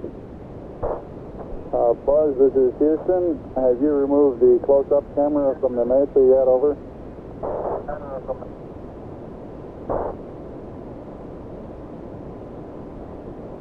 Negative, thank you.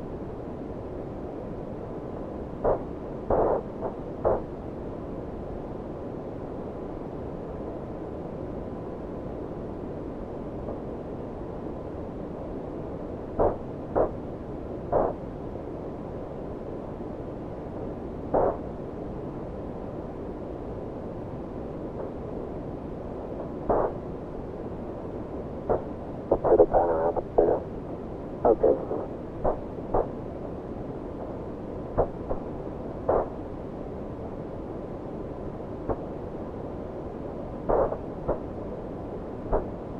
Got it? Got it.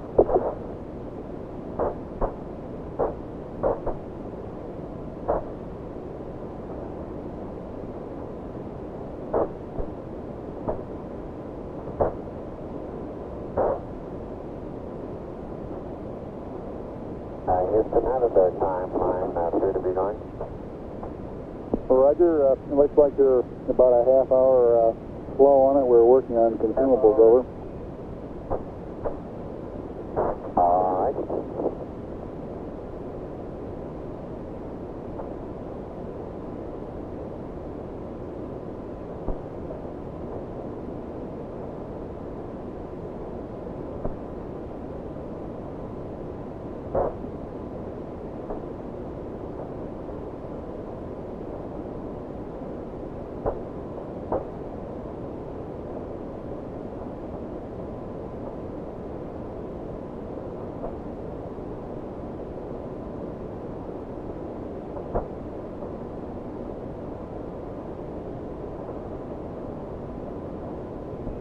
Neil and Buzz, this is Houston. To clarify my last, your consumables are in good shape at this time. The 30-minute reference was with respect to the nominal timeline. Over. Roger, I understand that.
Neil's been on the surface now slightly over an hour and 20 minutes.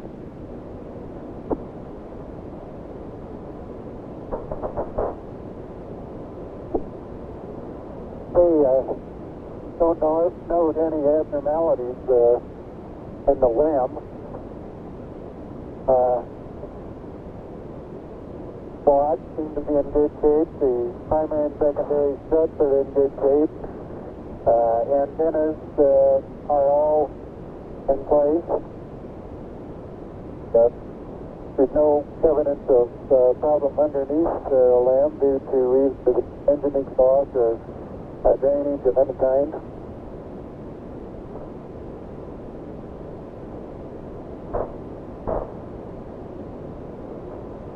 Roger up.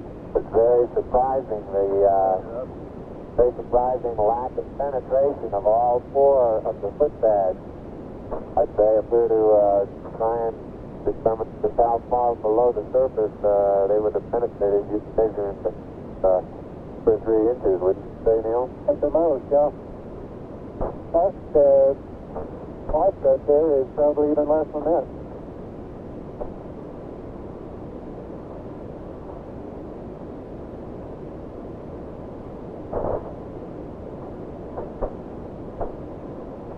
All right, great job.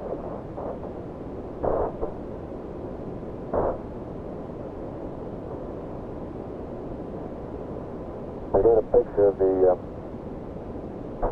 bus-wide strut taken from here to descent stage, and I think we'll be able to see a little bit better what the ripple effects are. Seem to be quite minimal.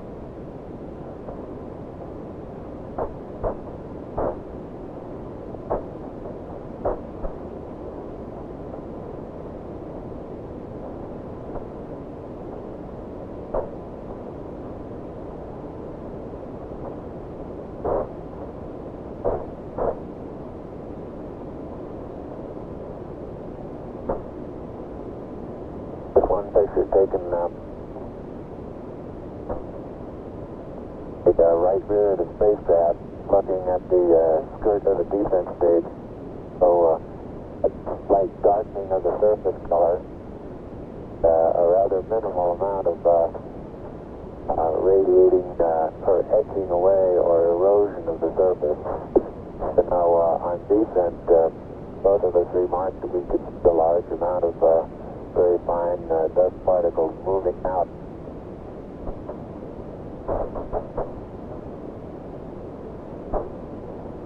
It was reported beforehand that we would probably see an outgassing from the surface after actual engine shutdown, but I recall I was unable to verify that.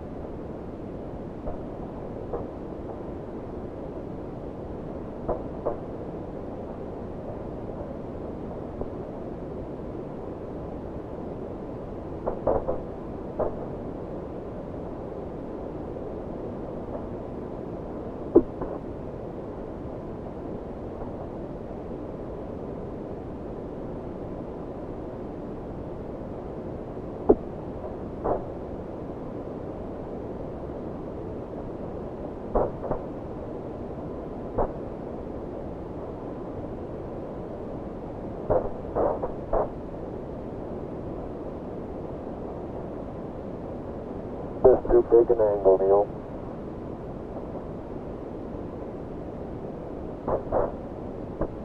Yep. I think you're right.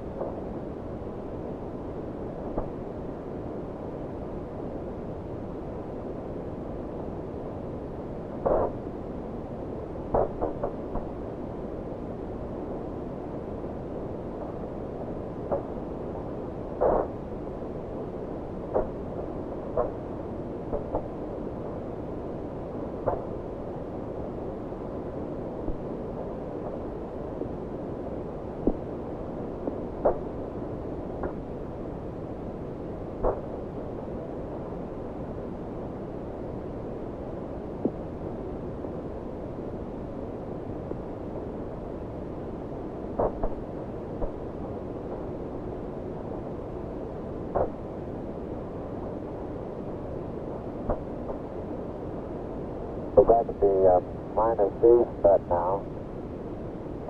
Area up there we're taking to the bed will take very little force of impact that we actually have.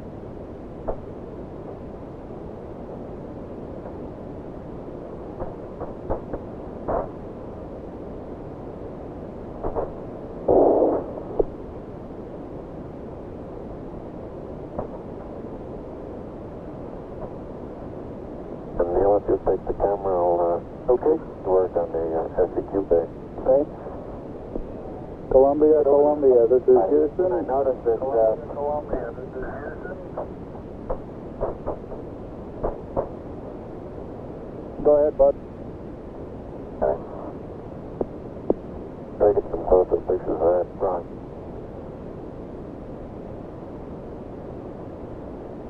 I was saying that, Houston, stop and take a photograph of something and then want to start moving again sideways. Quite a tendency to start doing it with just gradual sideways hops until you start getting momentum. Roger.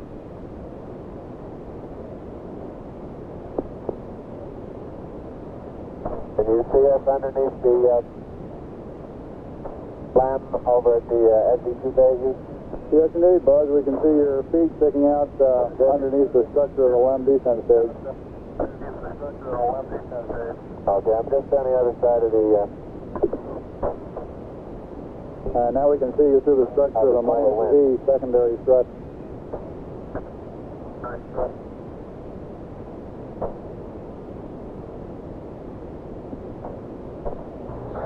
The SEQ bay We don't necessarily do an idea, but we're going to lose it altogether. scientific experiments to be left on the surface of the ring. The laser reflector. They're open, and it looks like they're going to stay up without any problem.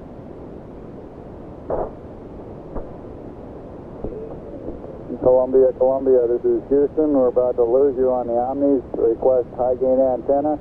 React mode. Hitch 20. Yaw 135. Over. 175, flight.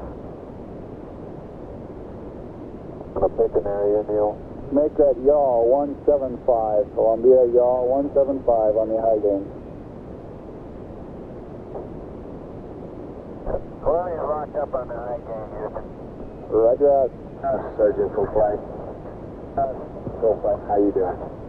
Doing real fine. They're still working below this predicted curve. EMU flight.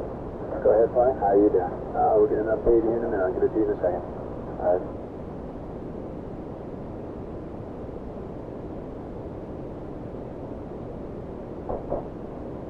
Flight return. The surgeon says everything looks fine.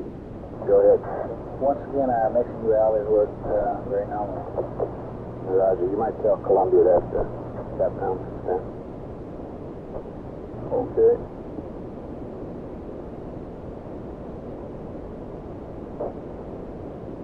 Yes. He can if he's watching. He may not be watching at this time. An hour and a half of surface time. Hey, talking to Ecom, he says that if Columbia is watching it on board, he can see it. You think you ought to tell him about it anyway? Over? No, disregard. Roger.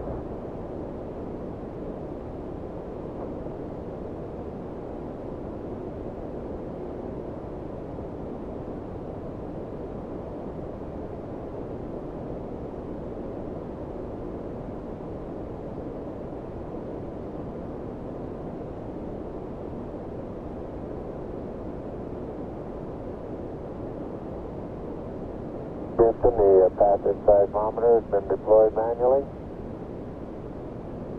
Roger.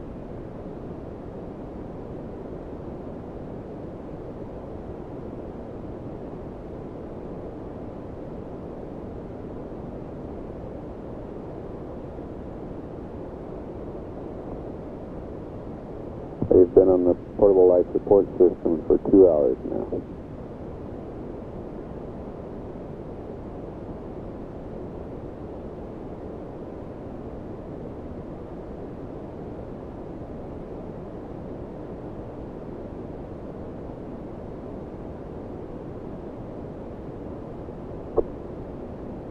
And the manual deployment of the LI-cubed little spring that's at the end of the string pulled off of the pit pin. Now, however, I was able to reach up and get hold of the pit pin and pull it loose. So it'll be deployed manually also. Roger.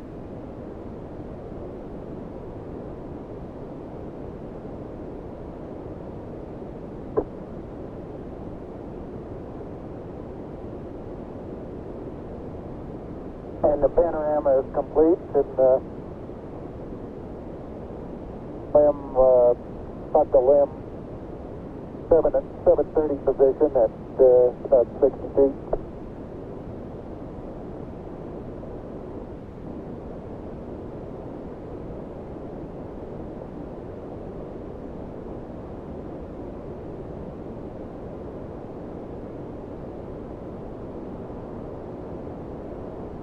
That's Neil Armstrong to the left of the screen. That Doors are closed and locked. Roger.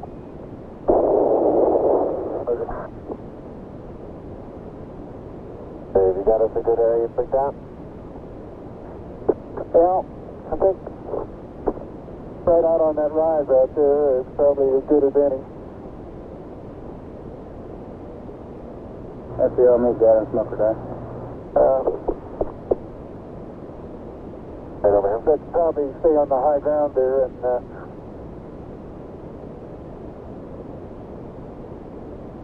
Watch at the edge of that crater is that's real soft there, isn't it?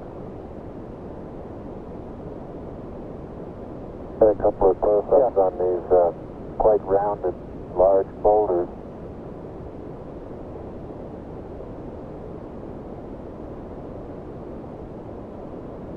Buzz Aldrin coming into view on the right, carrying the 2 experiments. About 40 feet out. I'd say after the end of that next... Well, it's going to be a little difficult to find a good level spot here. top of that next little ridge there, wouldn't that be a pretty good place?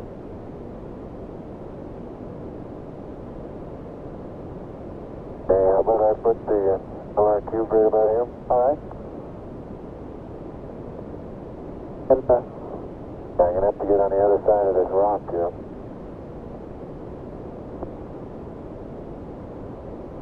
I would go right around that crater to the left there. Isn't that a level spot there? I think this right here is just the level. Okay.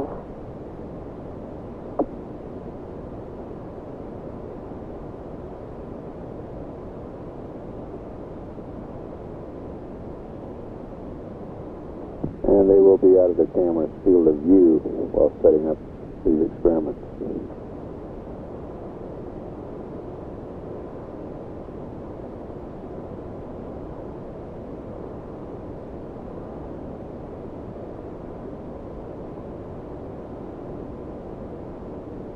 The boulders look like basalt, and they have probably 2% white minerals in them, white crystals.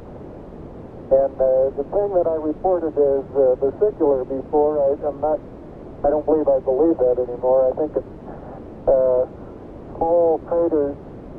They look like little impact craters where BB shot has hit the surface.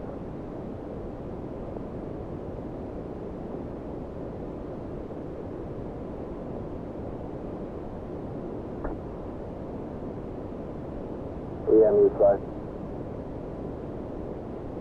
Bad flight? How you doing? Okay, it looks like we've covered a little bit. We've got about 15 minutes, and for the extension, be on the 240. Consumable wise. How you counting the 240? Where'd you start? The clock up. Are you on the clock up front? Right.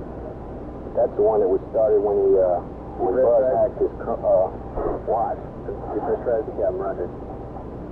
We just keep slipping the activities back and protecting our profiles. And the current rate right now is around 15 minutes beyond 240. Okay, and you're going with that clock up there. That's front.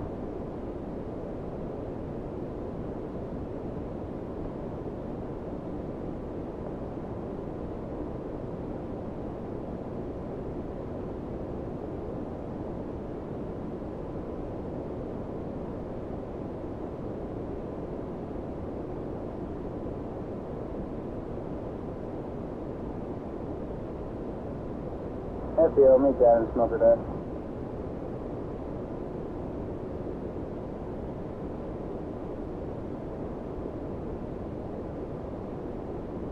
Hi, Houston, I have the seismic experiment just over now, and I'm aligning it with the sun. I'm having a little bit of difficulty getting the bead to go in the center. Wants to move around and around on the outside. And then it's not any home. You're cutting out again, Buzz.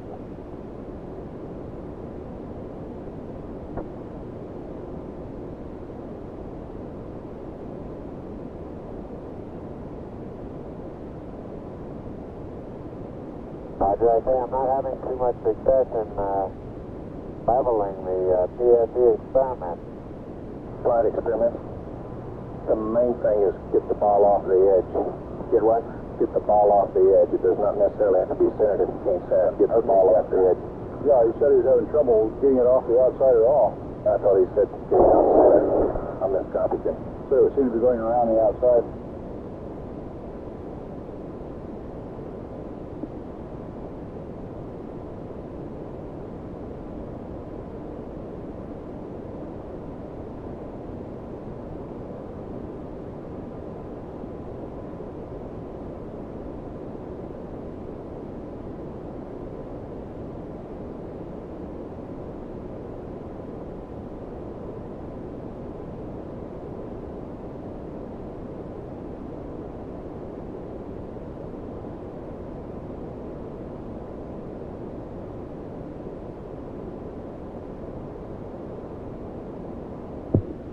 The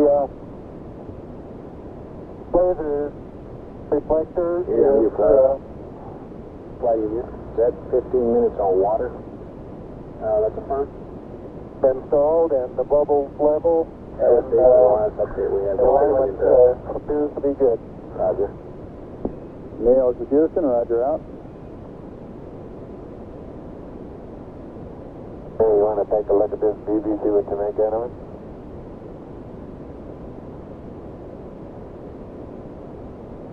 I found it pretty hard to get them perfectly level too. My baby likes the outside. It won't go on the inside. Flight experiment. I think I drowned him out. I think he just said it stays on the outside. The cup is convex now instead of concave. Think you're right. I believe it is. Houston, I don't think there's any hope of using this leveling device to come up with an accurate level. It looks to me as though the cup here that the BB is in is now convex instead of concave, over. Let's have him not to fight it too long on flight. Let's forget it. Roger 11, press on. If you think it looks level by eyeball, go ahead. Okay.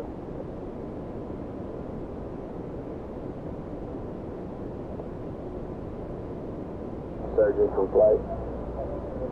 The bubble level Okay to you? on a leveling device on the Okay.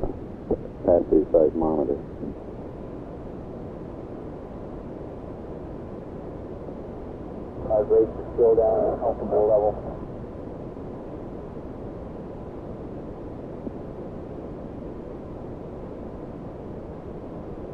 One going, huh? Okay, Capcom FAO, flight surgeon and EMU on the loop.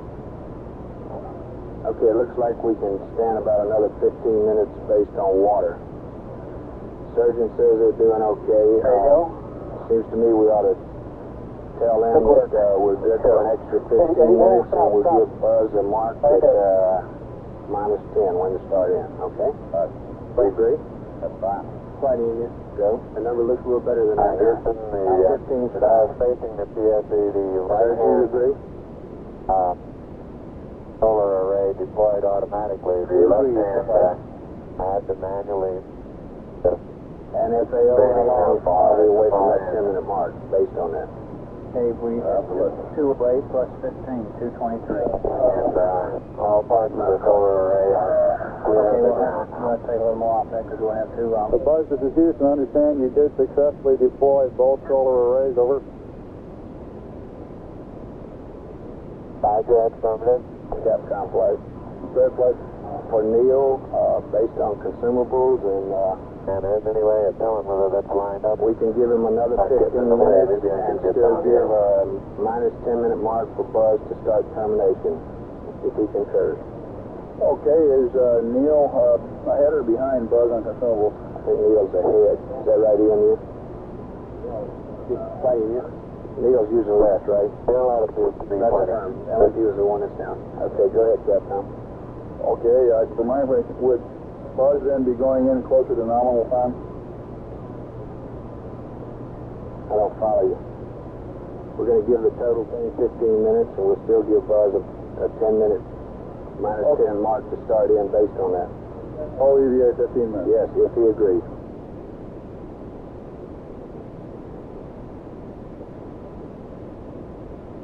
Neil, this is Houston, over. Neil, this is Houston, over. Hey, go ahead, Houston. All right, we've been looking at your consumables, and you're in good shape. Subject to your concurrence, we'd like to extend the duration of the EVA 15 minutes from nominal. We will still give Buzz a hack at 10 minutes prior for heading in. Your current elapsed time is 2 plus 12, over. And that means Buzz would have to start back in at about... Okay, that sounds fine. Roger out. Flight experiments while they're out there with the camera. Would you have time to get a picture of the bubble? Is he still there? Roger, he's still in the vicinity. I haven't seen him come back from the side of the TV yet. You can try it if he hadn't left it. Got the camera there. 212 is the time extended on the PLSS. This is Houston. If you're still in the vicinity of the PSE, could you get a photograph of the ball level, over? I'll do that, but... Right, we'll get a photograph of that.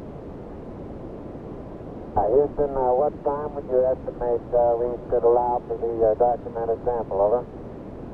Stand by. FAO. Approximately 10 minutes. Pardon? Approximately 10. Approximately 10, Capcom. Capcom. Oh, Approximately 10. Say again, sir? Approximately 10 minutes. I believe the ball is right in the middle now. Wonderful. Take a picture before it moves. He asked what would we estimate for the document, and we're estimating about 10 minutes. Neil, this is Houston. We're estimating about 10 minutes for the documented sampling, over. Ecom flight, did you get your message, Capcom? Yes, flight. Okay. Say again? You got a message for Columbia? A battery charge. Flight network, we have good E7 data. Okay. Columbia, this is Houston, over. This is Houston, over. Go ahead, Houston, Columbia. Roger, I'd like you to terminate charging battery Bravo at 111 plus 15, over.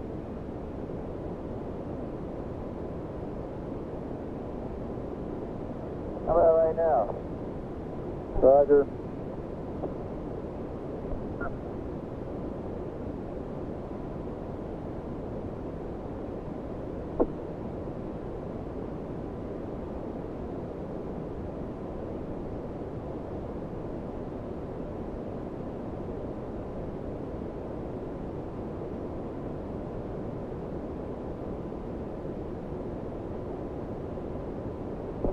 Buzz, this is Houston.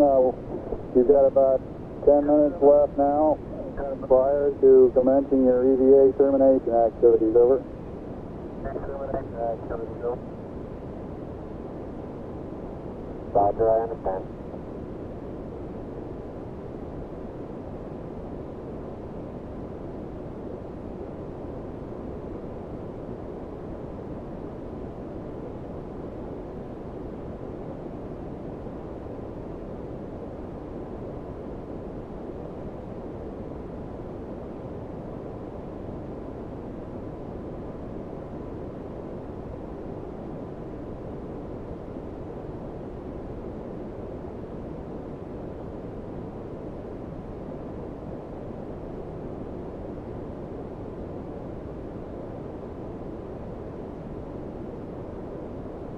Flight experiment. Go ahead. Roger, we've uncaged. Working well. See a lot of short period seismic activity. Short period Z. You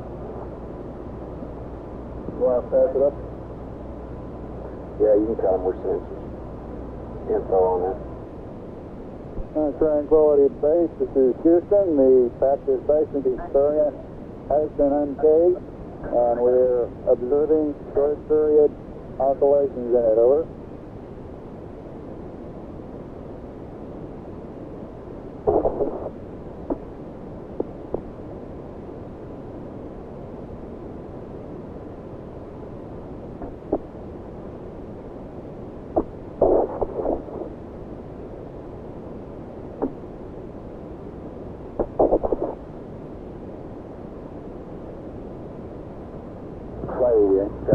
I'm trying to say about an hour and 15 minutes. So we got to start in there now.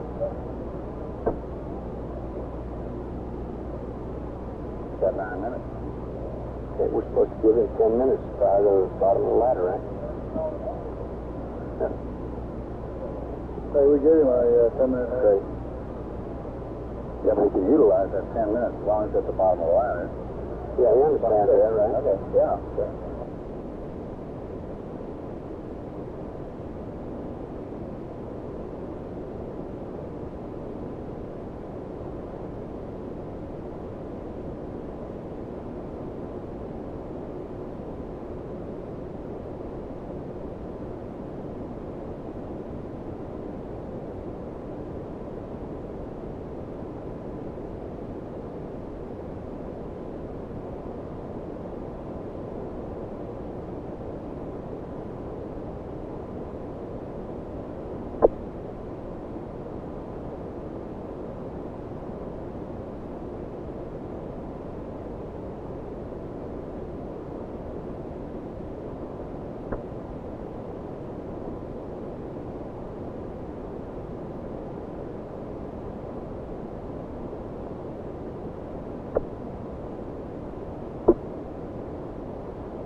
Flight.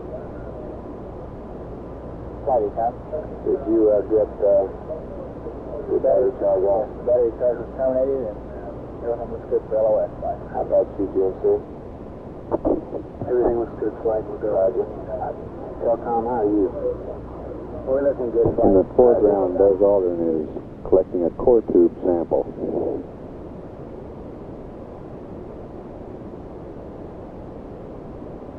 I hope you're watching how hard I have to hit this into the ground to the tune of about 5 inches, Houston. Roger.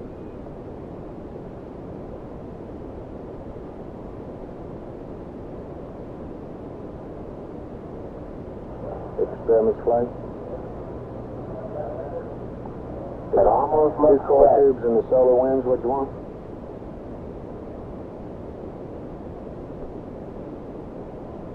Experiments. Got it. Sample. Experiments. Give me an answer. 2 core tubes in the solar wind. Roger. Okay. Wait a minute. Here, cut the cable again. Neil and Buzz, this is Houston. We'd like to be right. Turn to right. Not clear? Not quite. Neil, this is Houston. We'd like you all to get 2 core tubes and the solar wind experiment. 2 core tubes and the solar wind, over. Roger.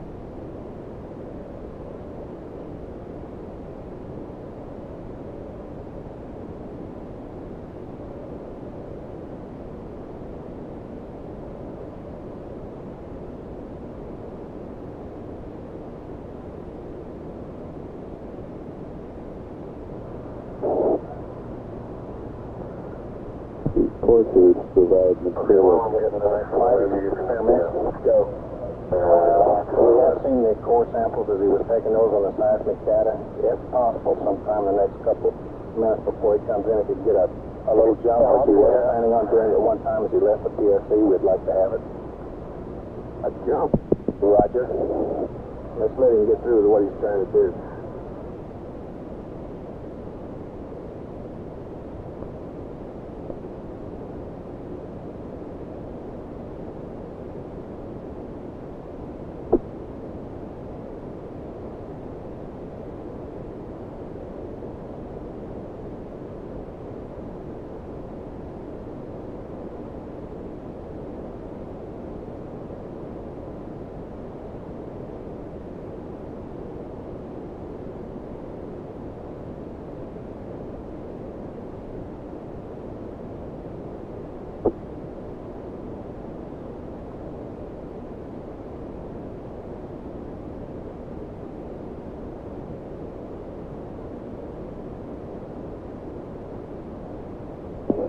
Buzz, this is Houston. You have approximately 3 minutes until you must commence your EVA termination activities. Over. Roger, understand.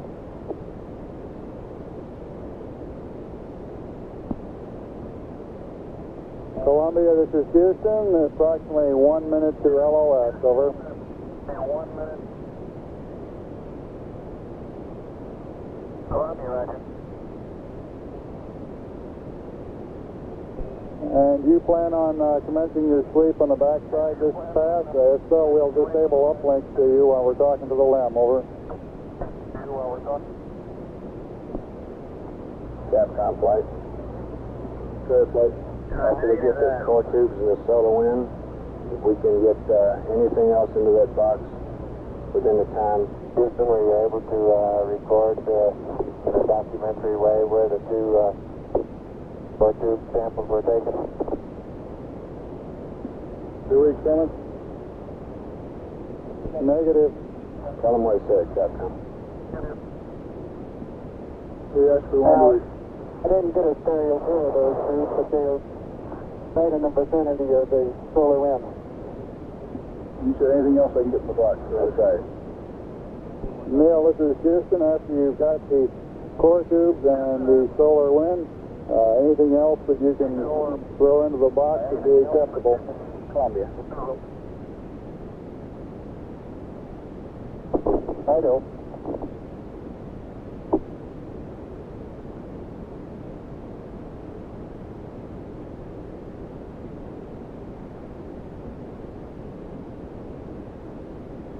Cap was right.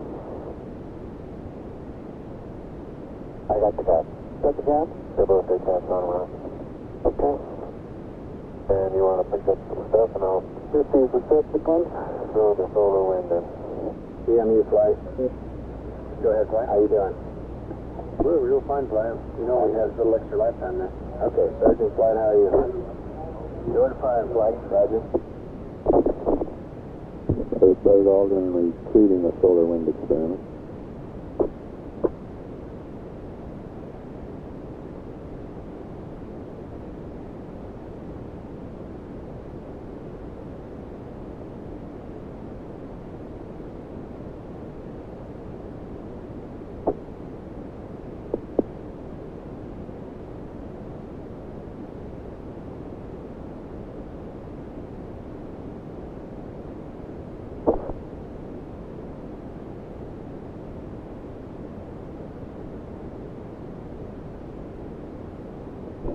Buzz, this is Houston. It's about time for you to start your UVA closeout activities. Capcom Flight. Third flight. Who gets the film? Roger. Roger, Neil. On the close-up camera? Roger, I'm looking They've now. been on their life support system. On their life support system. 2 hours, 25 minutes. How about film magazine?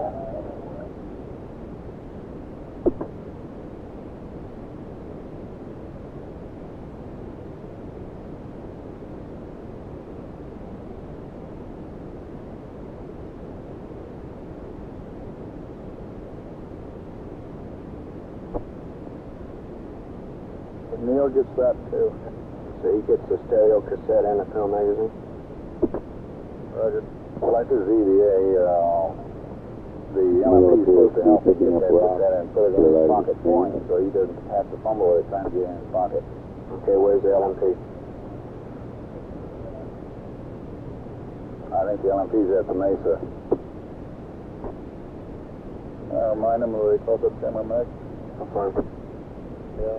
Neil and Buzz, this is Houston. I'd like to remind you of the close-up camera magazine before you start up the ladder, Buzz. Okay. Got that over with you, Neil? Now that close-up camera is underneath the Mesa, I'll have to pick it up with the trunk. And I'm picking up several pieces of really particular rock out here now.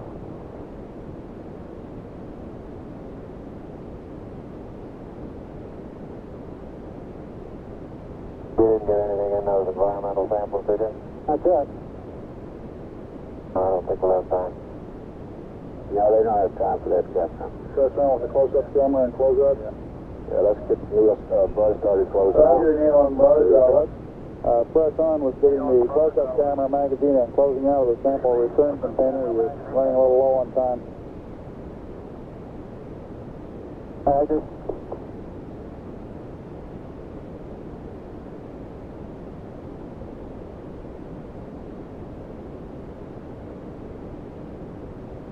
We want to keep a good margin in those portable life support systems.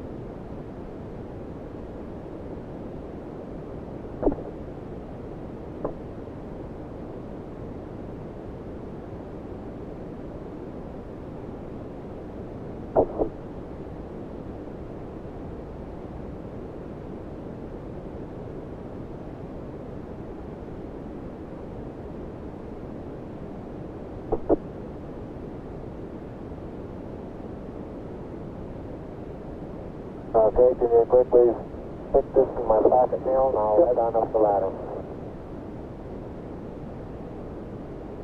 The Capcom flight. Good flight. What Buzz just say? He asked me to put the close-up camera film in his pocket and he head up the ladder. Now my flight plan shows straight.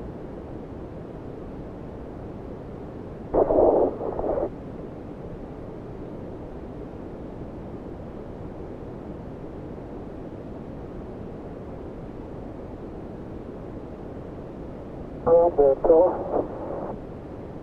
Just hold it right down. Okay, let the pocket go. About third?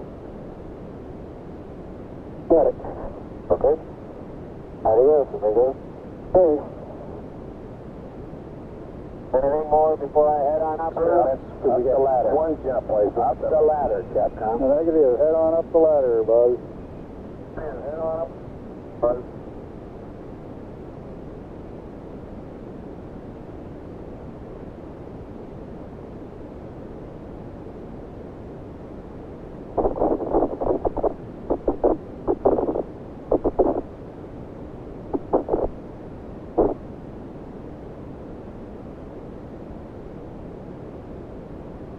That white dot right above the horizon on the right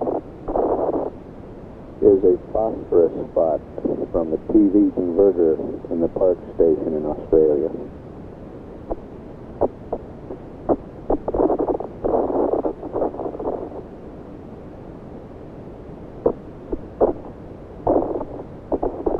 You want me to flight?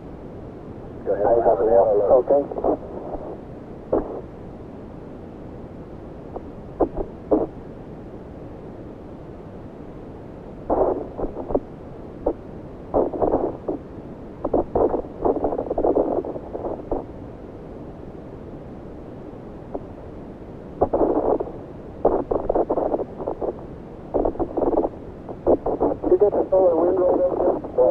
They do.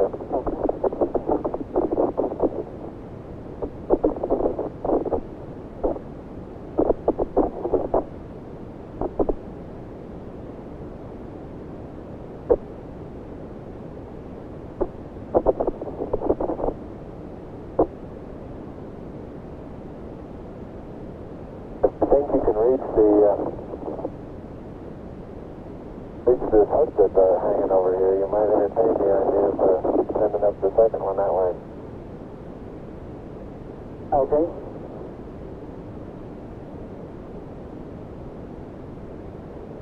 Get the film off of that. Oh well. Better now.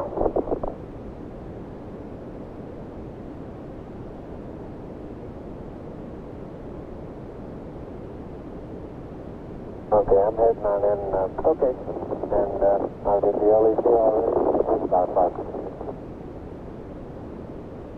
Telcom, control flight. Go flight. Watch your switches and circuit breakers now. All right.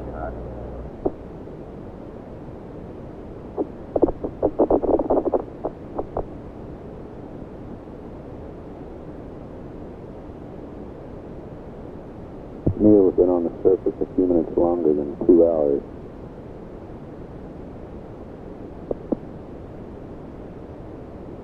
Buzz approximately 20 minutes less than that. Neil, this is Houston. Did the Hasselblad magazine go up on that sample return container also? Sample return also. I've got the Hasselblad magazine hooked to the SRC now, yeah. Roger.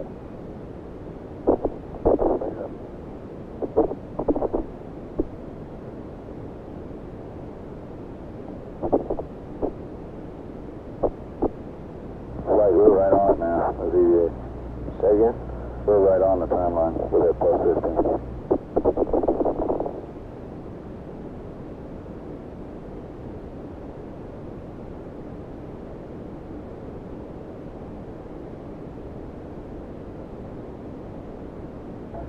Ecom GNC flight. Flight Ecom. Okay, well, Mike's on the backside now. Let's get everything in order. How you doing, Buzz? Configuration for sleep for Okay. CSM. Roger, flight.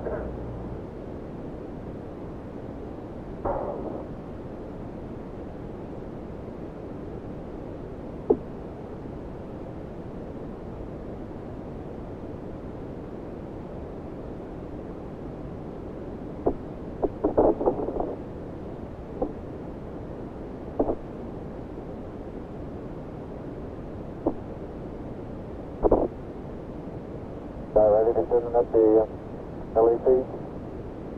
Yeah, just about.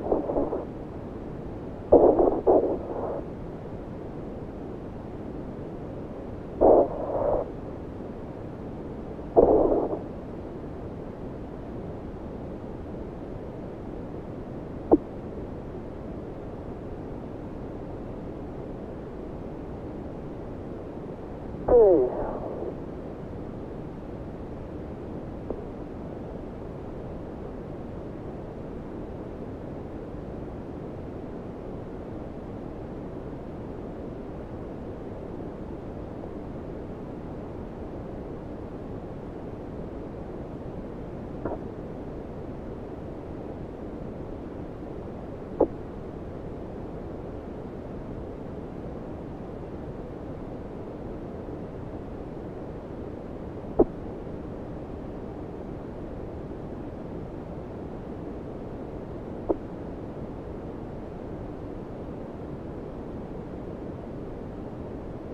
Okay, that's got it clear.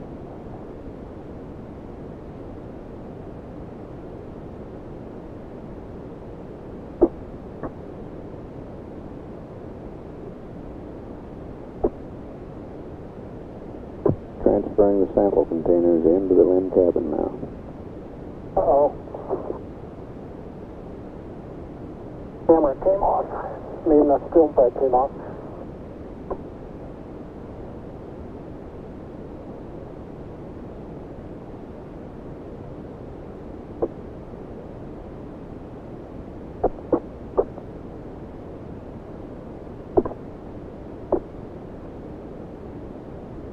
Okay, just ease it down now. Don't pull so hard on it. All right, let it go.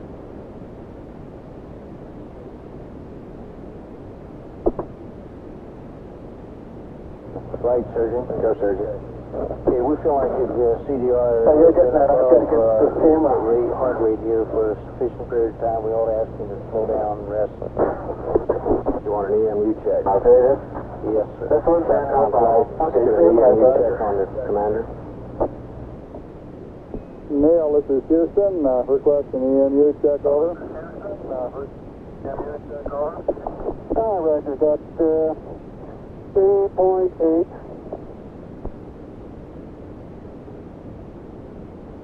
And I got 54 on the O2 and no flags. And my flow is in. Flight experiments. Go. Lick observatory dig, get a return on the laser. Roger.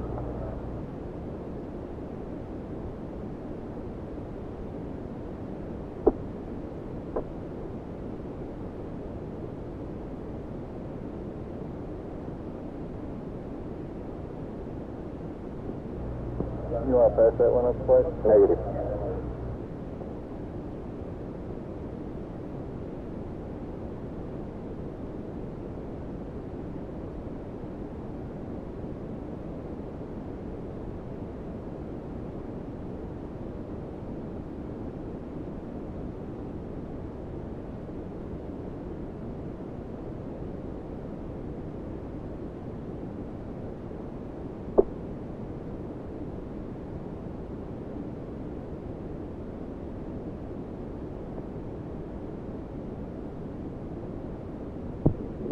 Observatory in California reports a return on the laser. Third flight.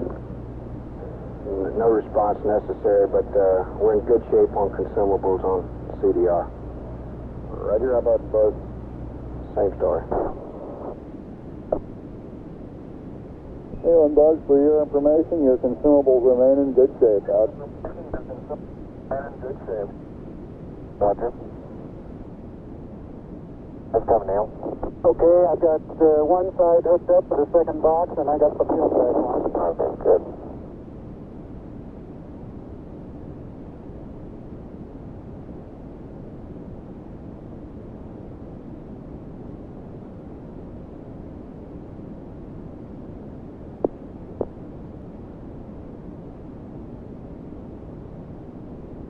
Boy, that filth from on the LEC is kind of falling all over me while I'm doing it. Well, that's good, huh?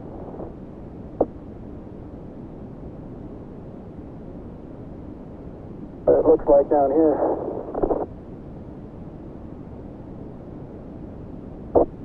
I think my watch stopped, Neil. Hit it.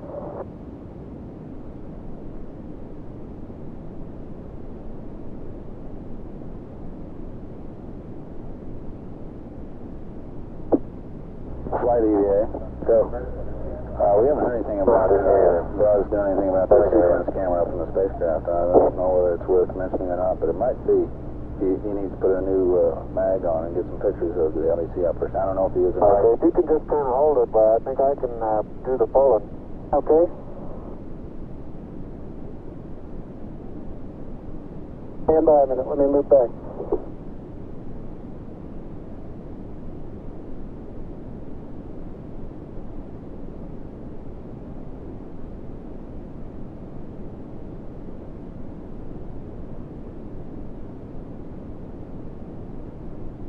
Okay, easy. Alright, easy on the hatch now.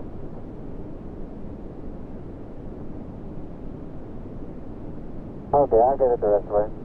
Okay. Outside surgeon. I'll give it to you to, say again? Oh, yeah, You should still continue to take it easy. Yeah, a little more. This is the hardest part. I know it.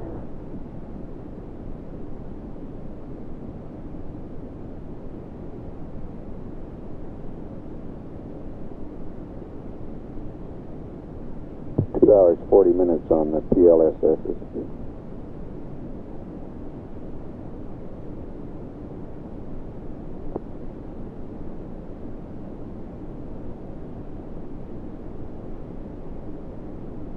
Buzz?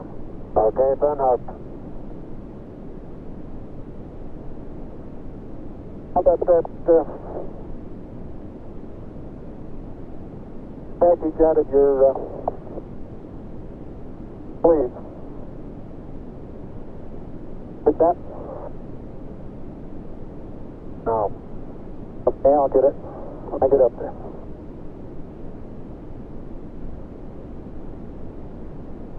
Ready now? Yes, Phil.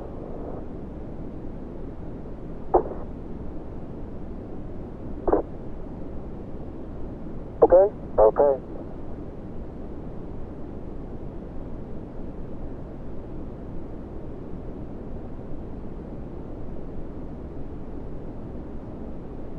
Flight EVA, if they drop that mag, we ought to get it. Did they get that mag, Capcom? Neil, this is Houston. Did you get the Hasselblad magazine? Yes, I did. Thank Yeah, you. we got about, I'd say 20 pounds of carefully selected, if not documented, samples. Houston, roger. Well done. Out. It's the second box.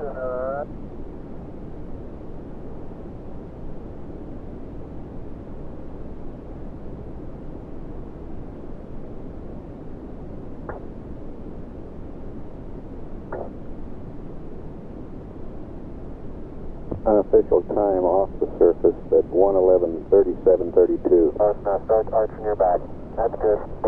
Plenty of room. Plenty of room. All right, arch your back a little, your head up again. Out, off, roll right just a little bit. Head down. And in good shape. Thank you. Calcom fly. I bump it now. Now you're clear. You're rubbing up against me a little bit. Okay.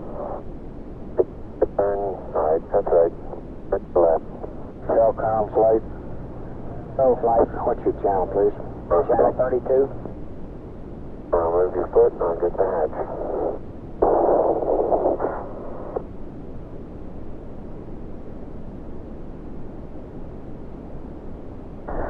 Okay.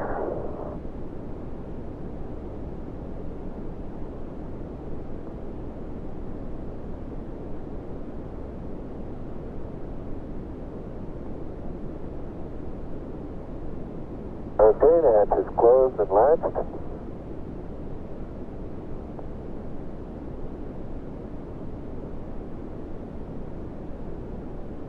And verified secure. Okay. Yeah, that's what I'm looking for.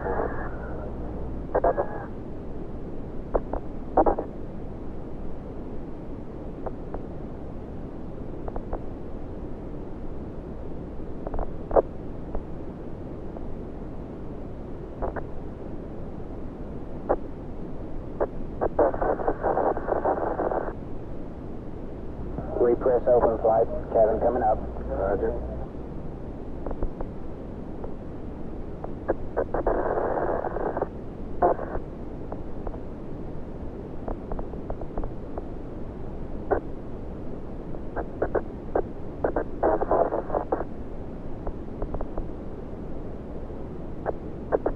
Cabin pressure coming up. Real quick, About 2.7, MPAD would like to have us 8, 9 support one more sighting, if it's all right with you. We haven't Three seen it now. 3 times. That's motor flight. That's what they'd like to try this one last. What new data do we have? Oh, just need to do these signs. Well, we have a new set of coordinates? Oh, yes. 4 What we'd like to PSI. do is uplink the state up to Columbia as soon as he pokes around the hill and reading this data. Please finish that one more time. Hey, you're supposed to be getting some sleep in here somewhere. No, not yet, Capcom. FAO flight. Go fine. Check your flight plan for Columbia from this point on, will you? Show the cabin at 4.8. Our flight plan for at this point on, Columbia goes to sleep the same time the limb guys do. That's what I thought. That's right. Flight Telecom cabin pressure is up. Roger. We're running about an hour later than this flight plan. Okay, Fido flight, get all your data together. We'll try one more time. Roger, thank you, flight. FAO, will you get the information together? Roger, flight. GNC flight? Flight GNC. We okay on consumables or on propellant? Yes, affirmative, flight. Okay.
LEM systems look good.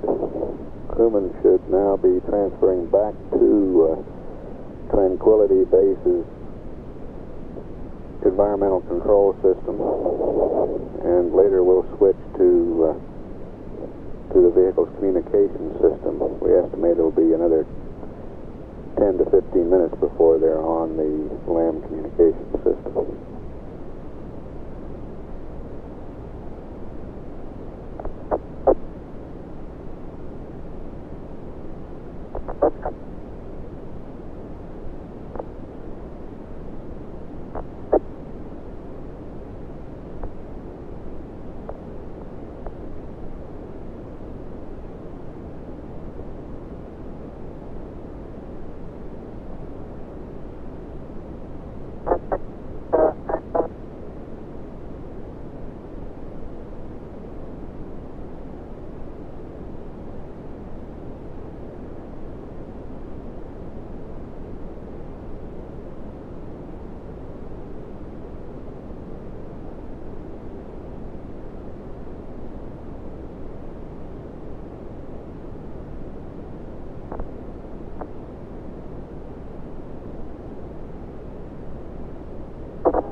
And a replica of the American flag on the lunar surface is now being erected here in the control center.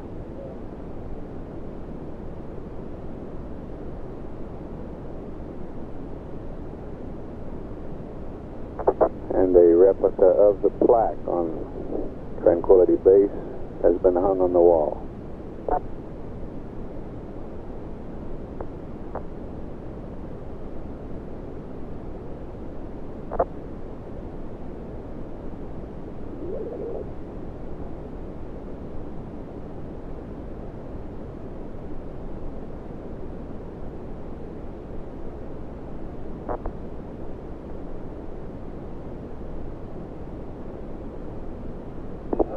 Neil, this is Houston. Neil, this is Houston. Radio check, over.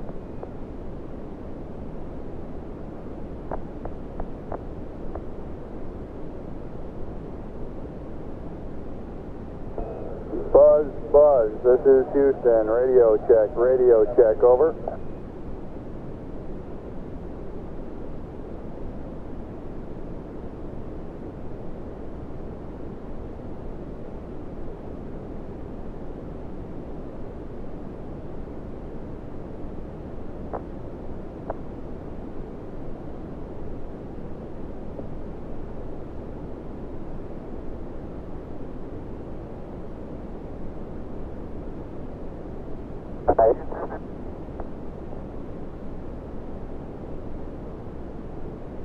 This is Houston. I copy a transmission calling Houston. All else was broken up, over.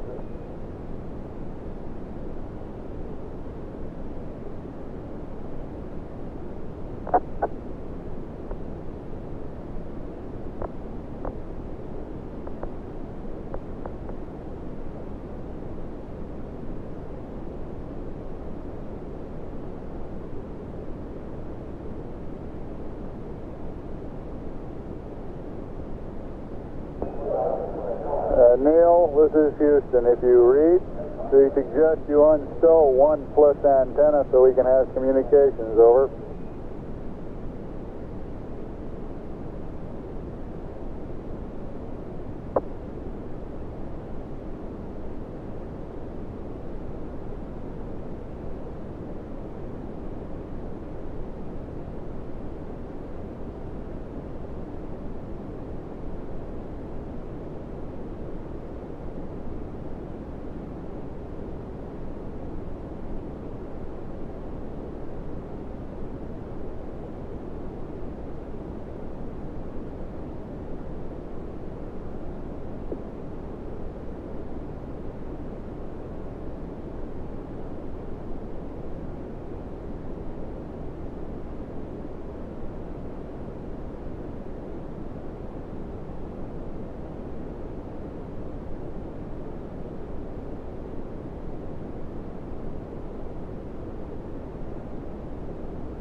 Receive.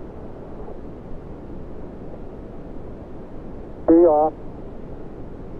Neil, this is Houston. We seem to be reading you now. How do you read us, over? ICS, push to dog.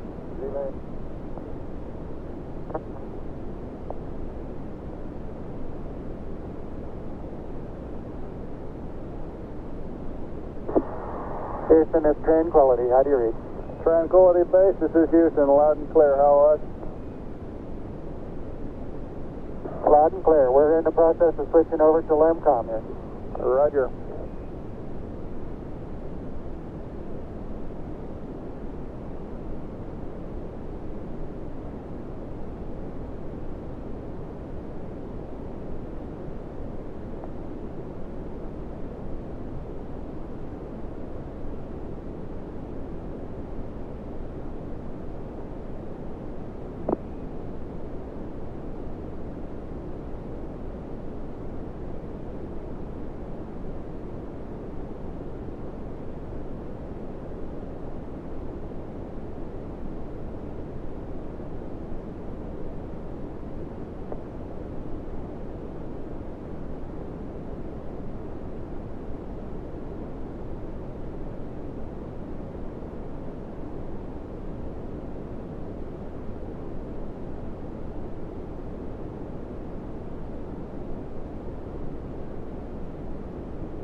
Tranquility Base, this is Houston. We'd like to verify your steerable antenna in track mode slew. We're going to do a communications handover here on Earth. Over.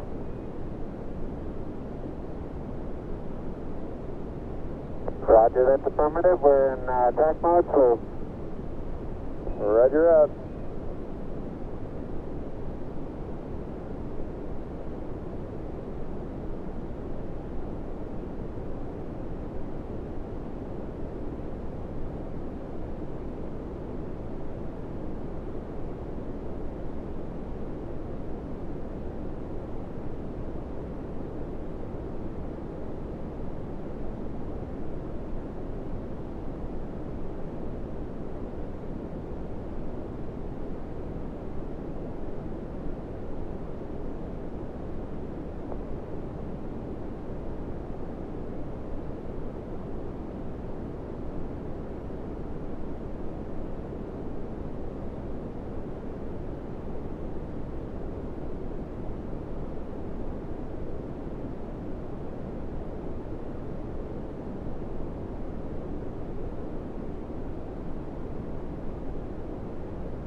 Columbia, this is Houston, over. Roger, Columbia on C Charlie, how do you read? Roger, Columbia, this is Houston, reading you loud and clear on Omni Charlie. The crew of Tranquility Base is back inside their base, repressurized. They're in the process of doffing the floaters. Everything went beautifully, over. Hallelujah. And we'd like to get foo and accept from you. We have a state vector uplink, and after that we'd like you to realign your platform to the new ref mat that we sent up a rev or two ago, over.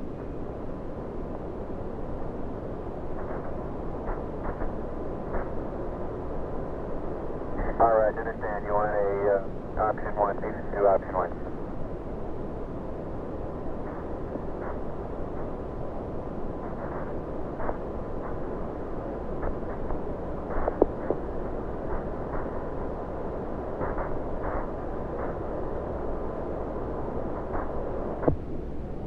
This is Apollo Control.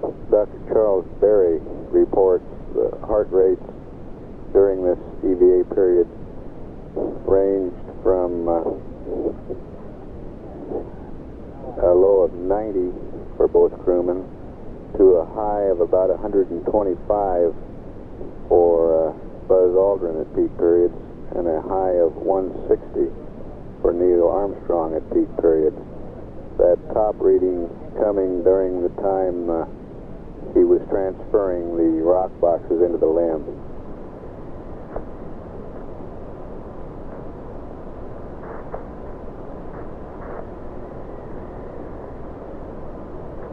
Dr. Berry says the data they got indicates Neil was working very hard at that time.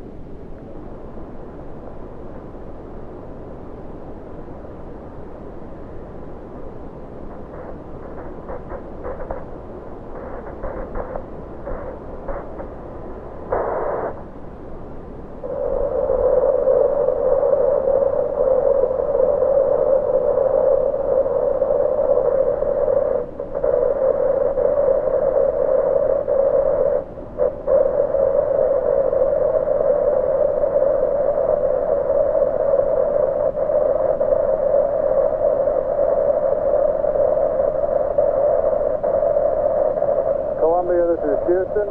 We're going to uplink you a new state vector, and then we'll send the ref net up again because sending the state vector up will wipe out the one that you have on board, and then you can do a C-52 option 1, over.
is Houston. Do you read? Over.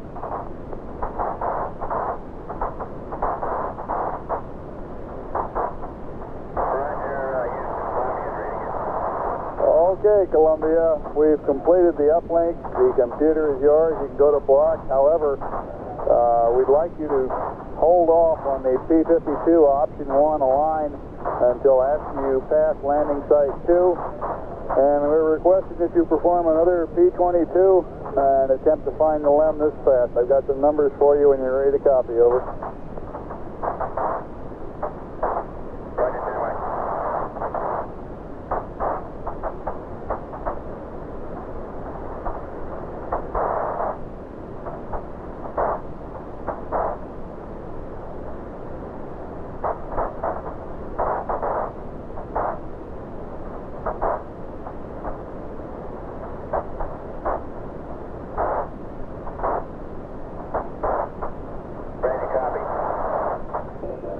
Roger, Columbia, P-22, landmark ID is Lunar Module.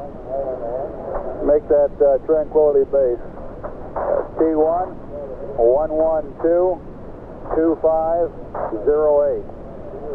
T2, 112, 3017. 4 nautical miles south. Time of closest approach, 112. 3152. Shaft 357.051. Trunnion 047.432. Roll 0. Pitch 250. Yaw 0. Read back. Over.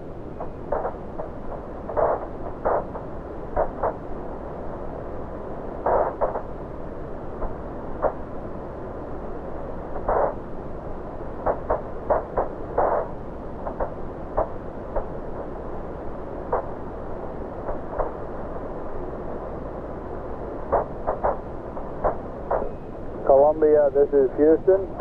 Did you copy my P-22 update? Over.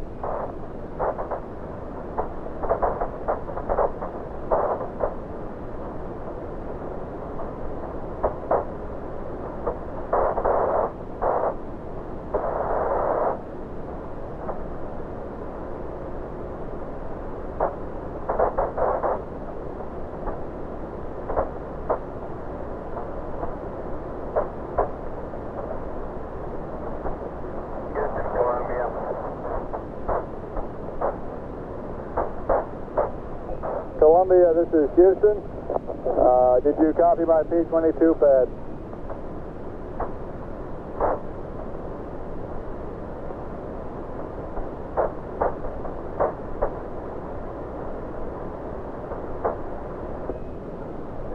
Columbia, this is Houston. Do you copy my pad? Over. Negative, Bruce. Just give me the latitude, longitude over 2, altitude, and the grid square. Never mind the other, you're broken up. Stand by.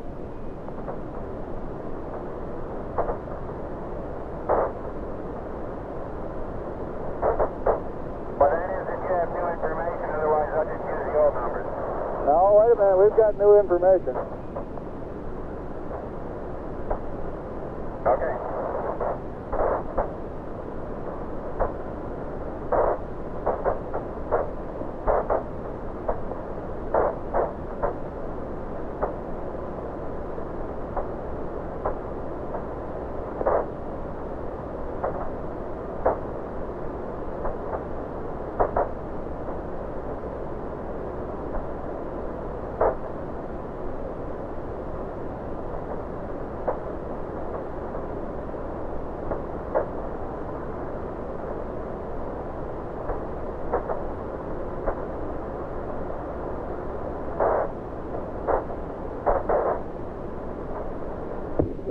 This is Apollo Control at 112 hours 19 minutes. The inhabitants of Tranquility Base are still in the post-EVA cleanup period. Still have not fully configured the voice communications. However, we are getting telemetry, good telemetry from Tranquility Base, showing a cabin pressure of 5 pounds per square inch, temperature of 60 degrees. We expect to establish communications before too long.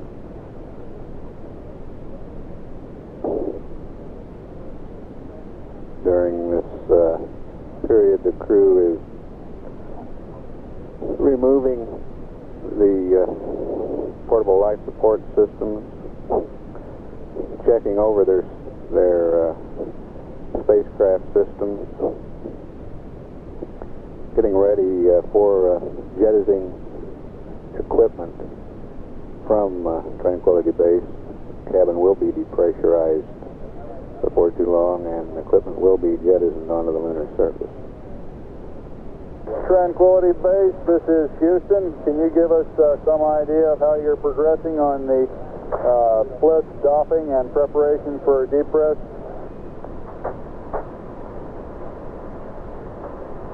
Roger, Houston, Tranquility Base. We're in the process of using up what film we have, and I'm just getting ready to change the primary ECS canister. Over. Roger, Tranquility. We'd like to hold off as long as possible on the lithium hydroxide canister. Make that one of the last things you do in getting ready for the depress if you can. Over. Roger, we're planning on doing that. I'm just wondering how much longer we want to wait, though. We've probably got another half an hour's worth of picture taken, and I guess we could run through an heat cycle and then change the canister and then depress. Over. Roger, that sounds fine to us. Well, it'll be a little crowded in here for a while. Oh, we don't mind a bit.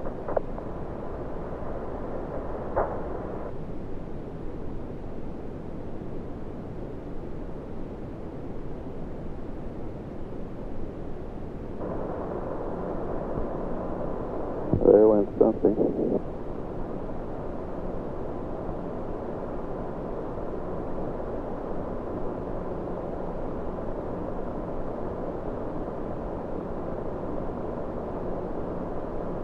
Looks like the portable life support system.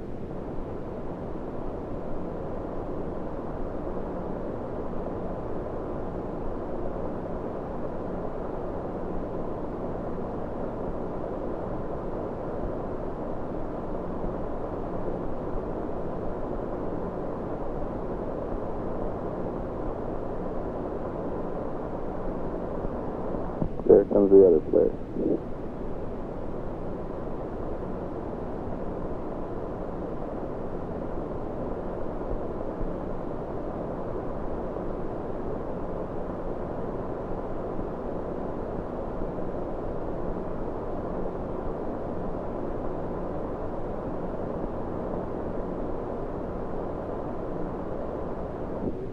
The experiments console reports the seismometer recorded both the impacts of those portable life support systems.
Columbia, Columbia. This is Houston, over.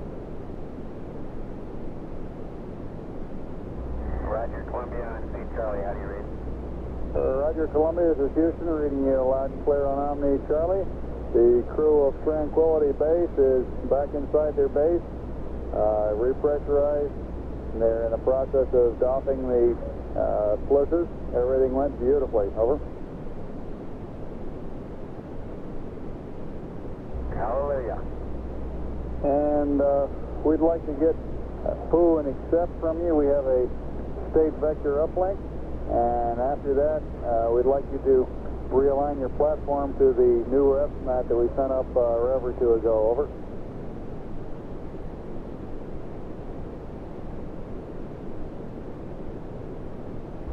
All right, understand. You want a option 1, season 2, option 1.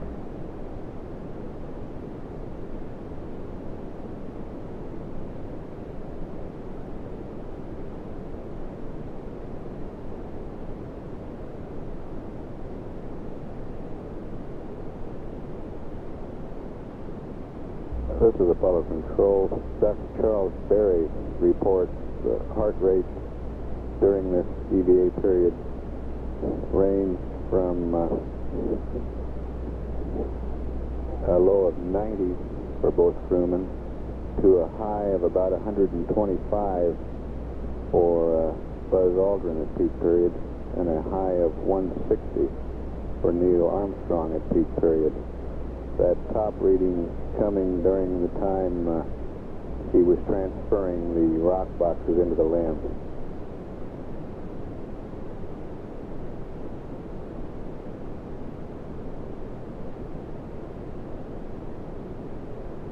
Dr. Berry says the data they got indicates Neil was working very hard at that time.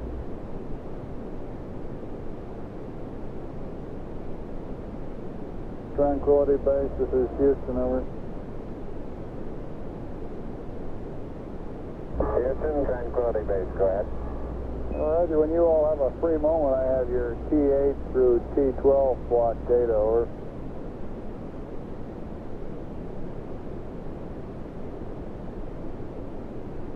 Houston, Tranquility Base, ready to copy. Roger, Tranquility. T8, 114-3057. T9er, 116-29er-10. T10, 118-2723. T11, 120-2536. T12, 122-2349er. Read back, over.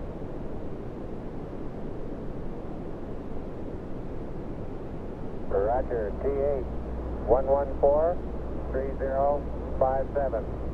T9, 116-29er, 10. T10, 118-2723. T11, 120-2536. T12, 122-2349er, over. Read back correct. Houston out. Roger, copy. Houston, Tranquility Base, CDR's PRD read 11014.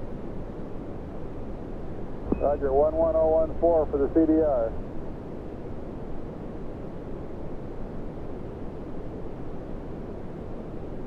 Roger, LMB reads 09er 018, over. Roger, 09er 018.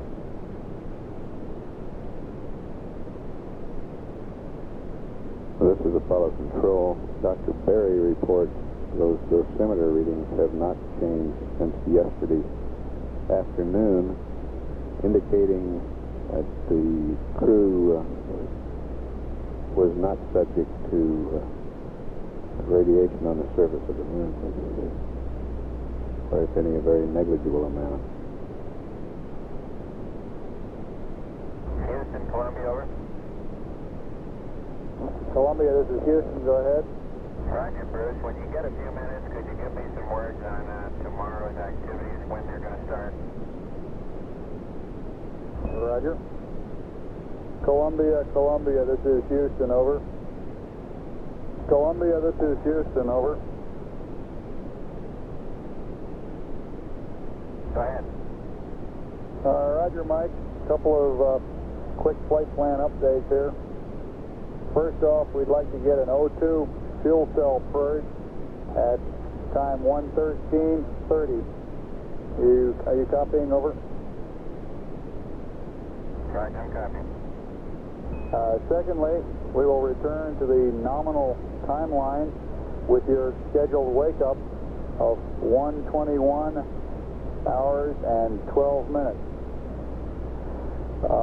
We sort of slipped by lithium hydroxide canister change number 9 during the EVA and EVA prep. We'd like you to accomplish that now. The COM for sleep will be the normal lunar COM configuration. The RCS configuration, we're requesting you use quads Alpha and Bravo.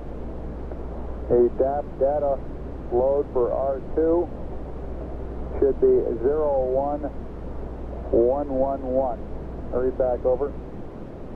Roger, oxygen fuel cell purge at 113:30. Return to the nominal timeline at 121 hours wake up.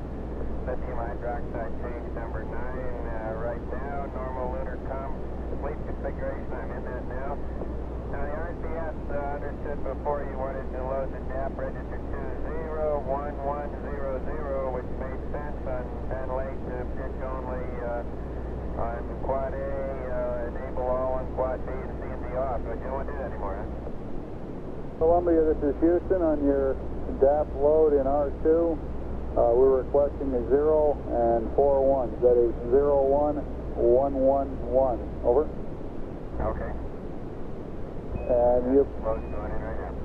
Roger, and you'll be enabling quads Alpha and Bravo on the auto RCS select switches, disable Charlie and Delta. All right. And we have a little less than 2 minutes to LOS.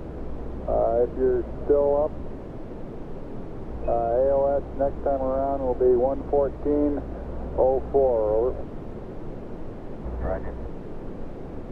And Columbia, if it's agreeable with you, we'd like you to stay awake until we have one successful reacquisition on the high gain antenna. And I guess you can plan on turning in shortly after AOS in this next pass. Over. Okay. Roger out. Tranquility Base, this is Houston, radio check, over. Go ahead, Houston. Roger, reading you loud and clear. Just wanted to make sure we still had comm. We're just finishing up our 8 period. Be ready to go back into prep for debrief. Roger. Now this is Apollo Control, 113 hours, 18 minutes. We have had loss of signal from Columbia. We've asked Mike Collins to stay awake through acquisition on the next rev, which will be number 20, so that we can check the automatic acquisition mode of the high gain antenna. Once we've verified that, he will start his rest period. Planned wake up for command module pilot, 121 hours. That's Apollo Control. We're estimating the change of shift news briefing for 2 a.m. Central Daylight Time. 2 a.m. Central Daylight Time for the change of shift briefing. This is Apollo Control at 113 hours, 29 minutes.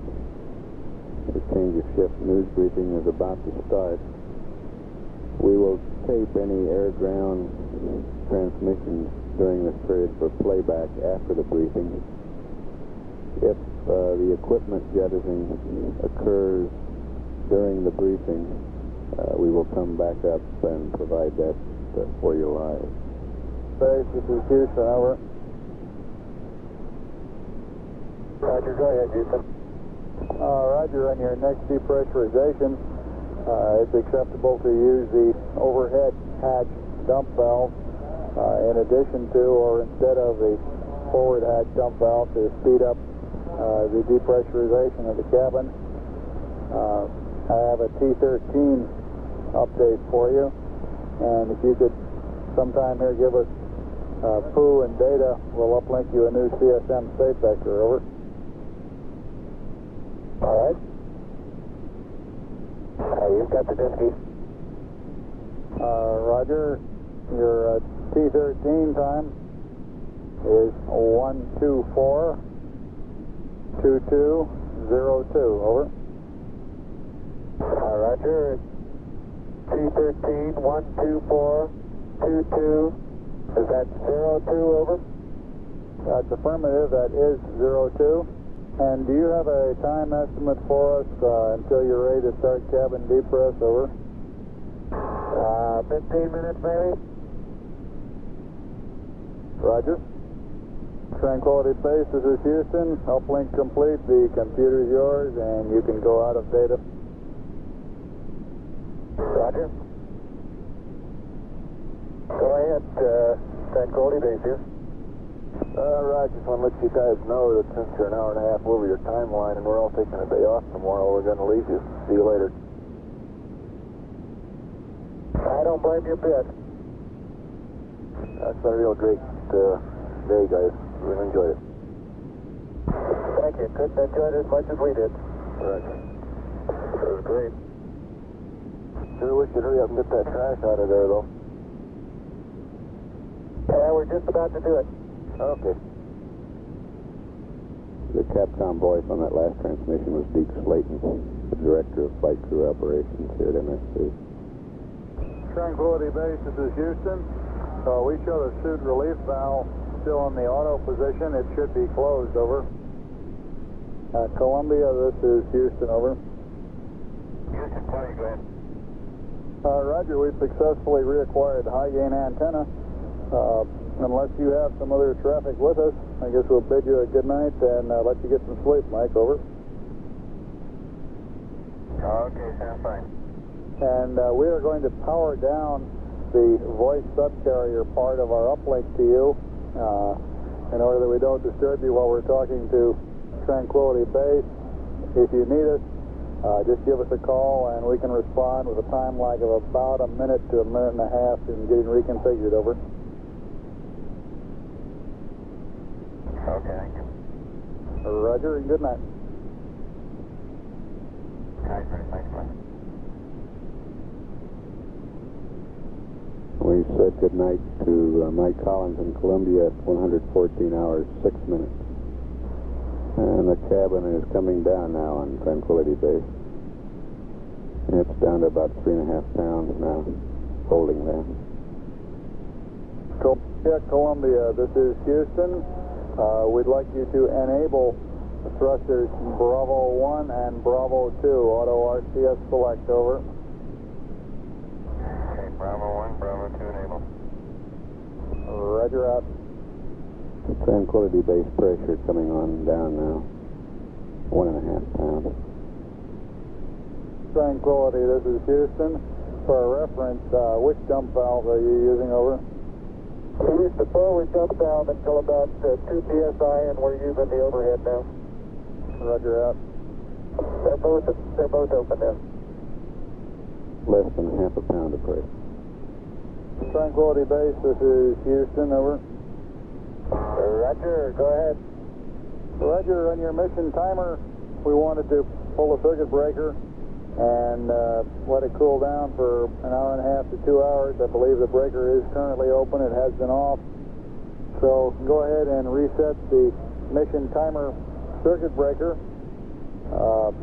Put the timer control to reset and hold it in reset for 30 seconds. And then slew it to your desired settings left to right, and place the timer control to start. Over. Okay, we'll try it. Houston, our mission timer seems to be fluid. Okay, you want to give us a time hack? Or can we get up the CMC? LGC, I mean. Roger, Tranquility. I'll give you a time hack at 114.3100. It's about 30 seconds from now. Over. Stand by for a mark at 114.31. Stand by. Mark. Tranquility, this is Houston. Did you copy my mark at 114.31?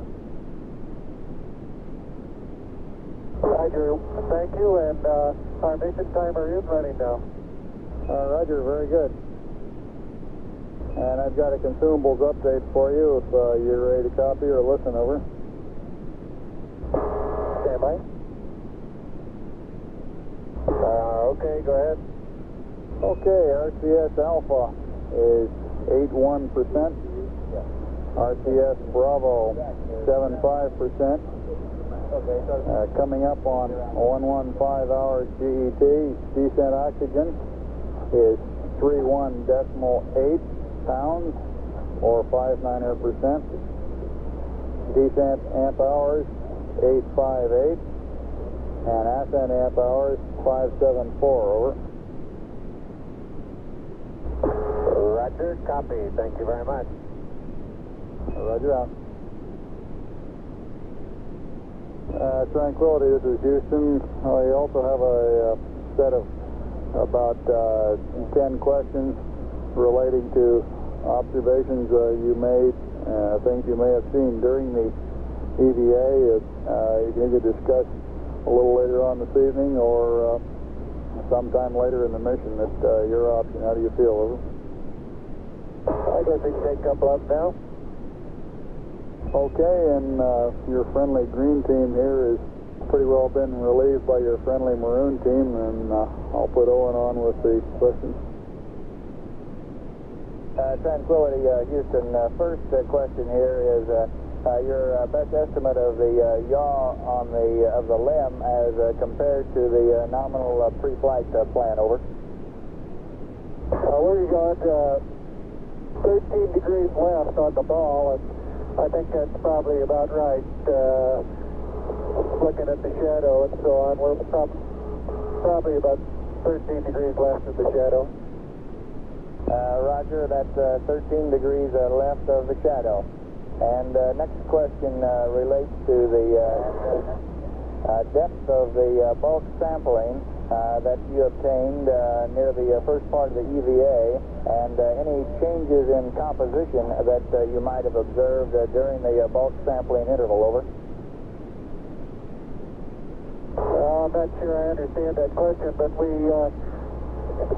got a good bit of the ground mass in the bulk sample, plus a sizable number of selected rod fragments of different types. Roger, Neil. One of the implications here is the depth from which the bulk sample was collected. Did you manage to get down several inches or near the surface? Over. We've got some down from as much as 3 inches in the area where I was looking at the variation with depth in the bulk sample. There really wasn't appreciable difference, and I didn't run into any hard bed. Later on, or at some other times in other areas, why I'd get down just a short distance, an inch or two, and couldn't go any further. Roger, I believe we understand down as deep as 3 inches, did not hit any hard bed, and no significant changes in composition to that depth. Next question, the second SRC was packed rather hurriedly due to the time limitation, and wonder if you would be able to provide any more detailed description of the samples which were included in the second SRC. Over.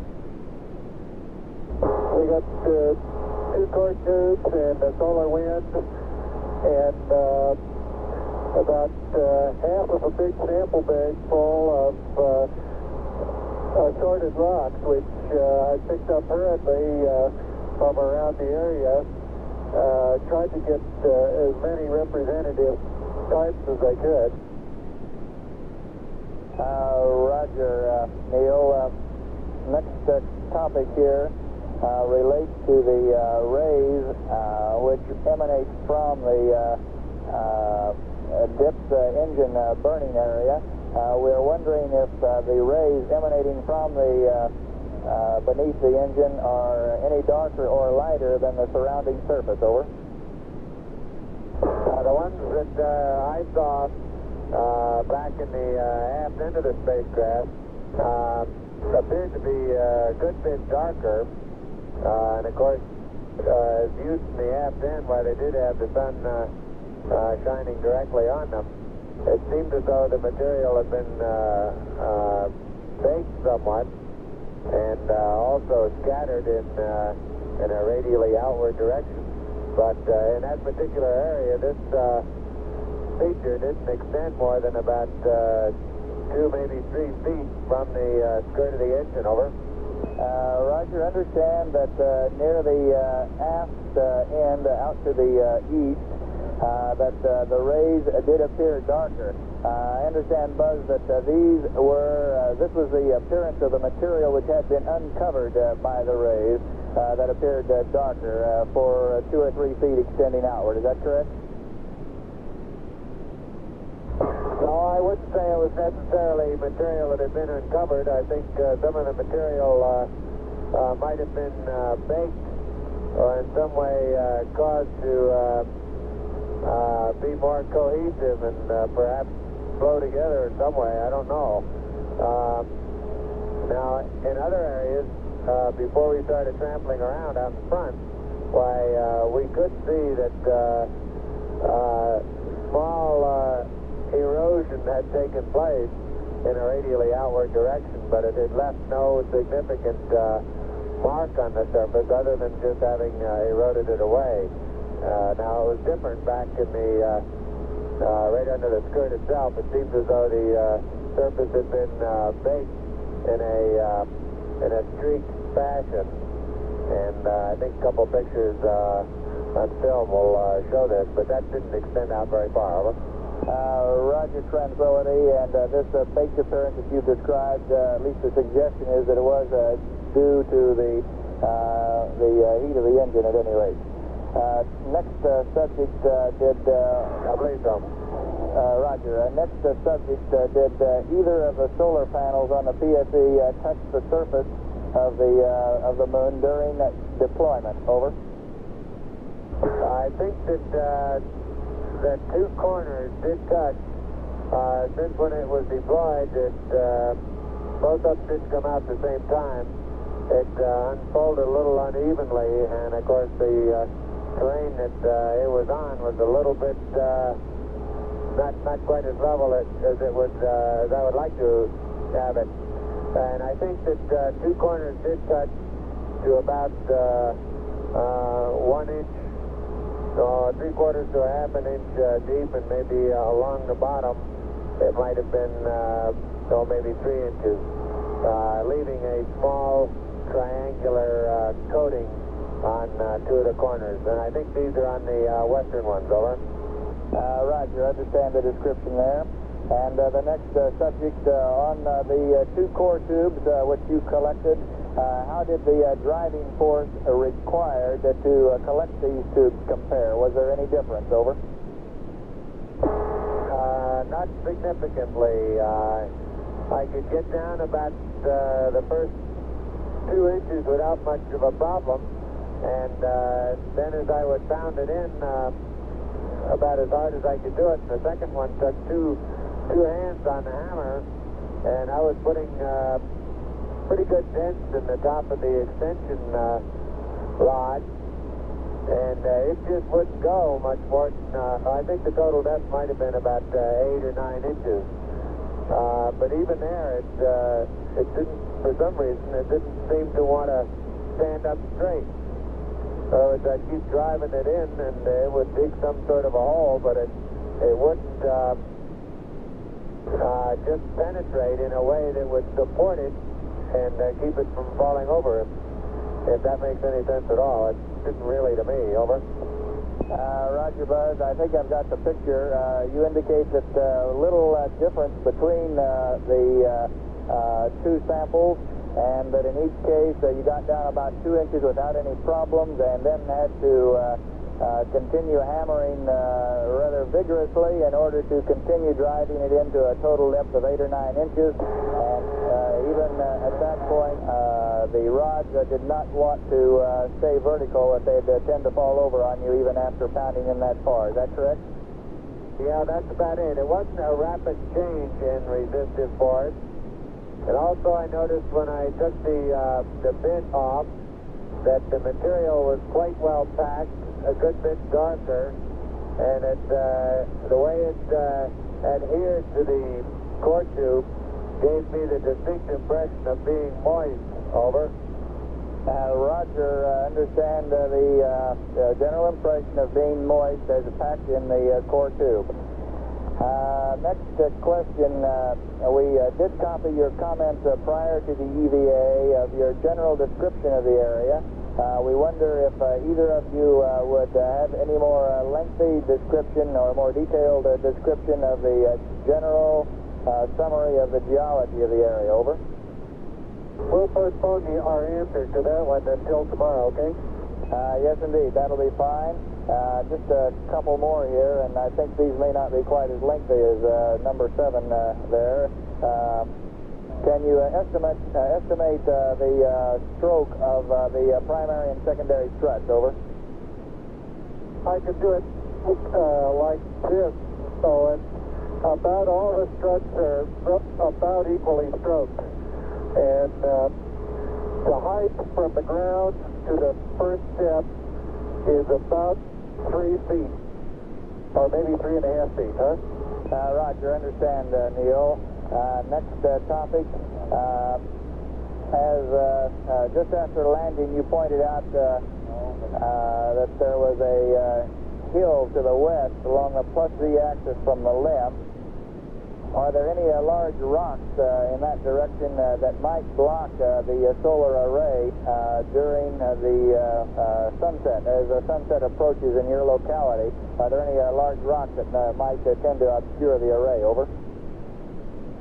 I don't believe so. I think it's about as level as any other areas that we chose.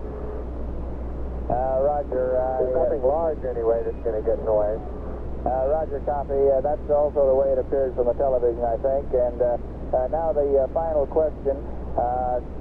You commented, Neil, that on your approach to the landing spot, you had passed over a football field-sized crater containing rather large blocks of solid rock, perhaps 10-15 feet in size.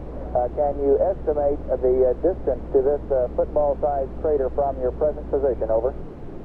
I thought we'd be close enough so that when we got outside we could see its rim back there, but I couldn't. But I don't think that we're more than a half mile beyond it. That is a half mile west of it. Roger. So you estimate your present position less than a half a mile approximately west of this large crater. Over. That's correct. Okay, well, that takes care of the questions from our geologist for tonight, and unless you have something else, that'll be all from us for the evening. Over. Okay, thank you.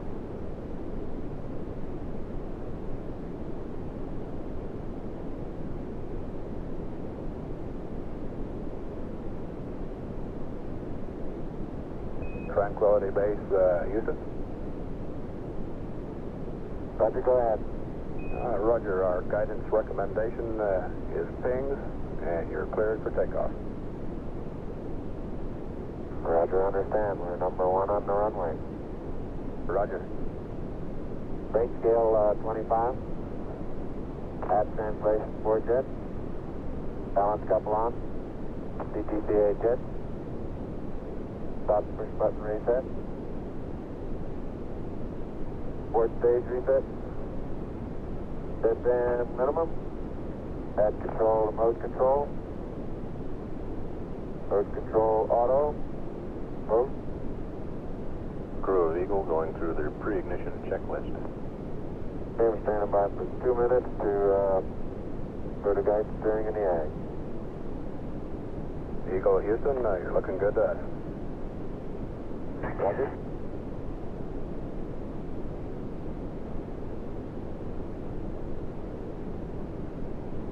9, 8, 7, 6, 5. Port stage, engine arm ascent, proceed.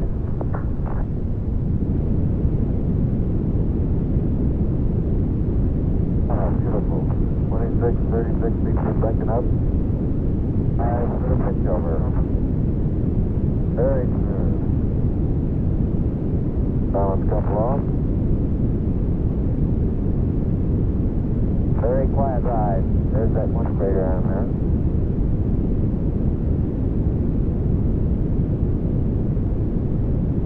Feet high, 80 feet per second vertical rise. Eagle Houston, request manual start override. 2,600 feet altitude. Eagle Houston, 1 minute, you're looking good. Roger.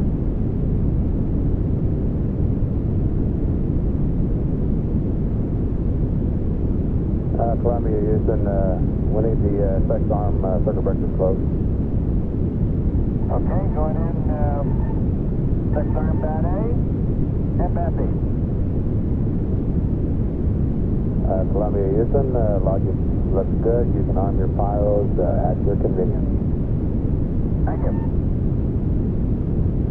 Eagle Columbia starting to maneuver to TPIS. Okay.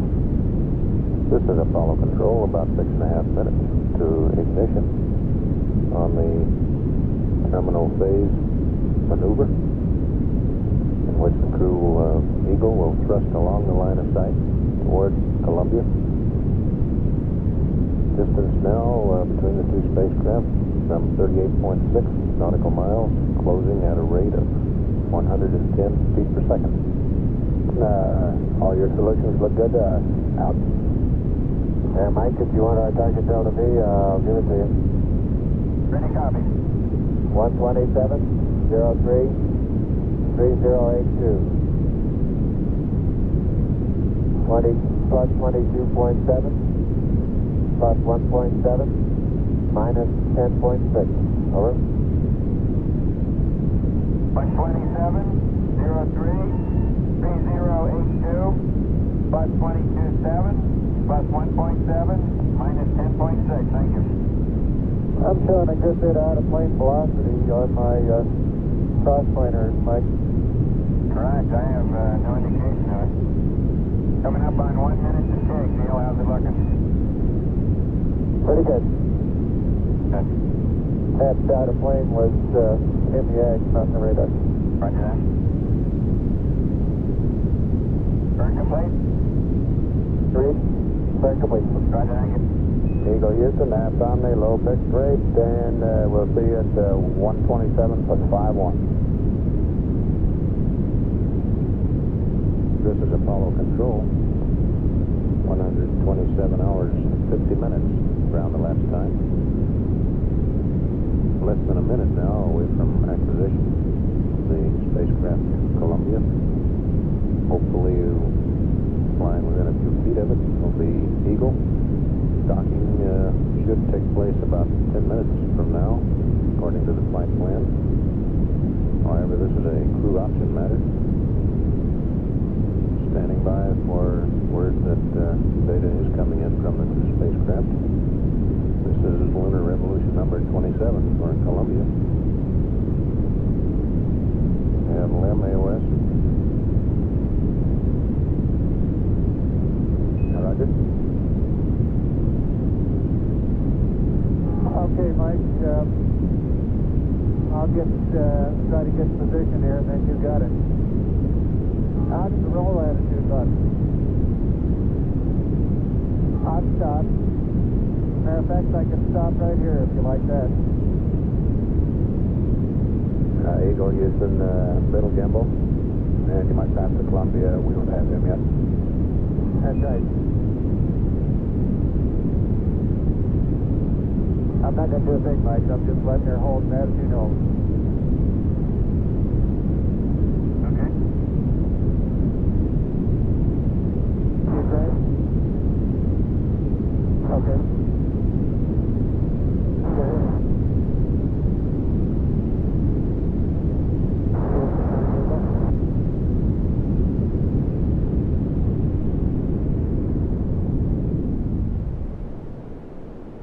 Okay, we're all yours, Columbia. Okay.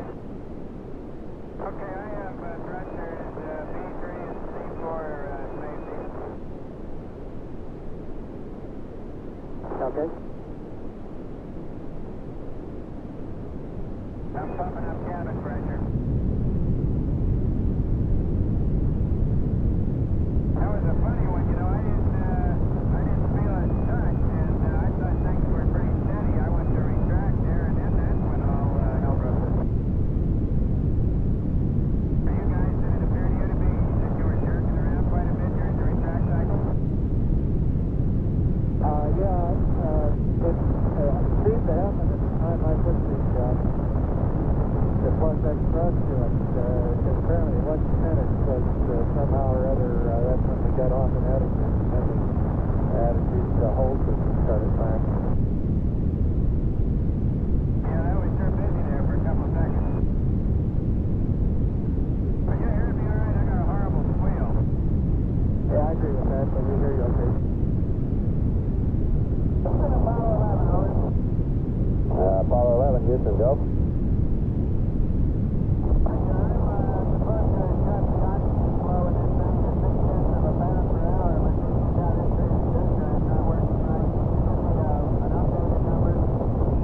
Affirmative, you want to go ahead and adjust your O2 flow until it just goes off the peg.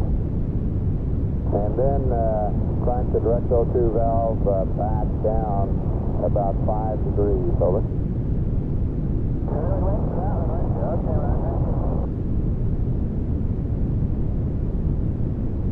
Hello, Apollo 11, Houston, how did it go, over? Let's open up the LRL doors, Charlie. Roger, we got you coming home. It's well stocked. Okay, burn status. Altitude was 0. Burn time was 10 plus 30. Pad angle, delta APX after trim was 0.1, CGY 0.9, CGC 0.1, delta BC minus 17.9er. Fuel 10.6, aux 10.4, unbalanced minus 50. Roger, copy, Neil. Sounds good. And Apollo 11, Houston, all your systems look real good to us. We'll keep you posted. All right. Thank you, Charlie. Boy, looking good here. That was a beautiful burn. They don't come any finer. Right. Apollo 11, Houston, wondered if you compared your your state vector after TDI with the one in the limb slots, over. Yes, sir. That looked very nice. Verb 83 was plus 00070 and minus 00008. Right. 11, Houston, looking at your bank Bravo nitrogen tank, it didn't leak a bit. Correction, didn't leak a bit this time, over. Roger, look good here. Chamber pressure was hanging in there around 100. The latter part of the burn, it started oscillating a little bit and got down a little bit below 100. Roger. 96 or so. Roger. Most of the conversation so far has been from Neil Armstrong and Mike Collins. That last comment came from Collins. Our first report after acquisition was from Neil Armstrong. That trans-earth injection burn was very close to nominal. At this time, we show the spacecraft traveling at a speed of 7,603 feet per second, the velocity already beginning to drop off. and we're at an altitude of 445 nautical miles now from the moon. This is Apollo Control. We now show the spacecraft traveling at 7,378 feet per second, altitude 568 nautical miles. The next order of business will be to get the crew to sleep. Flight Director Gene Kranz requested his flight controllers prior to acquisition of signal to review their procedures and to take as many steps as possible to get the crew to sleep as soon as possible. There will be a press conference in the Building 1 auditorium. We estimate the time on that at about 12:30 Central Daylight Time. And our LEM telecommunications engineer reports that we've just had acquisition of signal from Eagle, which is still in lunar orbit. The last fix that we had on Eagle's orbit showed an apogee of 64.1 and a apocynthion rather of 64.1 and a paracynthion of 54.4 nautical miles. The spacecraft altitude is now climbed to almost 700 nautical miles from the moon. We show a weight of 26,510 pounds, about 10,000 pounds less than what we had, actually about 1,100 or 11,000 pounds. Let's correct that, about 10,100 pounds less than what we had prior to the trans-Earth injection burn. Apollo 11, Houston, would you give us Phoenix Zip? We got a rest man for you, over. Okay. Thank you.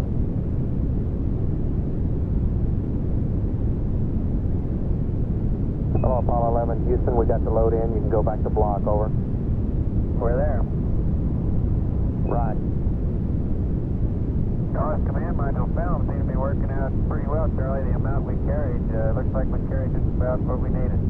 Wonderful. We have one 16mm roll of the ASA 1000 color interior film. We were thinking of shooting that here in the entry out window number 4 on a bracket, and if I get the camera guy sometime in the next couple of days to give us all the good settings for that. Roger. This is Apollo Control. The flight dynamics officer reports that the burn was very nominal. Almost precisely as planned. The burn duration was about 3 seconds long, but the velocity change was almost precisely what we had been expecting. At the present time, Apollo 11 is 1,076 nautical miles from the moon. The velocity continuing to drop off down now to 6,698 feet per second. This is Apollo Control at 136 hours, 44 minutes. Apollo 11 is now 3,720 nautical miles from the moon and traveling at a speed of 5,367 feet per second. During the press conference, we accumulated about 4 minutes of taped conversation with the crew. The crew reports at this time that they are completing taking pictures and getting ready to realign their guidance system platform. We'll pick up the taped conversations and then stand by for any following live communications with the crew. We anticipate that they will be shortly beginning their pre-sleep checklist in preparation for a well-deserved rest period. Hello, Apollo 11. Houston, I wondered if during the yapper you utilized the oxidizer flow valve on the plugs, over. Yes, we did. Based on your very excellent briefing, I was expecting the thing to continue desiring increase for the whole time, so we started out with it in increase. And I saw that pretty quickly crossed the line and started falling about 6-7% behind. So I was still expecting it to move up, and I went down to full decrease and brought it back down to a difference of 2% over. Right, thank you very much, bud. 1/10 of a percent, I'm sorry. Right, thank you. Apollo 11, Houston, you can go to PTC attitude and torque at your and do the P52 and torque at your convenience, over. Okay, we gotta take some more pictures, Charlie. Is there any constraint thermally on staying here for a while? No, sir. Thank you. Go ahead, 11, over. How's that tracking look, or is it too early to tell? Stand by, Mike. Apollo 11, Houston. Photos are looking at the data. It's too early to tell yet exactly. It's looking real good so far. We'll have you some answers shortly on trajectory, over. So, what Fido is it? Big Green. Howdy, Jay. 11, Houston, we have a gap CSM update for you. Go ahead. Roger, CSM weight, Mike, 26370, over. Thank you, sir. Welcome. Apollo 11, Houston, we've taken your onboard vector and propagated it forward, and it's looking real good. We only got about 24 minutes of tracking now. Really too early to tell on the radar, over. Roger. Hello, Apollo 11, Houston. Mike, did you notice any transients at ignition on PEI, over? Yeah, that transients were more noticeable than on previous burns, Charlie. I just wrote it off to the fact we had a light command module, but there was considerable roll activity, which dampened down after the first 20 seconds, I would guess, of the burn. But there was also some pitch and yaw activity. I don't believe it was abnormal. It seemed to be dead banding rather crisply in roll, plus or minus about 8 degrees either side of center line. And after the first couple of, after the first 20 seconds or so, the gimbals were quiet and pitch and yaw were relatively quiet. Before that there was some oscillation, but mostly just in rate. Total attitude hung in there pretty well. Roger, thank you much. We were looking at the playback and we saw some things at right at startup. We'll be back with you later on that. Okay. Apollo 11, Houston, have you finished taking pictures, over? We're just finishing up, Charlie. But get started on a P52 here, Bert. Copy. Another 8 or 9 hours. This is Apollo Control. That brings us up to date with the tape conversation. We'll stand by for any further live communication from the crew before they begin their sleep period. We've gotten some preliminary figures from the flight dynamics officer on that trans-earth injection burn after a review of the telemetry data. And it shows that our change in velocity was nominal, 3,283.5 feet per second. We also show a nominal burn time of 2 minutes 28 seconds. The crew reported the burn time about 2 to 3 seconds long. Based on their onboard data, the ground data shows the burn to have been just about nominal. Based on the preliminary tracking, it would appear that the splashdown would occur almost precisely as predicted or planned in the flight plan. That would be at 195 hours, 18 minutes, 40 seconds ground elapsed time. And we would expect that splashdown time to change somewhat during the trans-earth coast. Particularly as the need or lack of need for mid-course corrections becomes more apparent with additional tracking. At this time, Apollo 11 is 4,086 nautical miles from the moon and traveling at almost precisely 1 mile per second, 5,283 feet per second, and that's just updated to 5,280 feet per second. So Apollo 11, Houston, you can crank up on the PTC at any time, over. All right, go. Apollo 11, Houston. Go ahead, Houston. Right, 11, this is the regional Capcom. Congratulations on an outstanding job. You guys have really put on a great show up there. I think it's about time you powered down and got a little rest, however. You've had a mighty long day here.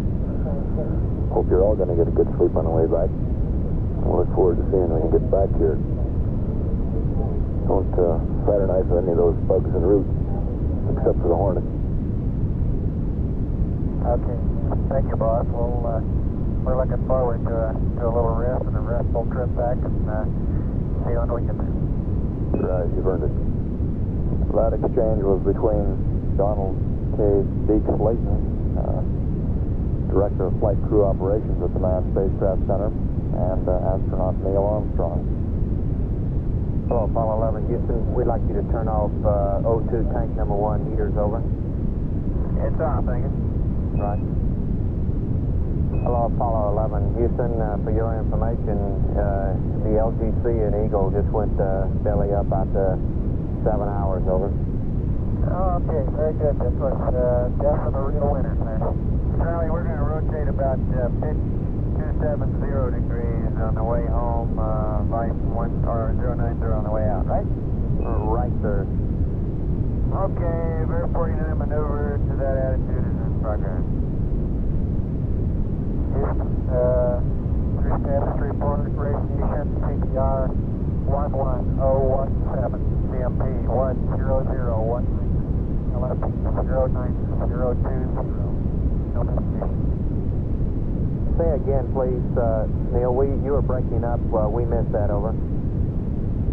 Okay, this is crew status report, radiation, CDR 11017, CMP 10019, LFP 09020. No medication. Roger, thank you. We didn't get a crew status report from you this morning. Wondered if you could give us an estimate of sleep last night, over. Okay, good. Okay, we'll take your guess. Charlie, try to give an equivalent amount and call it CPR 3 and LFP 4.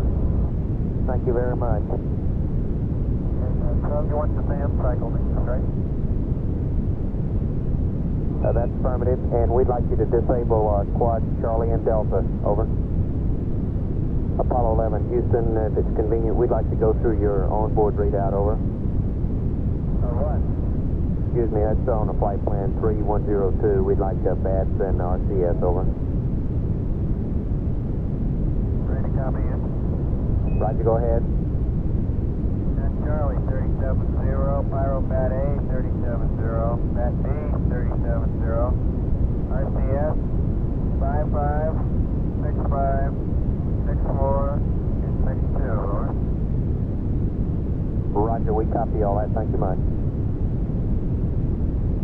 Apollo 11, Houston, a couple of questions for the moonwalkers, if you got a second, over. Go ahead. Right, Neil, we're seeing some temperature rises on the passive seismic experiment that are a little higher than normal, and we're wondering if you could verify the deployed position. We understand it's about 40 feet from the limb in the 11 o'clock position, over. Now it's about in the 9 or 9:30 position, and I'd say it's about 50 or 60 feet. Roger, copy. Also, did you notice, was any indication of any dust cloud as you listed off, over? Not very much. There was quite a bit of kapton and parts of the limb that went out in all directions, usually for great distance, as far as I can tell. But I don't remember seeing anything but dust clouds to speak of. Roger, I understand all you could see was parts of the limb going out. What was your first comment, over? I don't remember. Just could see kapton and other parts of the limb stages scattering all around the area for great distances, but I didn't see much dust. Right, thank you very much. This is Apollo Control at 137 hours, 27 minutes. At this time, Apollo 11 is traveling at a speed of about 4,982 feet per second.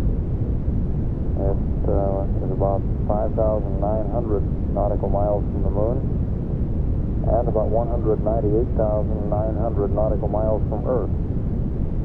A short while ago, you heard Neil Armstrong make a few descriptive comments of the scene on the lunar surface at the time the LEM ascent stage lifted off.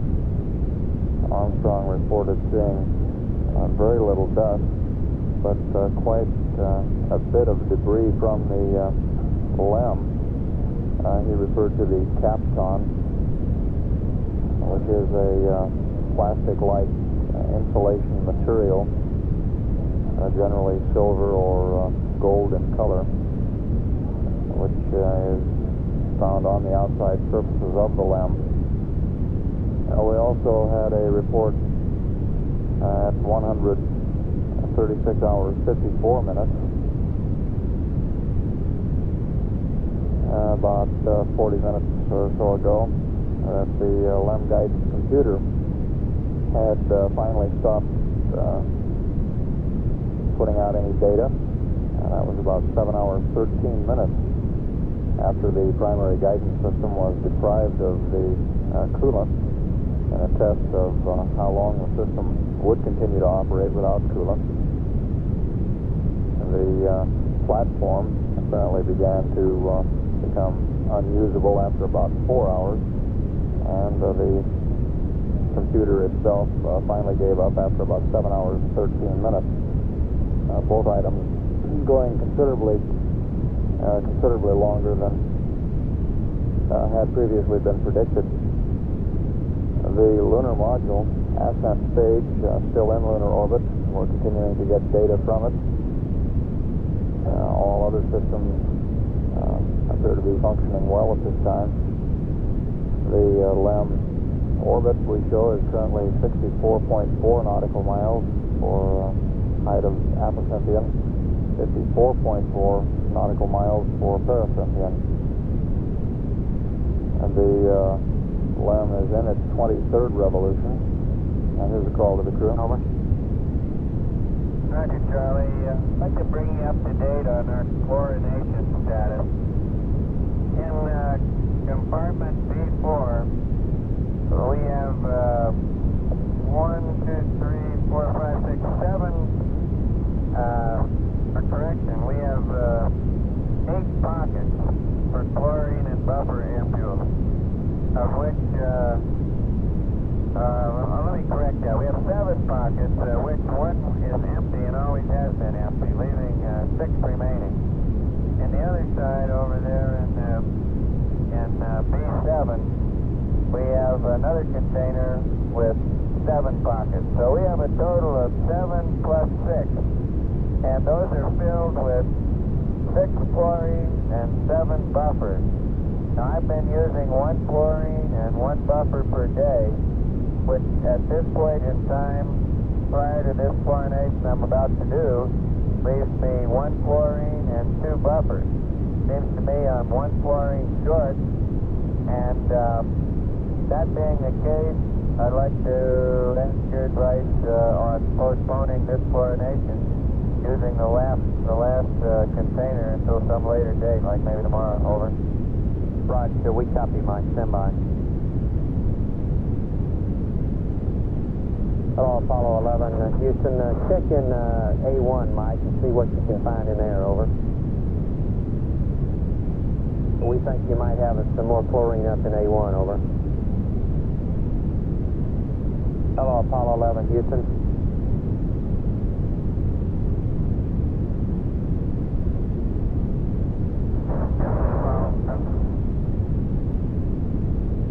Apollo 11, Houston, do you read? You're breaking up, over.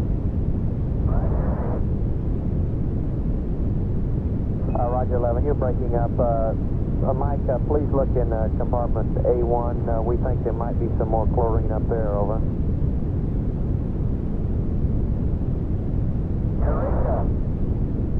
11, Houston, reading you about 1 by, over. 11 Houston, we're having a downlink problem. For the reason we can't read you, we're switching sites. Stand by. Hello, Apollo 11 Houston, how do you read now? Over. Fine. All right, you're 5 by now too, Mike. Thank you much. Did you copy that about A1 on the chlorine? Eureka. How about that, sports fans? Apollo 11 Houston, we're having a little trouble getting the yaw rate stamped out to appropriate value. We'd like y'all to be quiet like Mike for a couple of minutes, and let's see if that'll help it out. Over. 11 Houston, you did great work there. We're ready to spin it up. Over. 11 Houston, did you copy? Over. Yeah, we read you, Charlie. We just stand by minutes. No hurry. 11 Houston, shift change time here. White team, bid you good night. We'll see you tomorrow. Over. Hi, Charlie. Thank you. Hi, Charlie. Thank you. Adios. Adios. Thanks again for a great show, you guys. Thanks for a great job down here. This is Apollo Control at 137 hours 52 minutes. Apollo 11 crew has signed off for the night, starting a long, well-deserved rest period. Duration of the rest period is programmed for 10 hours. However, the wake-up time is not critical. It's very likely we'll let them sleep till they wake up of their own accord. At this time, Columbia is 7,045 nautical miles away from the moon, headed toward home at a velocity of 4,868 feet per second. Howdy there, Mike. We're ready to go ahead and have you switch to your Omni position for your sleep period.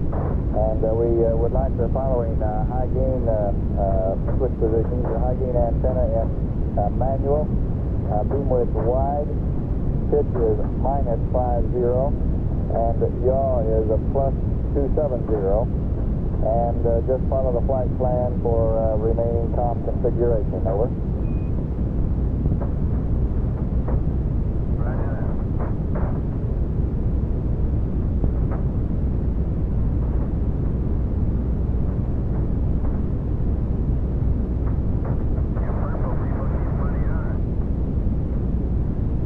Your comm is pretty weak at this point, Mike. Please say again.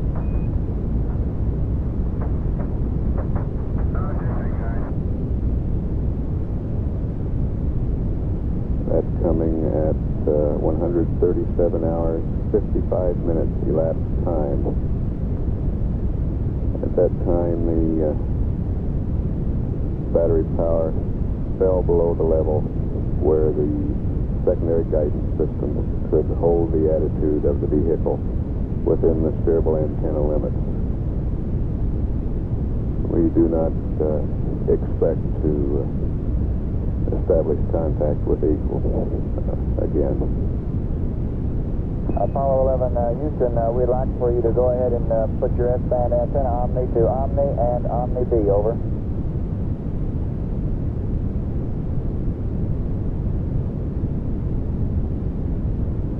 Apollo 11 Houston, how do you read me through Honeysuckle now? Over. The run's clear, Owen. Very good. Reading you better now. And did you copy? We'd appreciate going S-band Omni and Omni B at this time. Over. That's the configuration we're in. Okay, thank you. Thank you. You purple people keep running out. This is Apollo Control at 138 hours 11 minutes.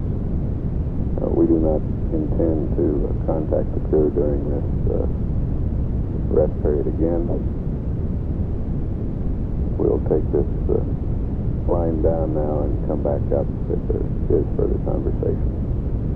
This is Mission Control, Houston. This is Apollo Control at 139 hours. The crew of Apollo 11 is in the rest period.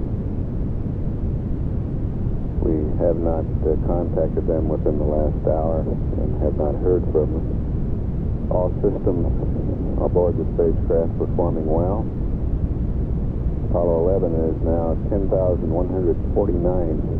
nautical miles from the moon, approaching the Earth at a velocity of 4,659 feet per second. The spacecraft weight is 26,510 pounds. This is Mission Control, Houston. This is Apollo Control at 140 hours. Apollo 11 is now 12,835 nautical miles from the moon. Velocity 4,552 feet per second. All systems still performing well. Dr. Kenneth Beers, the flight surgeon, reports his data indicates all three of the crewmen are asleep. This is Mission Control, Houston.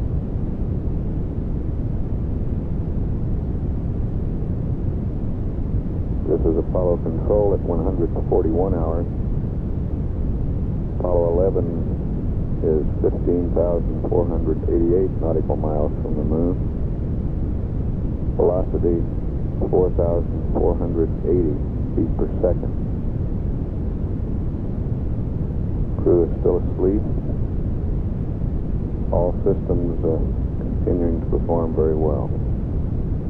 This is Mission Control, Houston.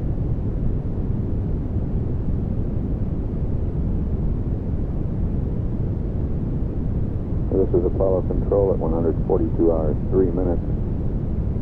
Apollo 11 is 18,243 nautical miles from the moon.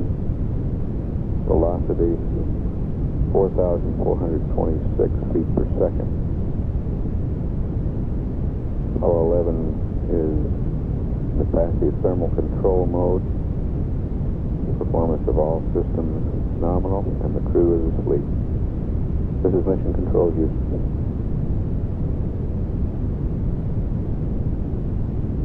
This is Apollo Control at 143 hours. Apollo 11 is 20,704 nautical miles from the moon. Velocity 4,390 feet per second. The crew still in a rest period. The Weather Bureau's Spaceflight Meteorology Group reported this morning that weather conditions in the primary landing area are expected to be acceptable. Sky partly cloudy, winds easterly at 10 knots, and seas of 3 feet are predicted. Tropical storm Claudia is now located 2,300 miles east of the landing area and will not affect the weather in the landing area Thursday. This is Mission Control, Houston. Conditions, which would primarily be for corridor control, controlling the flight path angle at entry, and the current predicted splash time in the Pacific is 195 hours, 17 minutes, 25 seconds. At the present time, Apollo 11 is 172,654 nautical miles from the Earth, traveling at a speed of 4,017 feet per second. We estimate that the spacecraft will be halfway home at a ground elapsed time of 159 hours, 53 minutes, 43 seconds.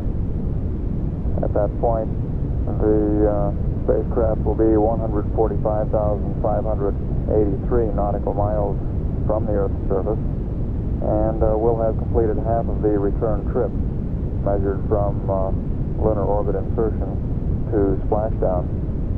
We also have another figure, and that will be for the time at which the spacecraft velocity is equal with respect to both the Earth and the Moon. At that point, the velocity will be 4,300 feet per second with respect to both bodies. And we would define this as the equal potential point. That will occur at 155 hours, 30 minutes. And at that time, the spacecraft will be 156,874 nautical miles from the Earth, 52,543 nautical miles from the Moon. We're now 1 hour, 28 minutes, 26 seconds from ignition for the mid-course correction 5 maneuver. Apollo 11, this is Houston, over. Roger, if Neil has a free minute, we've got a question or two regarding the CO2 partial pressure and water in the suit loop discrepancies noted yesterday, over. Go ahead. Was water noted in both suits or only in yours, Neil? I think only in my suit. Can you locate that occurrence for us in time when you first noticed water in the suit, either by mission time or relation to any particular event? I think it was after insertion sometime, Bruce. I don't remember exactly when. It was when we were in orbit and after we took our helmets off. Roger, did you call it to us when you first noticed it, or was it sometime after when you called it? I guess it might have been probably 20 minutes after I noticed it that I mentioned it to you. Was this noticing the water accompanied by erratic CO2 partial pressure readings, or was that a separate problem, over? Well, the water problem evidenced itself before we noted any erratic motions of the PCO2 gauge. And what was the relative sequence on selecting water separator number 2 and the secondary CO2 canister? That is, did you go to the secondary water separator first and then secondary CO2, over? I believe we went to secondary CO2 first. Lady of my doctor. Roger, we copy. And was there any change in your suit loop? Now, I should mention, Bruce, that when I went water separator to secondary, I didn't notice any change, but about after 15 minutes or 20 minutes, the water stopped coming out. So maybe that was just water that was already in the loop that was still blowing out, but the secondary water separator was operating properly. Did you make any changes in the suit loop configuration after you went from the egress mode to the cabin mode after insertion? That is, in particular, they're interested in knowing if you recall changing the diverter valve to position to egress at any time while you were on the secondary canister, over. No, I don't believe we did that at all, Bruce. Thank you. That sums up our questions for now, and we'll crank these back into the engineering pipeline and see what we can come up with. Okay, are you satisfied that the CO2 circuit breaker was in Jettison, over? Say again, please. Roger, on left Jettison, are you satisfied the CO2 circuit breaker was in, over? It was in. Roger, can you confirm that? I thought there was some question after we got into the command module as to whether that had been left in or not, over. Roger 11, it was in and confirmed in, and the readings after jettison stayed about 0.1 to 0.2. This is Apollo Control at 149 hours, 41 minutes. We're now about 49 minutes away from the first mid-course correction on this trans-Earth leg of the Apollo 11 flight.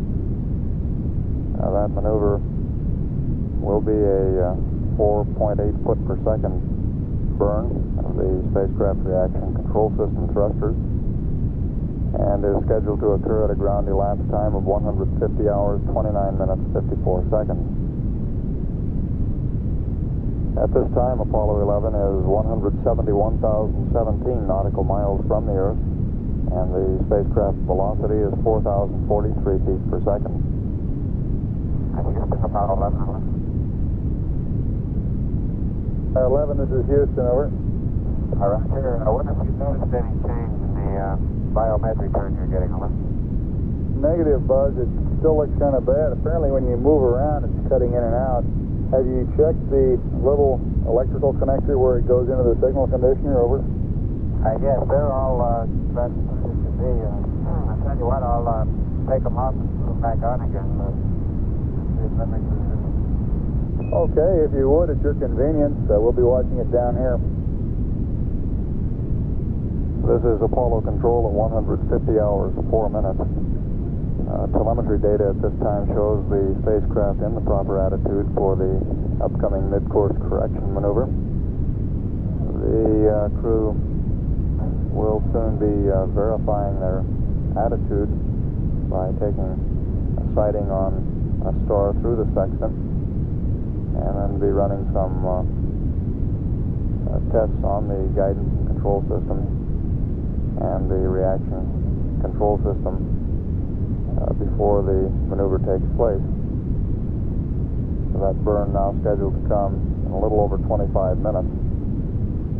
Apollo 11 is now 170,102 nautical miles from the Earth, and the spacecraft velocity is 4,058 feet per second. Apollo 11, this is Houston. We'd like you to try acquisition on the high gain antenna for us at pitch -90, yaw 270, over. Roger it. That's the work. Roger out. 11, this is Houston. We're showing about 6.8% on wastewater on our telemetry now, over. Okay, got about 9 up here, over. Roger out. 11, Houston, we're standing by for your burn. Everything's looking good from down here. Thank you, Bruce. You got about a minute and 20 seconds. Roger, we can chirp.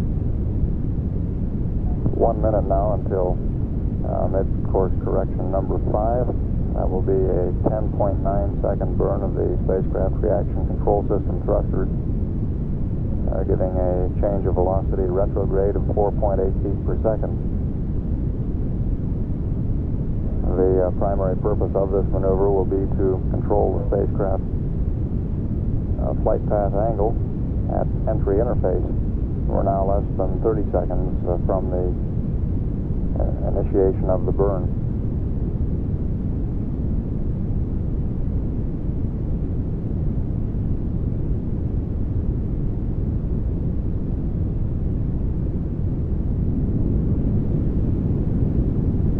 They should be burning at this time.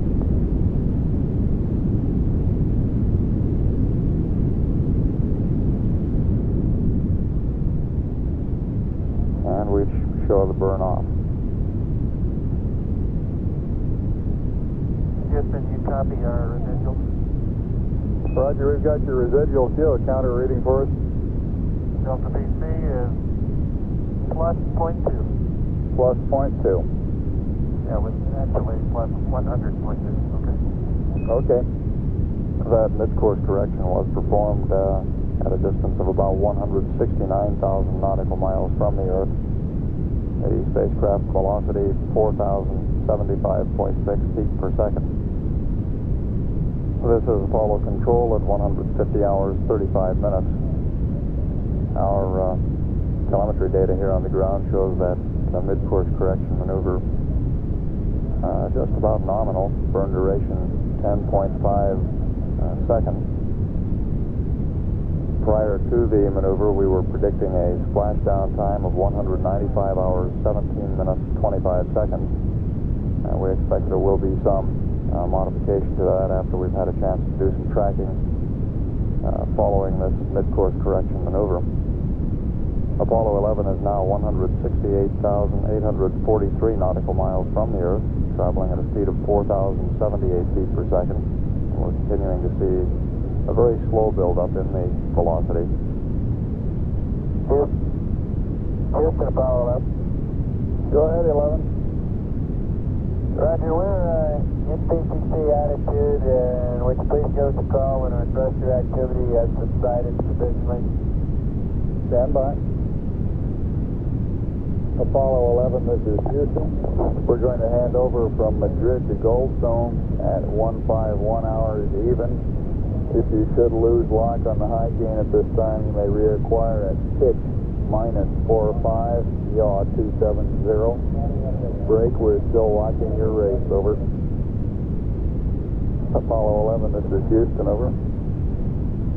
Apollo 11, this is Houston, over. 11, we're still seeing rates on your spacecraft above those that we'd like for in a continuation of the PTC mode.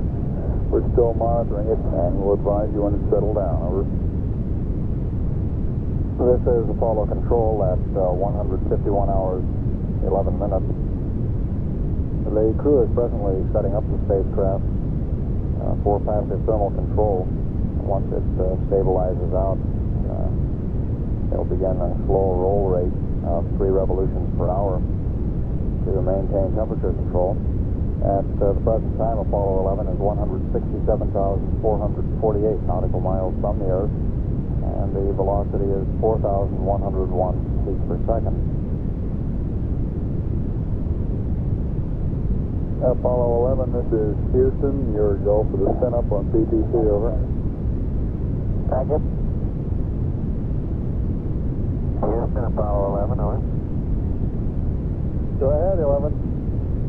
Right, it didn't like it that time. When I got down to the entry 27303 enter, it took off his roll at a high rate in excess of 1 degree per second, over. So I've stopped it now, and we're going to have to go back and do it over again. I'd like to try to find out the reason why it did that. You might as well start setting up for it, and we'll be working the problem here. Okay, do you have us on high bit rate here now?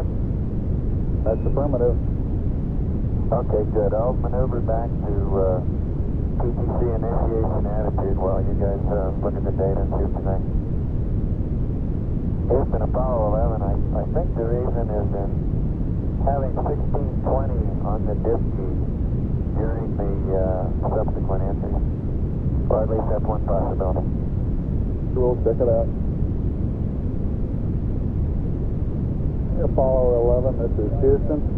While you're waiting for the CSN to settle down and for us to look at the tape on your latest maneuver, would you feel like answering some more questions with relation to the lunar surface, over? Go ahead, Bruce. Roger, for $64,000, we're still trying to work out the location of your landing site, Tranquility Base. We think it is located on LAM-2 chart at Juliet decimal 5 and 7.8. Do you still have those charts on board, over? Yeah, stand by when they're packed. Sure, you may not have to unpack it. The position which I just gave you is slightly west of West Crater. I guess it's about 0.2 of a kilometer west of it, and we were wondering if Neil or Buzz had observed any additional landmarks during descent, lunar stay, or ascent, which would confirm or disprove this. One thing that we were wondering about is that if you were at this position, you would have seen the cat's paw during ascent just up to the north of your track, over. We were looking for the cat's paw too, thinking we were probably downrange beyond those big seas. I think that it's likely that that might have been West Crater that we went across in landing, but stand by. We're hoping, Bruce, that our 16 millimeter film was working at that point in descent, and we'll be able to confirm our touchdown position. We thought that during ascent we might be able to pick up some recognizable objects close to the landing site, and we did see a number of small craters and crater rows and things like that, which we may be able to pick out after the fact, but we haven't been able to yet. Oh, Roger, and the next question from our panel is for Buzz. We recall that he reported seeing a laser upon AOS of the Earth first rev after ascent, and we're wondering what color the beam was and if he could determine its approximate location with respect to the Earth, over. It was mostly white and that of yellowish color to it, and as I recall it, the terminator of the Earth was toward the horizon, and about a quarter to a third of the way down toward the terminator of the Earth from the opposite horizon. That's a third to a quarter Earth radii. Roger, and that puts it in the light side, over? Yes, this is in the light side. The Earth was about a two-thirds lit Earth with the terminator down toward the horizon. And now coming from the opposite limb of the Earth, the sunlit limb, coming down about one-third of a radius in from the limb. Generally centrally located with respect to a line drawn perpendicular to the terminator that goes to the center. Over.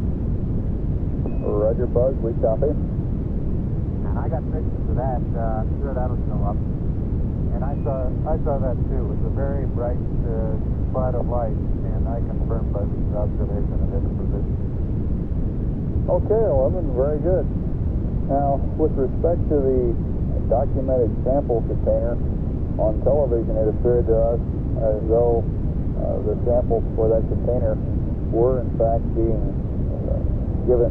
collected in accordance with some thought or consideration being given to the rocks themselves. And we were wondering if you could give any further details from memory about any of these samples and the context of the material or the surface from which they were taken. Over. Yes, remember I initially started on the cut side of the limb that the TV camera was on, and I took a number of samples of rocks on the surface and several that were just subsurface, about 15 to 20 feet north of the limb. And then I recalled that area had been probably swept pretty well by the exhaust of the Eastern engine.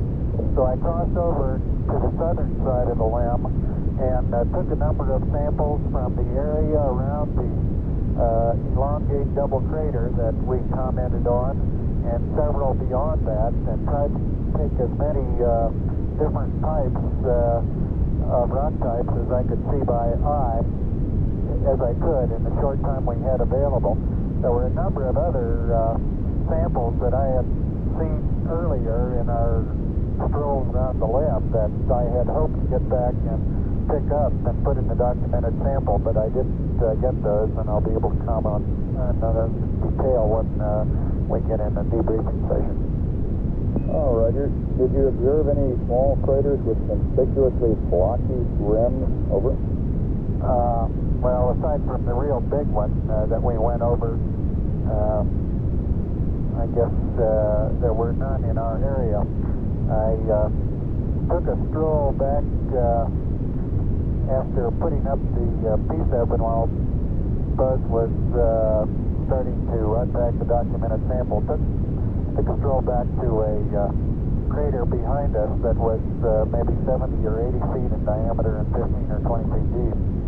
And took some pictures of it. It had rocks in the bottom of pretty good size, considerably bigger than any that were out on the surface, but there was we apparently at 15 feet or so had not got below the regolith. We were essentially showing no bedrock, at least in the walls of the crater at that depth. Over. Roger, we copy. Okay, thank you, Neil. That about wraps up the questions we have on hand for now. Okay. My compliments to the chef. The food's outstanding. This cream and chicken soup, I give at least 3 spoons. Okay, cream of chicken, 3 spoons. Apollo 11, this is Houston, over. Go ahead. 11, we concur that having Vert 16 Noun 20 up on the Disky may well have had some effect on your PTC initiation. It looks like this would let the computer work with a knowledge of the actual CDU angles. what we'd like you to do is do a CDU 0, which is verb 40, noun 20, enter, and then start the PTC procedure again at step 2 with loading verb 6, noun 22, desired attitude, and the auto maneuver and all that, over. Okay, the only thing I don't understand about that is why it took off at the rate it did. What rate should it have taken off at under that theory? Stand by a minute, Mike. 11 CMP, this is Houston, over. Go ahead, Houston. Mike, over here on page 9-7 of your checklist where we're setting up PTC, there's been a note penciled in after wait 20 minutes for rates to damp. Do not monitor verb 16, noun 20. It turns out that the significance of that is that if you are monitoring 16, noun 20, then when you get down here in step 7, the second time you do a verb 24, you've got to reload the noun 01 to make it verb 24 and noun 01 enter before you load the 3 registers, over. Roger that. I was just questioning the rate at which the maneuver would begin if that were not done. Roger, we're still working on computing the rate for you. This is Apollo Control at 152 hours, 9 minutes. At this time, the crew is getting the spacecraft set up to reinitiate the passive thermal control. Apollo 11 currently 165,143 nautical miles from the Earth and traveling at a speed of 4,142 feet per second. The flight plan has relatively few activities scheduled for now through the beginning of the cruise sleep period tonight. We do have a television transmission scheduled. I believe the time on that is a little after 8 p.m. Central Daylight Time. And we show the sleep period to begin at about 160 hours ground elapsed time, or a little less than 8 hours from now. We'll continue to stand by for a conversation with the crew. It has been relatively quiet for a good part of today. We'll stand by for a call from the Capcom or from the spacecraft down through the ground. Apollo 11, this is Houston, broadcasting in the blind. If you read us, attempt to acquire on Omni antennas. Attempt to acquire us on Omni antennas if you read. This is Houston, out. Apollo 11, this is Houston, broadcasting in the blind. If you read, attempt acquisition on an Omni antenna. Attempt acquisition using an Omni antenna, over. Apollo 11, this is Houston, broadcasting in the blind. If you read, attempt contact using Omni antennas. Using an Omni antenna. This is Houston, out. This is Apollo Control at 152 hours, 29 minutes. In the process of reestablishing the passive thermal control with the spacecraft in a slow rotation. We have apparently lost high gain lock-on. We expect that the crew will reacquire lock with the antenna once the passive thermal control is reestablished. At the present time, Apollo 11 is 164,320 nautical miles from the Earth, and the velocity is up now to 4,156 feet per second. We'll continue to stand by here for reacquisition of the spacecraft for reestablishment of high gain lock-on. Apollo 11, this is Houston, broadcasting in the blind. If you read us, attempt acquisition using an Omni antenna. Attempt acquisition using an Omni antenna. This is Houston, out. Big Goldstone. Apollo 11, this is Houston. How do you read, over? Rock clear, Bruce, tell me. Roger. What antenna are you using? Houston, Apollo 11 is calling you on the high gain. How do you read, over? Roger, loud and clear on the high gain. So what's new? Oh, we were wondering what was new with you up there. All very quiet. We're just sitting here letting the thruster firing damp down. When they get good enough, let us know and we'll start the PTC. Roger. Nice to sit here and watch the Earth getting larger and larger and the moon smaller and smaller. Roger, we'll give you a call when your rates have damped down sufficiently. And we're unable at the present time to predict what rate you should have seen at your last attempt to initiate PTC. We saw about 2.5 degrees per second, over. Yeah, I believe that. Buzz thinks we should have a PTC program built into the computer. He could very well be right. This is Apollo Control at 153 hours, 7 minutes. At the present time, we are changing shifts here in Mission Control.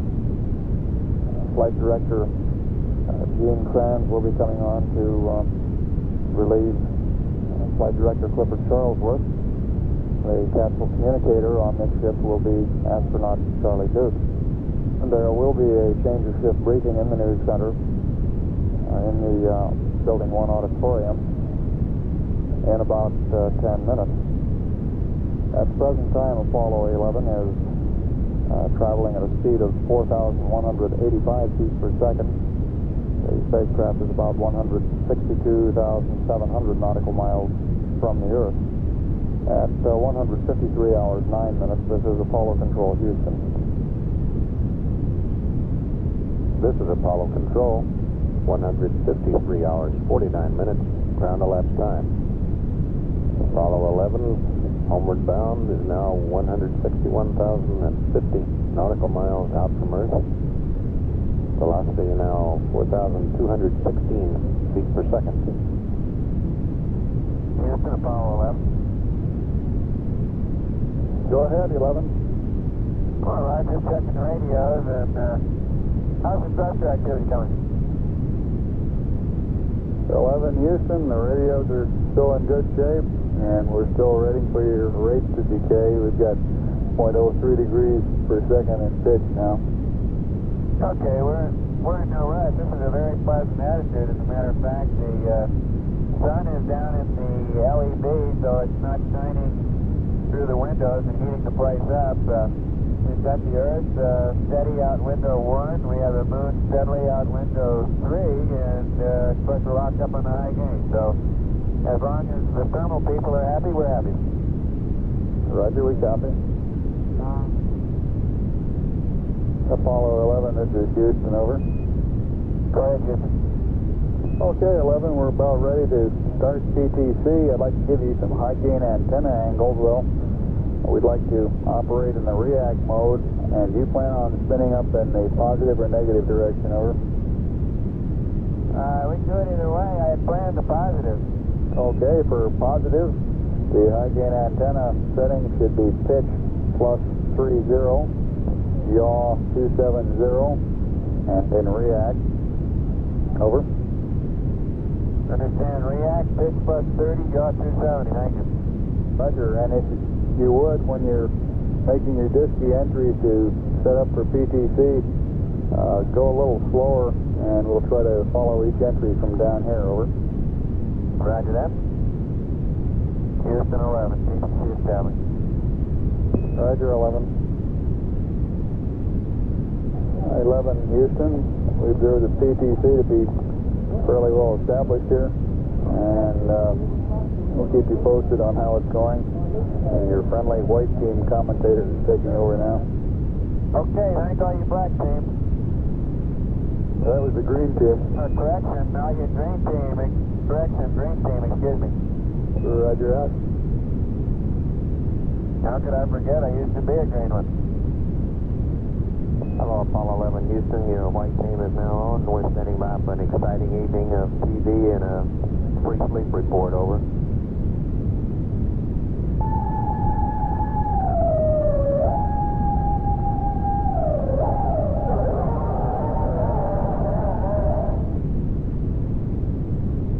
Apollo 11 Houston, you sure you don't have anybody else in there with you? Houston, Apollo 11, say again, please. We had some strange noises coming down on the downlink, and sound like you had some friends up there. Where'd the white team go during their off hours anyway? Say again?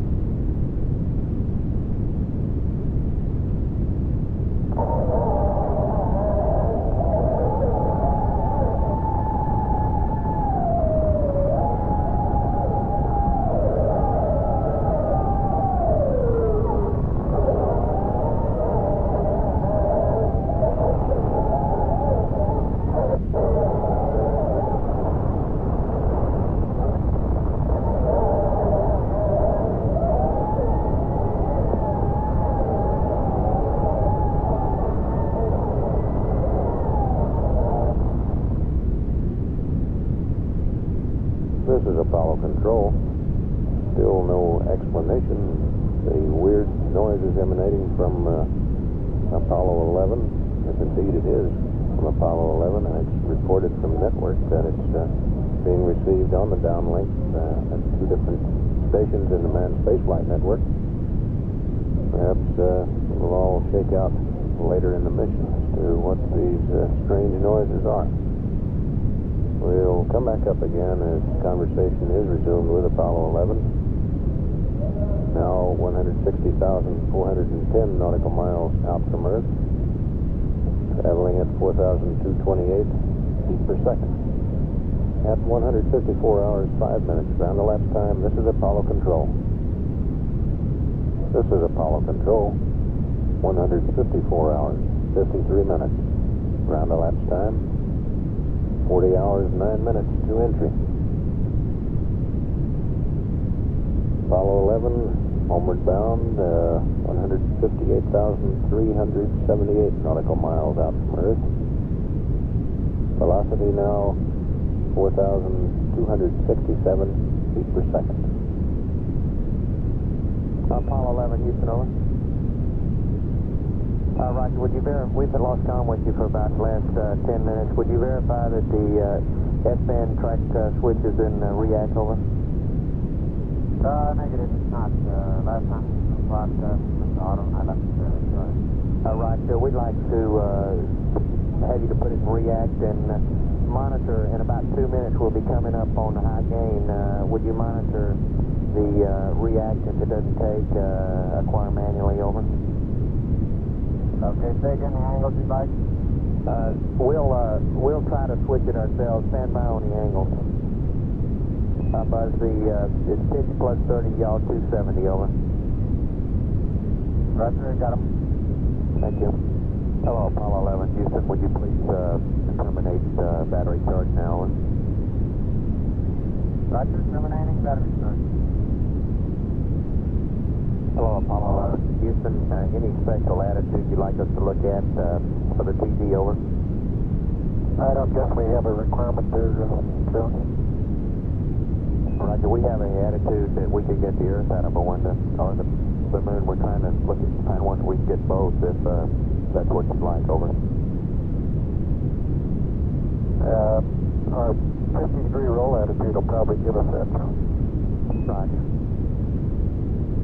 That's a good one because it puts the Earth out window 1 and the moon out window 3, and it puts the sun down the LED, so the lighting in here remains relatively constant.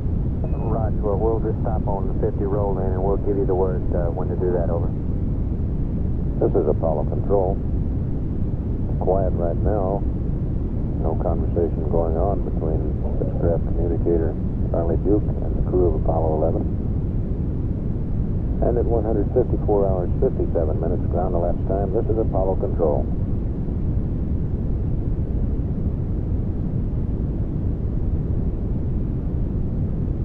This is Apollo Control.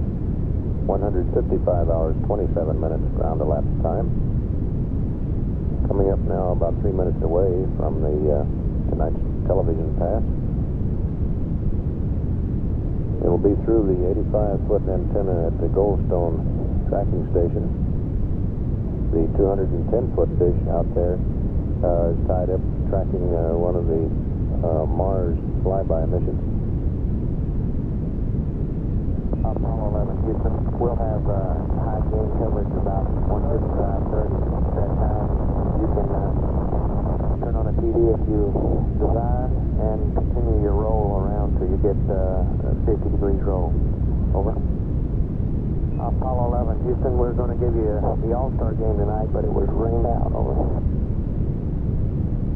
11, Houston, we're on a high gain. You can warm up the FM if you'd like. Over. This is Apollo Control, still standing by for the incoming television signal from Columbia. Still nothing but the color bar test pattern as of now. Continuing to stand by on air, ground, and television links. Apollo 11, Houston, we see you coming up on 50 roll. How does that attitude look, over? Apollo 11, Houston, we're ready for the TV, we're all configured at your convenience, over. This is Apollo Control. While we're waiting for the television pictures to come in, we have in the control room here a vase full of long-stemmed red roses and a card saying, "To one and all concerned, job superbly done, from a moonstruck Canadian." Continuing to stand by as we wait for the pictures to come from Columbia. Here they come. Houston, Apollo 11, over. Roger, go ahead, 11, over. Are you picking up our TV signal? That's affirmative. We have it up on the out of 4 now. The focus is a little bit out. We see the Earth in the center of the screen. Still have a little white dot in the bottom of the camera, apparently. And see some land masses in the center. At least I guess that's what it is. It's very hazy at this time on our out of 4, over. Let me seem to believe that's where we just came from. It is, huh? Well, I'm really looking at a bad screen here. Stand by one. Hey, you're right. Not bad enough not finding the right landing spot. Not bad enough not finding the right landing spot. We're going to get the right planet. I'll never live that one down. We're making it get smaller and smaller here to make sure that it really is the one we're leaving. Oh, that's enough, you guys. 11, that was a good picture there. That's enough of the moon. Okay, that's enough of the moon, Billy. We're getting set up now for some inside pictures. We know there's a lot of scientists from a number of countries standing by to see the lunar samples, and we thought you'd be interested in seeing that they really are here. These two boxes are the sample return containers. They're vacuum-packed containers that were closed to the vacuum on the lunar surface, sealed, and then brought inside the lab and put inside these fiberglass bags, zippered and resealed around the outside, and placed in these receptacles in the side of the command module. These are the two boxes, and as soon as we get onto the ship, I'm sure these boxes will immediately be transferred and delivery started to the lunar receiving laboratory. These boxes include the samples of various types of rock, the ground mass of the soil, the sand and silt, and the particle collector for the solar wind experiment, and the core tubes that took depth samples of the lunar surface. Roger, Neil. Thank you much for that description. We've got a pretty dark picture down here. Could you check your f-stop? We'd like to have it, see if you could open it up a little bit, over. Okay, our monitor showed that to be very bright. We're down around around F4, which we thought would be plenty light. We'll lighten it up some more. Well, we'd appreciate it. It's pretty dark on all our monitors here. Okay, fine. That's looking a lot better now, Neil. There's Buzz. 11, Houston, we have an excellent picture now, over. How do you read me, Charlie? 5 by now, Buzz, over. Okay. More mundane affairs now that we've left the moon. I'd like to trace through a little bit for you. Development that has taken place in the food department. I'm sure you've already type of a drink container. A little later, Mike will show you how the water gun operates with its new filter to take out hydrogen. Eventually, this water gun is put in this end and filled up this bag with water, and the drink then dissolves in the water, and this end of the mouth feeding. Likewise, we have other foods that are more solid nature. You can probably see this shrimp cocktail meal. This afternoon, while the two of us had salmon salad. Another early development was the use of bite-sized food. 11, Houston, Buzz, you're breaking up badly. Will you check your Vox over? Roger, how am I coming through now, Charlie? Roger, you're very clear when you come through. It's just that your Vox is not keying at every word, over. Okay. These bite-sized objects were designed to remove the problem of having so many crumbs floating around in the cabin.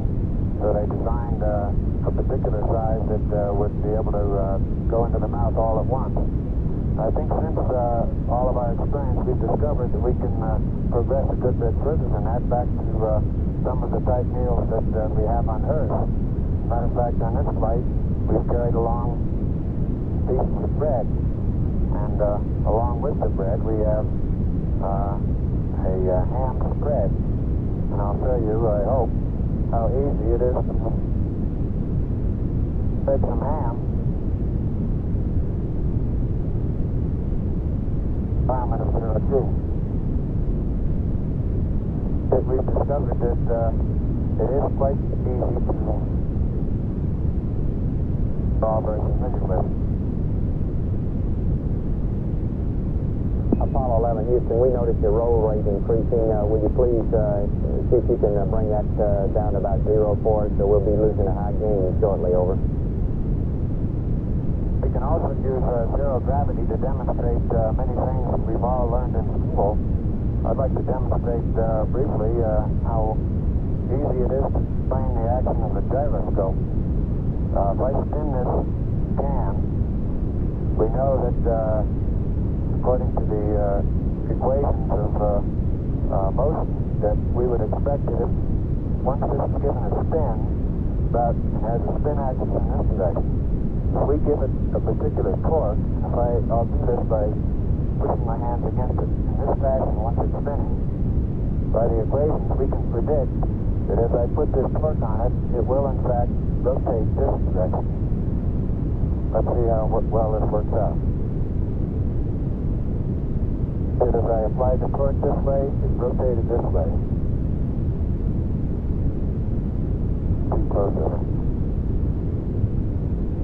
11, Houston, it's a pretty good demonstration. Houston, this next is a little demonstration for the kids at home, all kids everywhere for that matter. I was going to show you how you drink water out of a spoon, but I'm afraid I filled the spoon too full, and if I'm not careful, I'm going to spill water right over the side. Can you see the water slopping around in the top of the spoon, kid? That's affirmative, 11.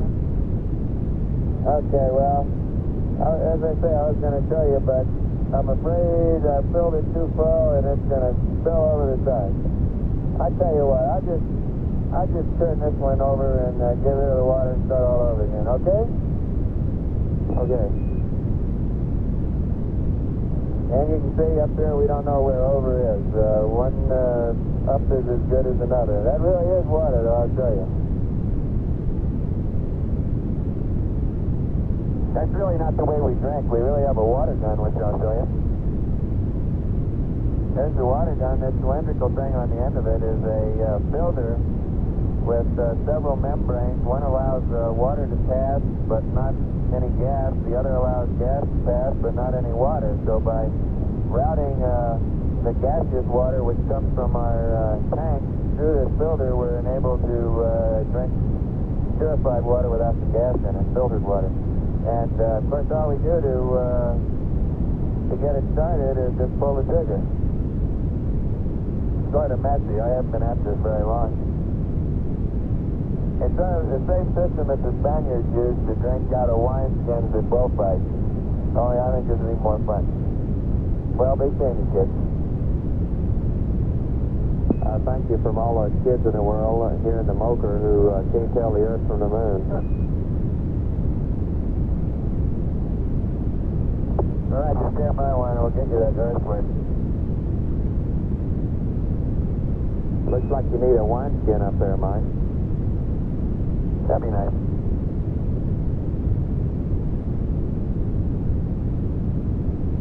Okay, 11. Houston, I have a picture now. That's affirmative. I refuse to bite on this one, though. You tell us.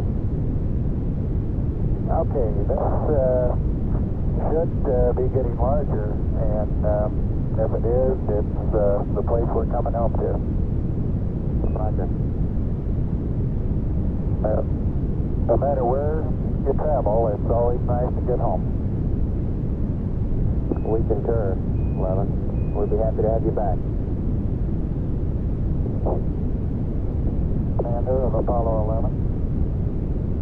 100 years ago, Jules Verne wrote a book about a voyage to Mars. His spaceship, Columbia, took off from Florida, landed in the Pacific Ocean after completing a trip to the moon. It's appropriate to us to share with you some of the reflections of the crew as the modern day Columbia completes its rendezvous with the planet Earth in the same Pacific Ocean tomorrow. Bruce, Mike Collins.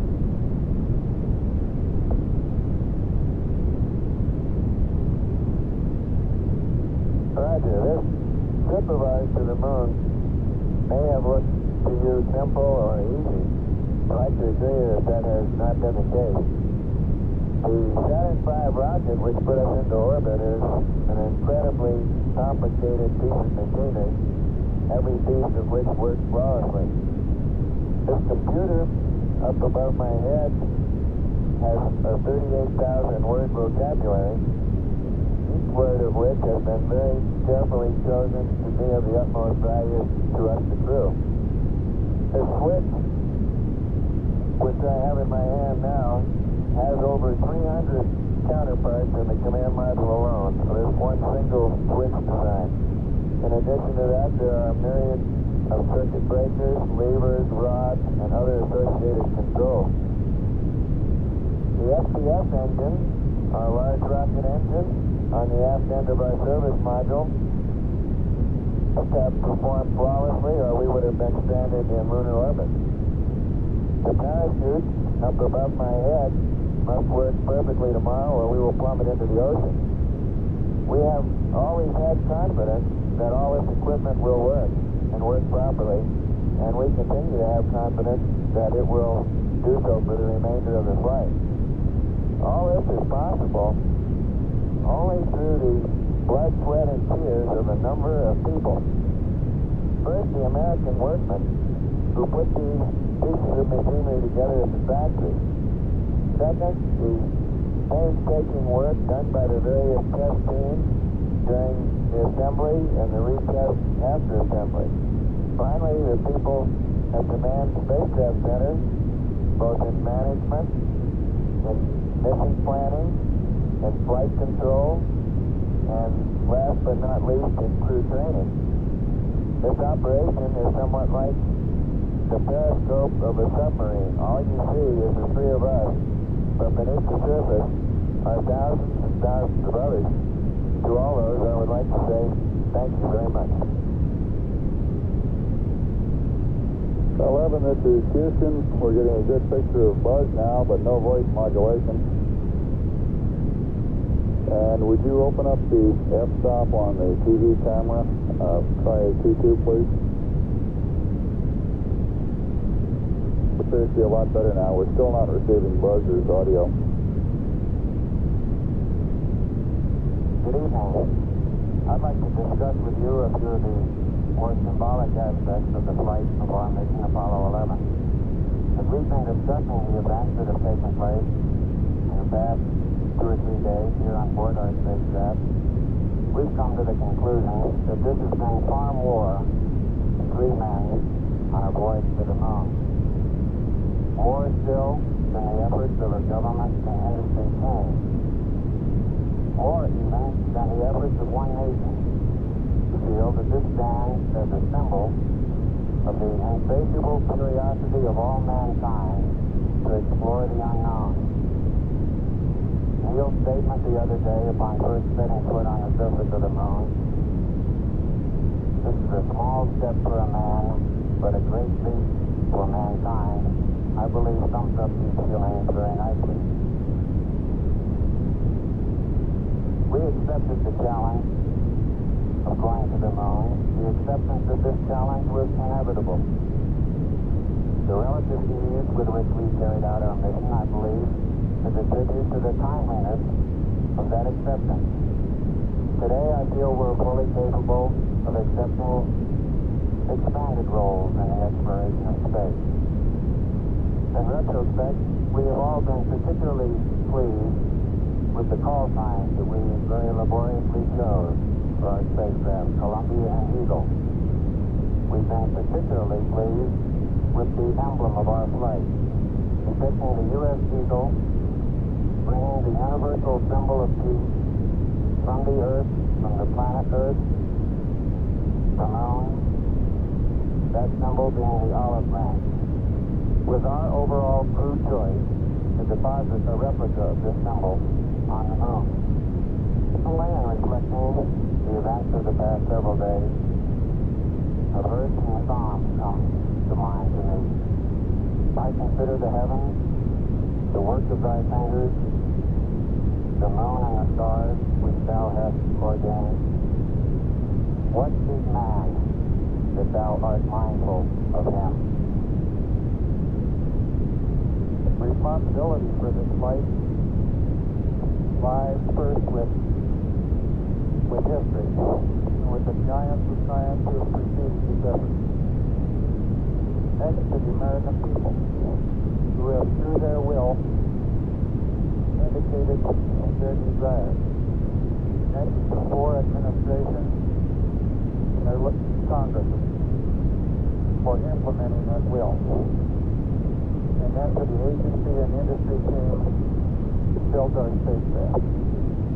The Saturn, the Columbia, the Eagle, and the little EMU, the spacesuit backpack that was our small spacecraft out on the lunar surface.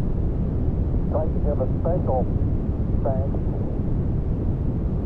to all those Americans who built those spacecraft, did the construction, the design, the test, and put their heart,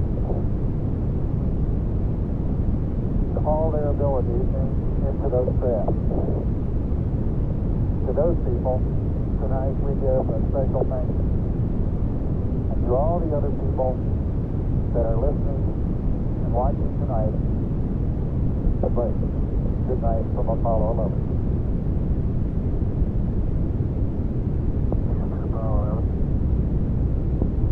Apollo 11, this is Houston, over.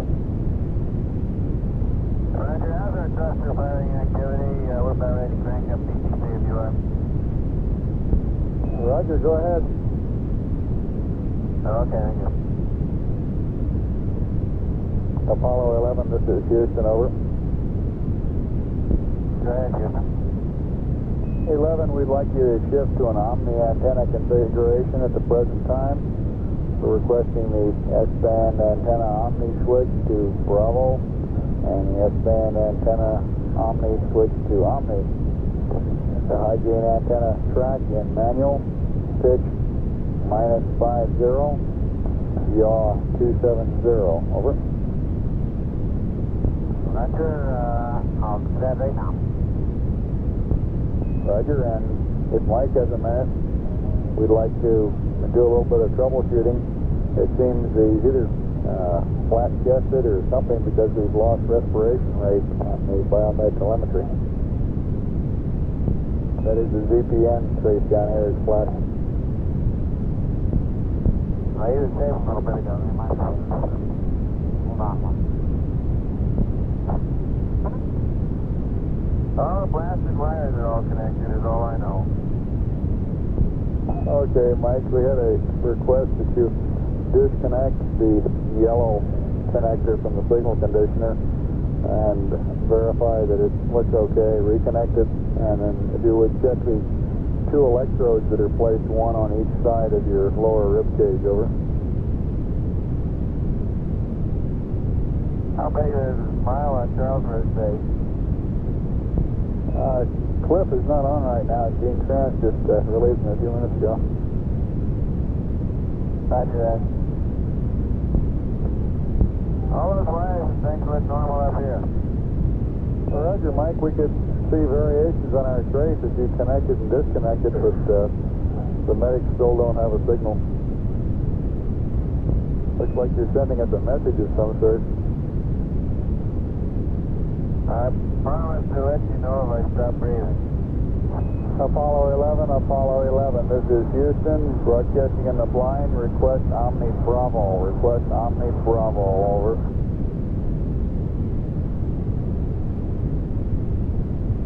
Apollo 11, this is Houston, communication reestablished.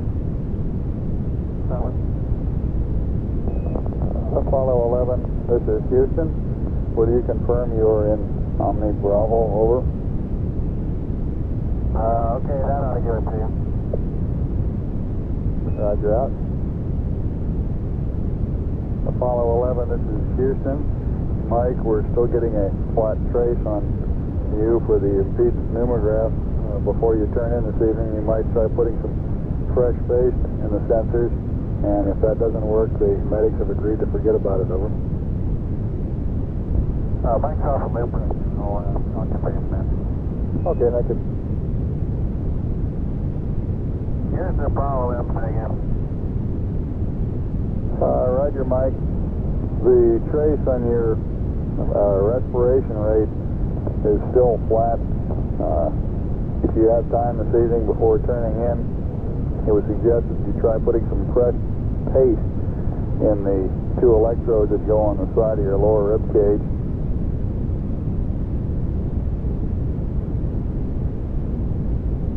And if that doesn't work, just give up on it.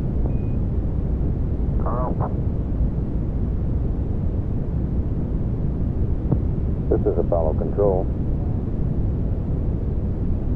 Columbia now 85,198 nautical miles out from Earth. Approaching Earth at a velocity of 6,443 feet per second. Still standing by for resumption of air-to-ground communications.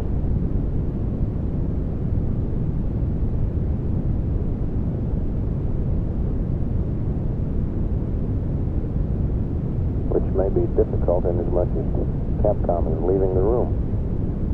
We'll continue to monitor air-ground as the crew prepares for the pre-sleep checklist, sets up the passive thermal control mode,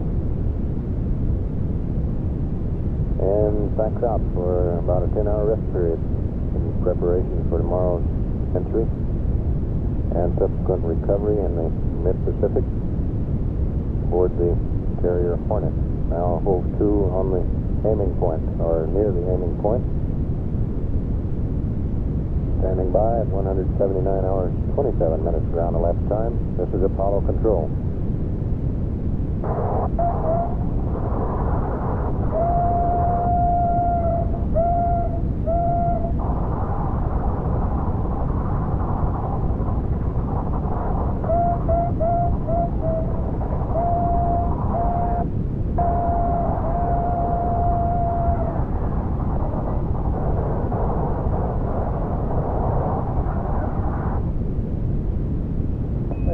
This is Houston. You might tell Buzz not to exercise quite so strenuously, over. What's the problem? Say again? What's the problem? Okay, that's one on us. 11 Houston. Seriously, that comment was just aimed at your musical selection. Okay.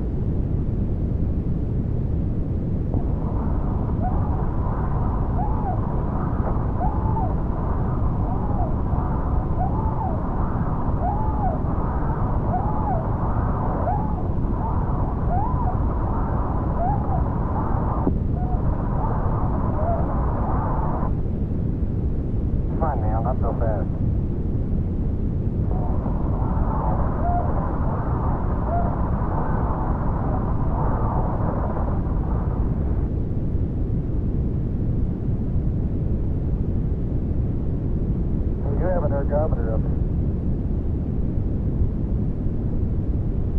What was that, real-time exercise?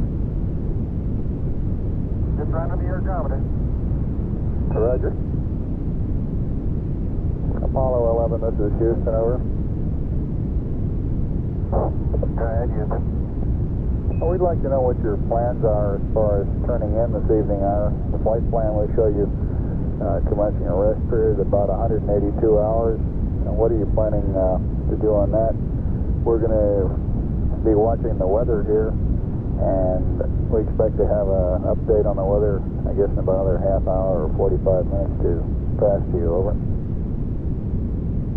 We're going to probably stick with the flight plan pretty much. We are going to check the lights in the northwest corner of U.S. and southwest corner of Canada. If we can see up that high into the northern hemisphere, other than that, we'll be on the flight plan. Roger. For your information, the laser from McDonald Observatory in West Texas will be up from about 181 hours and 30 minutes on for 1 hour. You should be able to spot the Earth out of the number 1 window every time you pass roll 357 degrees, and they, of course, are in West Texas, over. Okay, thank you. How about the number 5 window? Stand by a minute. Roger, for the number 5 window, that'll be every time you pass 230 degrees and roll, over. Beautiful, thank you.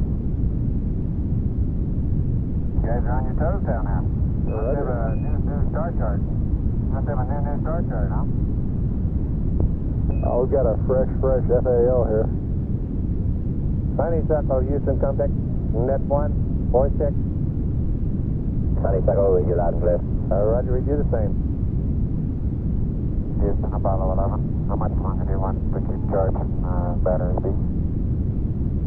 11, this is Houston, and nominally we're looking for about another hour and a half, but what we'd like to do is continue charging until shortly before you turn in for the night, over. That'll be fine. Are you going to want to charge A again at all? Negative, 11. Okay. 11, this is Houston. At about 180.45, we'll be handing over from Goldstone to Honeysuckle, and I'm handing over to Charlie. See you when you get back, over. Okay, Bruce. Good night. Thank you. Roger, good night. Thank you very much, Bruce. Been a pleasure working with you. Have a nice trip down. This is Apollo Control. The weird noise has been reported by network controller is not being on the downlink from the spacecraft. Now it's stopped. Let's leave the circuit open here in the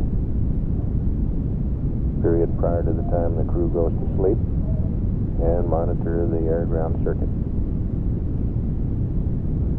This is Apollo Control.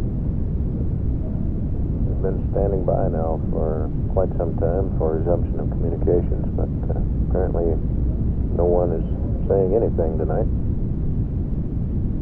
Apollo 11 now 78,134 nautical miles out from Earth, approaching at 6,785 feet per second. And at 181 hours, 17 minutes, ground elapsed time, this is Apollo Control.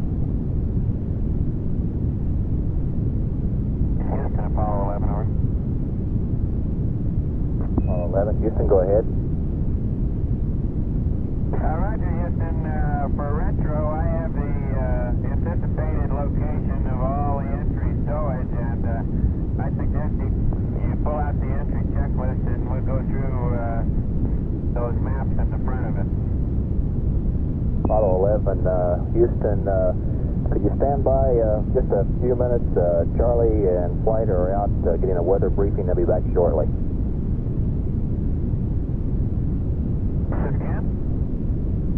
Say again?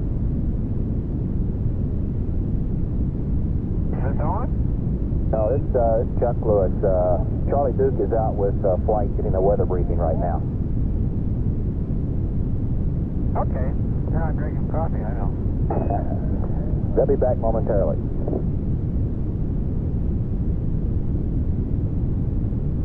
Stand corrected. That's Charlie Duke on the Capcom slot.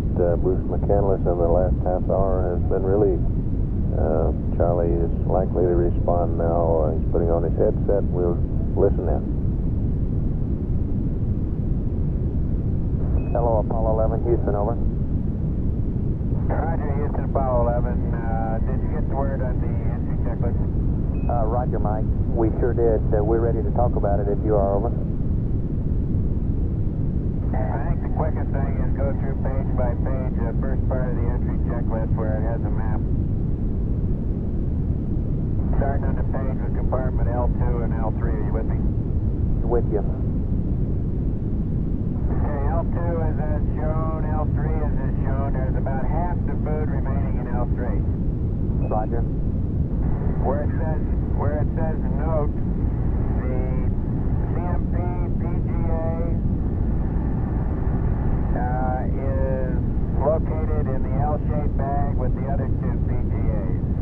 The LEM shield was jettisoned with the, the CMP's helmet shield was jettisoned with the LEM, and his helmet and gloves, instead of being in the sleep restraint, are in the hatch bag. Okay, let's see. Now, your PGA is in the L-shaped bag with the other two PGAs, and your helmet and gloves are in the L-shaped bag instead of the sleep restraint. The helmet and gloves are in the hatch bag, the great big bag that's underneath the left-hand couch that you put the hatches. Roger, that's what I copied. Okay, go ahead. Okay, the next page is identical, except nitpick and point out R1, we got the entry checklist. Other than that, it's identical. And the third page has got some changes. Go ahead. In A1, are you with me? I'm over there in compartment A1 now. Go ahead, Mike, over. Okay, compartment A1, the 16mm magazine will be located in window number 4. Instead of 5 tissue dispensers, there's only one of them left. In compartment U3, the 16mm bracket is on window 4. In the PGA bag, add the CMP's PGA plus add 2 LCGs. In compartment A8, delete 2 LCGs, add 1 TPK, making a total of 4, and add 10 pounds of LEM miscellaneous equipment. We told you 5 the other day, we think 10's probably closer, over. Copy. And that's all the changes on this page. Ready for the next page? Right, go ahead, Mike. And next page, in compartment B1, we estimate about 15% of that food is remaining. In B2, we took CPK out of there and put trash in it. In B3, the 16mm cable, the 18mm lens, and the right-angle mirror are on window number 4. And that there brings you all up to date.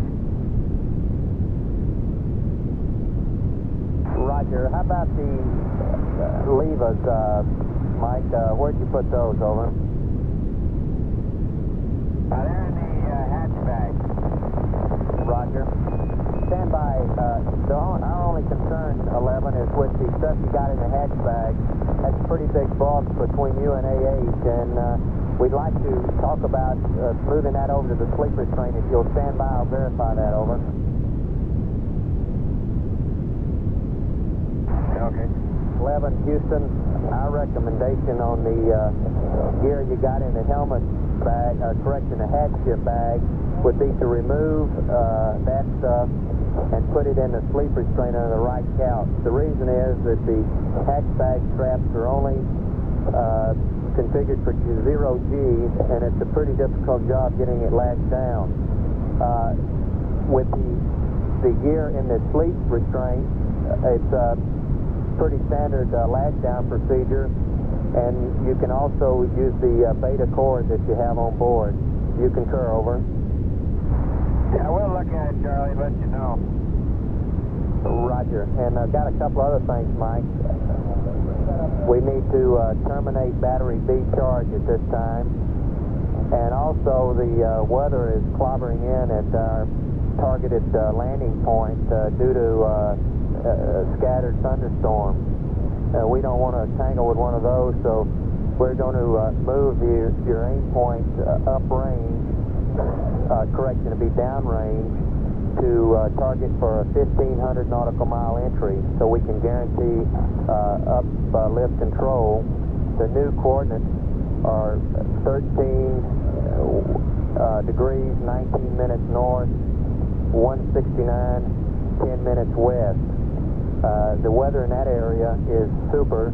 We got 2,000 scattered, 8,000 scattered, with 10 miles visibility and 6-foot seas. And the Hornet is sitting in great position to get to that targeted position, over. This is Apollo Control. To recap briefly the conversation a few moments ago between Charlie Duke and the crew of Columbia, because of forecast thunderstorms in the prime recovery area in the mid-Pacific for tomorrow. The Apollo spacecraft's lifting capabilities will be used to stretch the entry path some 215 nautical miles farther downrange toward Hawaii to a new landing point, or aiming point, with the very rough preliminary coordinates of 13 degrees, 19 minutes north by 169 degrees, 10 minutes west. These numbers will be refined through the night as the retrofire officer exercises a computer and comes up with more definitive numbers. These will be passed on as they are available. Apollo 11 now 75,951 nautical miles out from Earth, approaching at 6,899 feet per second. At 181 hours 50 minutes and standing by on the air-ground circuit. This is Apollo Control. Apollo 11, Houston, some of the general last-minute updates here. On the entry, we were told you on the camera to set it at 50 feet. Turns out the biggest number on the camera is 25 feet, so just set it at infinity. Over.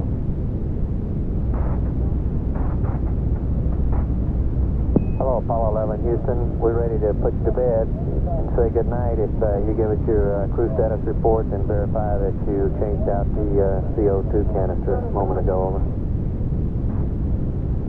Stand by.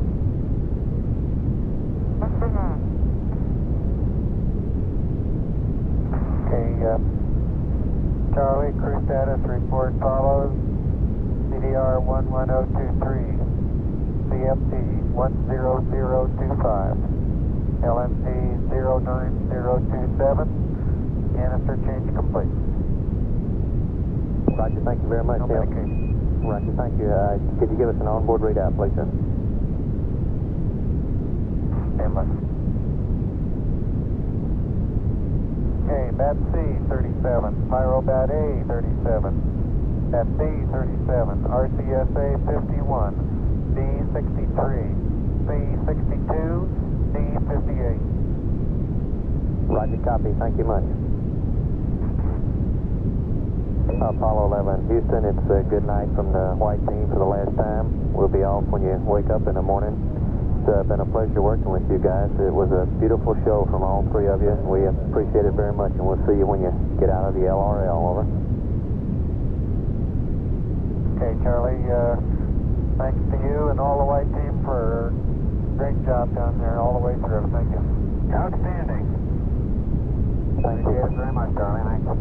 Thanks to you guys, too. That's 11 Houston. Mike, you get your chance to landing tomorrow. No go around. Right, you're going to let me land closer to Hawaii, too, aren't you? That's right, sir. This is Apollo Control. All good nights having been said, the crew of Apollo 11 is now preparing to get their 10 hours rest. And their last night in space here in the control center on one of the 10 by 10 IDA-4 television projectors. A drawing has been projected on the screen, ribbing Capcom Charlie Duke for his slight error yesterday on the television pass where he mistook the moon for Earth as a spacecraft midway between moon and Earth, and it says, "Neil, I just spotted a continent on the moon." Charlie, the camera's on the Earth now.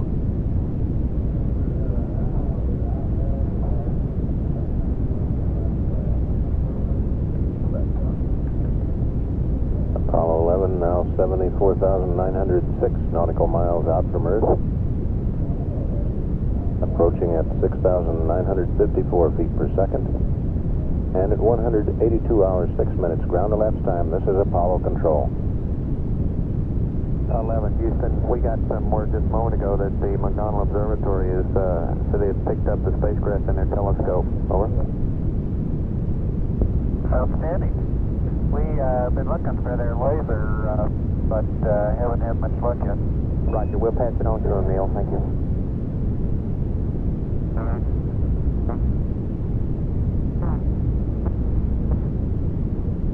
At 182 hours 11 minutes ground-elapsed time, this is Apollo Control. This is Apollo Control, 183 hours 25 minutes ground-elapsed time.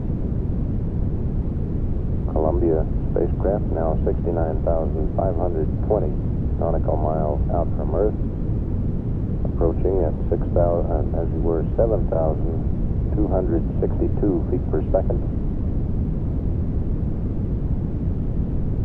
Crew now in their rest period. Started their sleep period a little over an hour ago.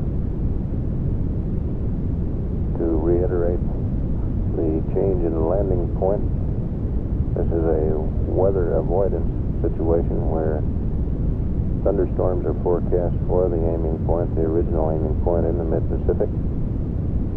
Therefore, after the normal entry interface, the lifting characteristics of the Apollo command module will be used to extend the entry range some 215 nautical miles farther downrange toward Hawaii to a preliminary aiming point. That is, the aiming point may shift around between now and entry, which is some 11 hours 36 minutes from now. But at any rate, the aiming point as calculated now is some 13 degrees 19 minutes north latitude by 169 degrees 10 minutes west longitude. The preliminary time of stroke deploy is 195 hours 12 minutes. As you were... Yes, 195 hours, 12 minutes, 4 seconds. And the net extension over the earlier splash time is something like 40 seconds. At 183 hours, 27 minutes ground-elapsed time, this is Apollo Control. This is Apollo Control. 185 hours, 29 minutes ground-elapsed time. 9 hours, 33 minutes until entry. Crew is still asleep at this time, scheduled to wake up at 189 hours ground elapsed time, some 3.5 hours from now. We've had no word from the crew. Since the scheduled sleep period began, Apollo 11 now 61,034 nautical miles out from Earth, and a velocity of 7,815 feet per second.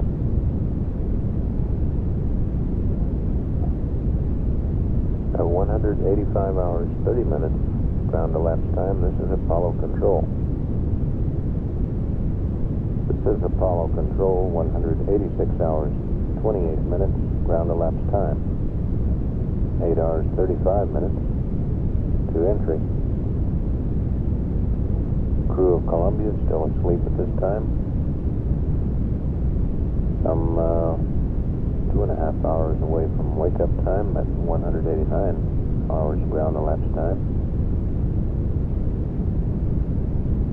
Because of weather avoidance in the prime recovery zone in mid-Pacific, southwest of Hawaii, it has been decided some time ago to shift the landing point, or aiming point, some 215 nautical miles downrange from the pre-mission aiming point.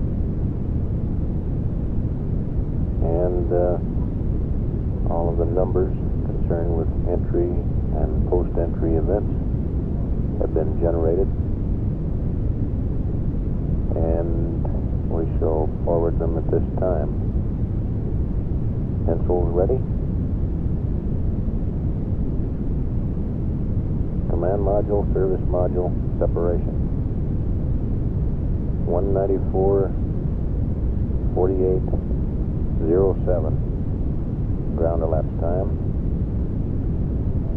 11:20.08 Central Daylight Time. Entry interface. That's 400,000 feet above the Earth's surface. Ground elapsed time 195.03.07. 11:35.08 Central Daylight Time. Begin blackout. 195.03.25 ground elapsed time. 11:35.26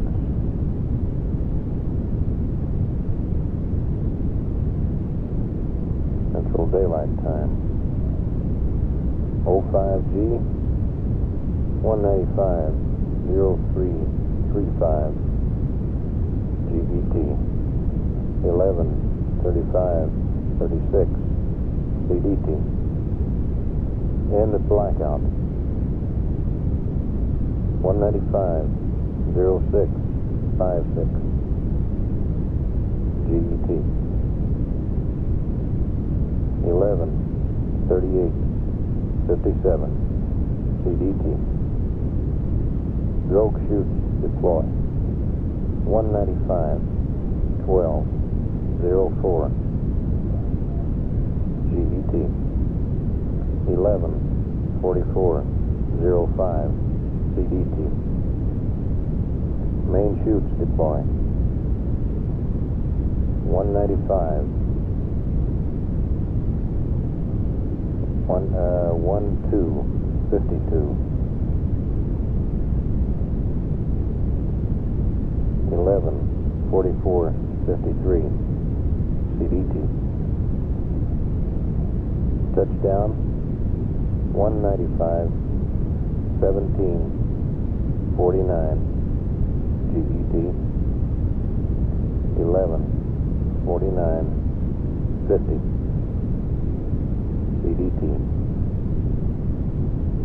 Maximum G loading to be full during the entry phase will be 6.12 Gs. Entry velocity, that's at entry interface of 400,000 feet, will be 36,194 feet per second. Flight path angle minus 6.5 degrees. Aiming point, location, 13 degrees, 19 minutes, north latitude, 169 degrees, 09 minutes, west longitude. At 186 hours, 32 minutes ground elapsed time, this is Apollo Control. This is Apollo Control, 187 hours, 28 minutes ground elapsed time, 7 hours, 34 minutes to entry. Flight Surgeon Ken Beers reports that all 3 crew members are sleeping soundly at this time. Their sleep period will end probably at 189 hours, although they may sleep an additional hour to 190 hours. Spacecraft being tracked now through the Guam station.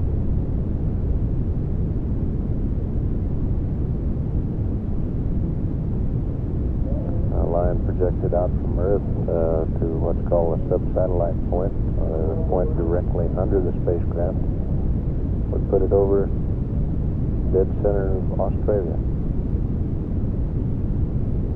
At 187 hours, 29 minutes, ground elapsed time, this is Apollo Control.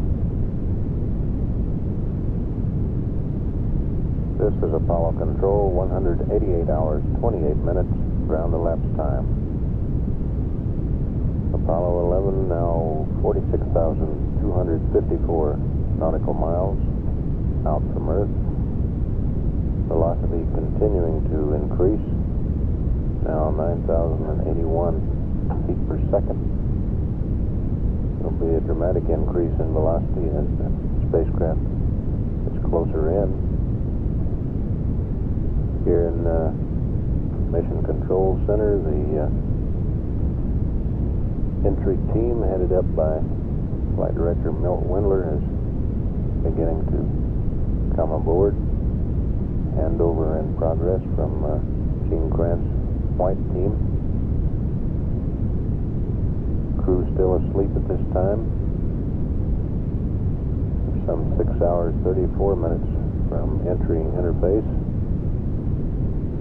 And at 188 hours, 29 minutes ground elapsed time, this is Apollo Control.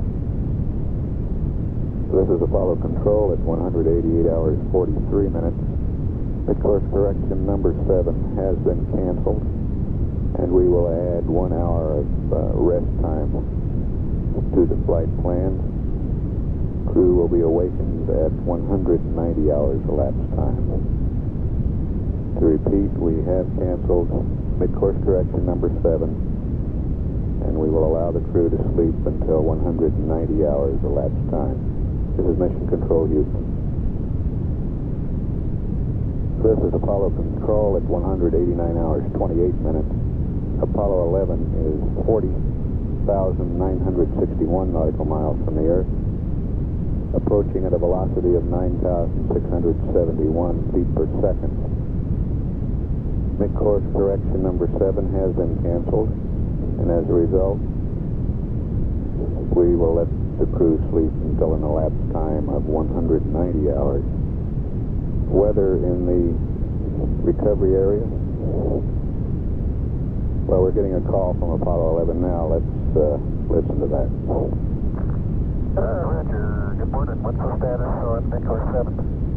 Roger. We were going to let you sleep in until about 190 hours. Mid-course 7 is not required. Okay, thank you.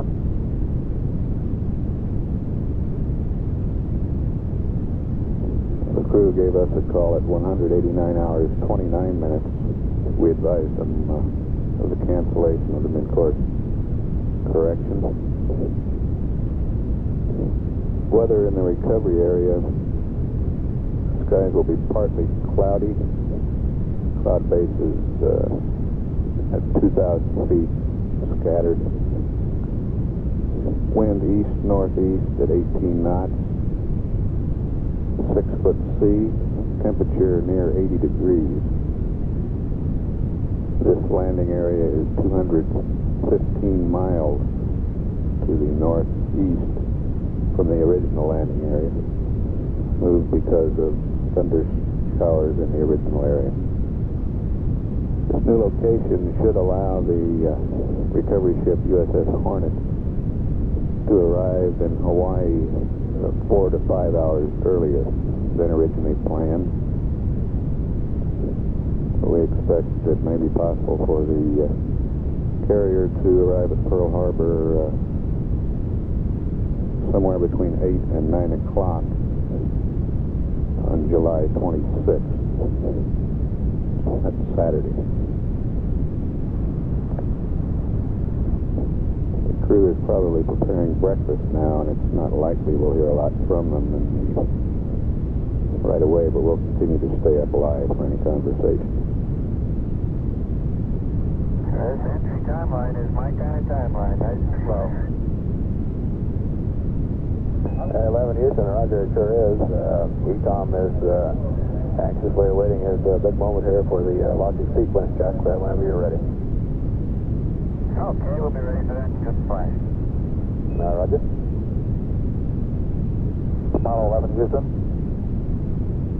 Go ahead, Ron. This is Jim, Mike. Backup crew is still standing by, and just want to remind you that the most difficult part of your mission is going to be after recovery. Well, we're looking forward to all parts of it. Please don't sneeze. Yeah, keep the mice healthy. Earth is really getting bigger up here, and of course we see a crescent. Bill? We've been taking pictures, and we've Hey, Bill? 4 exposures to go. Bill? We'll take those and then back to cabin. And the Apollo 11 backup crew has joined Capcom. Ron Evans at his console, Tim Lovell, Bill Anders, and Fred Hayes. Also, Donald K. Slayton, Director of Flight Crew Operations, is at that console.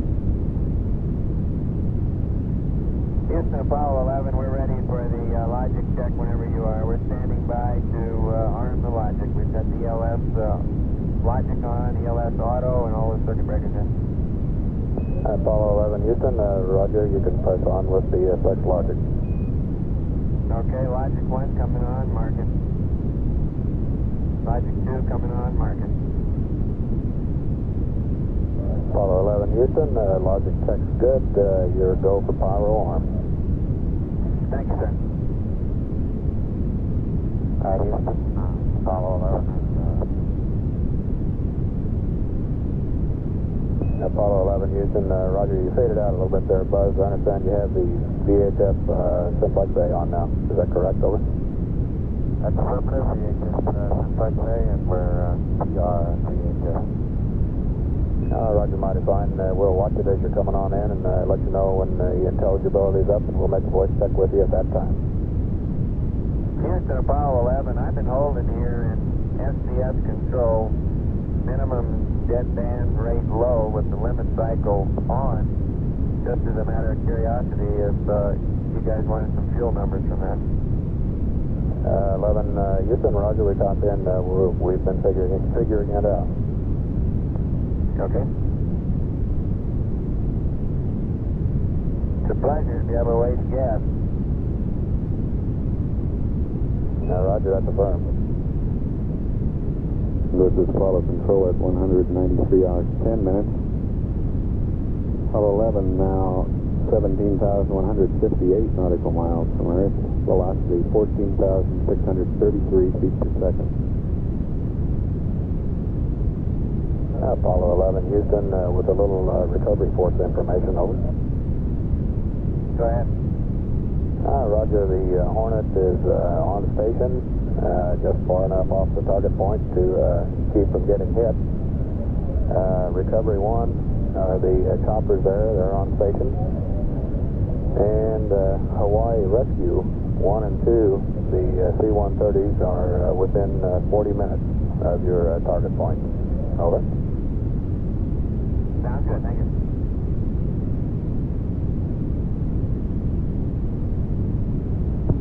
This is Apollo Control at 193 hours 20 minutes.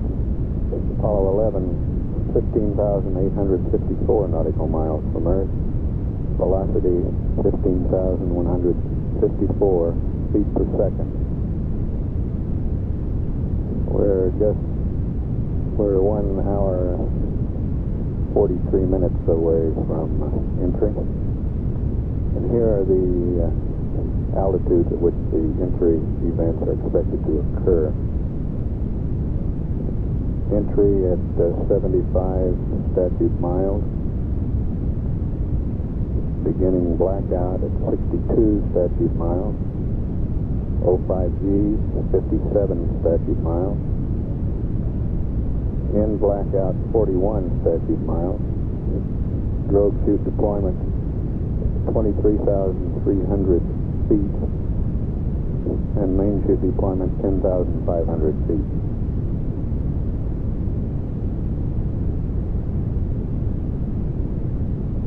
Apollo 11, Houston.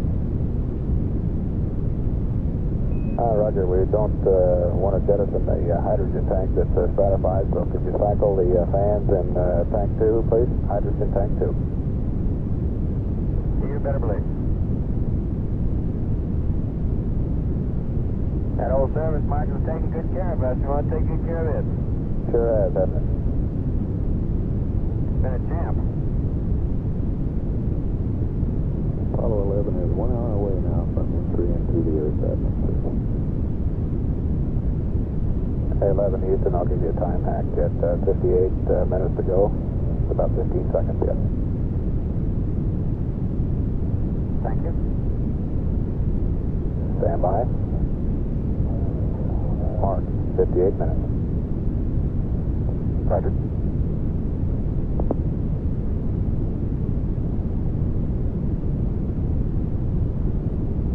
This is Apollo Control at 194 hours 10 minutes. Apollo 11 is now 8,000. Apollo 11, Houston. Go ahead, Houston, Apollo 11. Roger, we have our updated state vector out there for you. Request PUA and accept, over. Okay, you got it.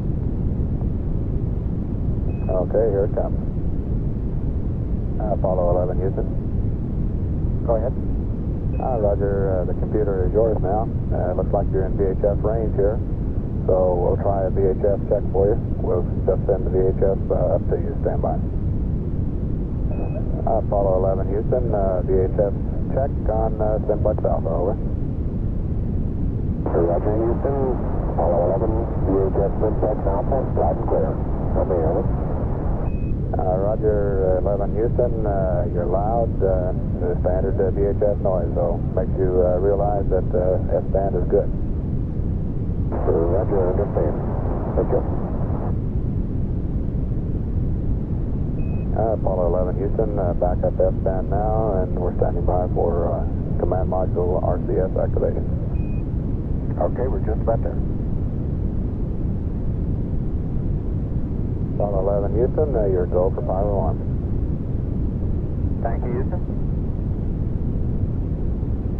Apollo 11 Houston, your command module pressurization looks mighty fine to us. Looks good here, man. And 11 Houston, I've got an update for about 4 items on your entry pad. Ready to copy. Roger, your max G, 063. You're now 60, your gamma at 400K. 648. Your range to go on the EMS. 14033. And your retro time for V circular. 0214. Over. Roger, copy, max G, 6.3. R2 of down 60, 6 1.48. Range to go EMS 14033. RETV circular 0214, over. Roger. Read back is correct there. Houston, Apollo 11. Apollo 11, Houston, go. Roger, the first horizon check, 194, 2306 at a pitch angle of 298. It's not quite following the 31.7 line. It's just a little high. It's within 5 degrees off. Apollo 11, Houston, the horizon check there was supposed to be at 3-3, over. Okay, that's fine. Thank you. Roger. Apollo 11, Houston, command module RCS looks fine to us. Same here, Ron. Looks very good. Doesn't make as much noise as we thought. Some of them are barely audible. Roger. 11 Houston, the weather's still holding real fine in the recovery area. Looks like it's about 1,500 scattered, high scattered. And still 3 to 6 foot waves. The air part of it sounds good. Roger. 11 Houston, I'll give you another mark at 33 minutes. Stand by. Mark. Roger that.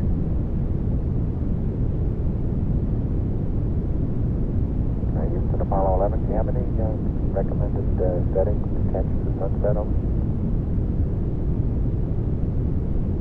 Well, the time is 36:41, and stand by for some settings. Okay, I'll probably only be doing it maybe part of it is 6 frames a second, some of it at once, so I can be changing settings as it goes. Roger, copy. And the horizon check passes. It's right on the money. Hey, mighty fine. Sounds good. Apollo 11 Houston on the shooting at the sun, F-16th at 1/250. Understand F-16 at 1/250. Roger. And the sun's going down on schedule. It's getting real dark here. Apollo 11 Houston, copy.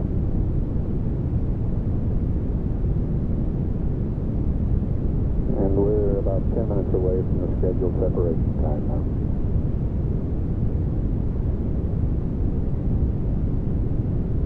Apollo 11's distance now is 3,000 nautical miles, velocity 26,685 feet per second. In the next 20 minutes, Apollo 11 will add almost 10,000 feet per second to that figure. Apollo 11 Houston, we see you getting ready for SEP. Everything looks mighty fine down here.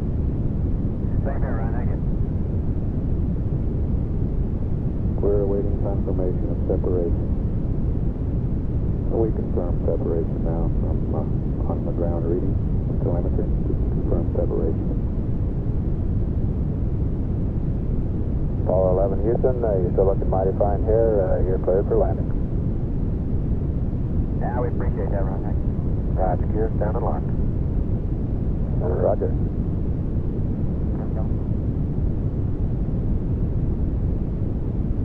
Houston, we got the service module going by. A little high and a little bit to the right. Roger, thank you. And it's rotating just like it should be. Thrusters are firing. Good, it's got a lot of gas there to burn out, too. Coming across now from right to left. Houston, roger. 800 nautical miles high. Velocity 33,000 feet per second. Guidance reports Apollo 11 right down the middle of the corridor. 7 minutes away from Houston, Apollo 11, turn on the tape recorder shortly. 11 Houston, you can go ahead and turn it on. Okay, I'll have to go to command and set the check. 11 Houston, that's negative. All you have to do is turn it on. That'll be fine. I guess I don't know how to turn it on then. I got PCM analog, record, forward, high bit rate, and bar per pulse. 11 Houston, we'll send the on command from down here. See if it works. Okay. Right. And our friend the moon will be by the field of view right now. Roger, copy.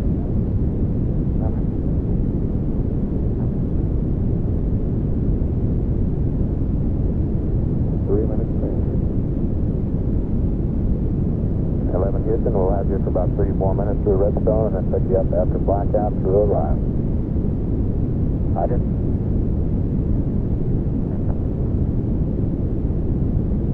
Houston, Apollo 11, I'm going to go to command reset and turn the tape on.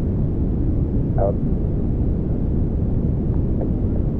11 Houston, recommend negative on that. That'll put us in low bit rate. Okay, I already put it to command reset, but I still have bar per pulse on the tape. And my switch is high bit rate. Okay, that'll be fine. 225 there, if you can reach it, Buzz. The last 2 circuit breakers in the second row from the bottom, punch those in. And 11 Houston, don't mess around with that 225 there.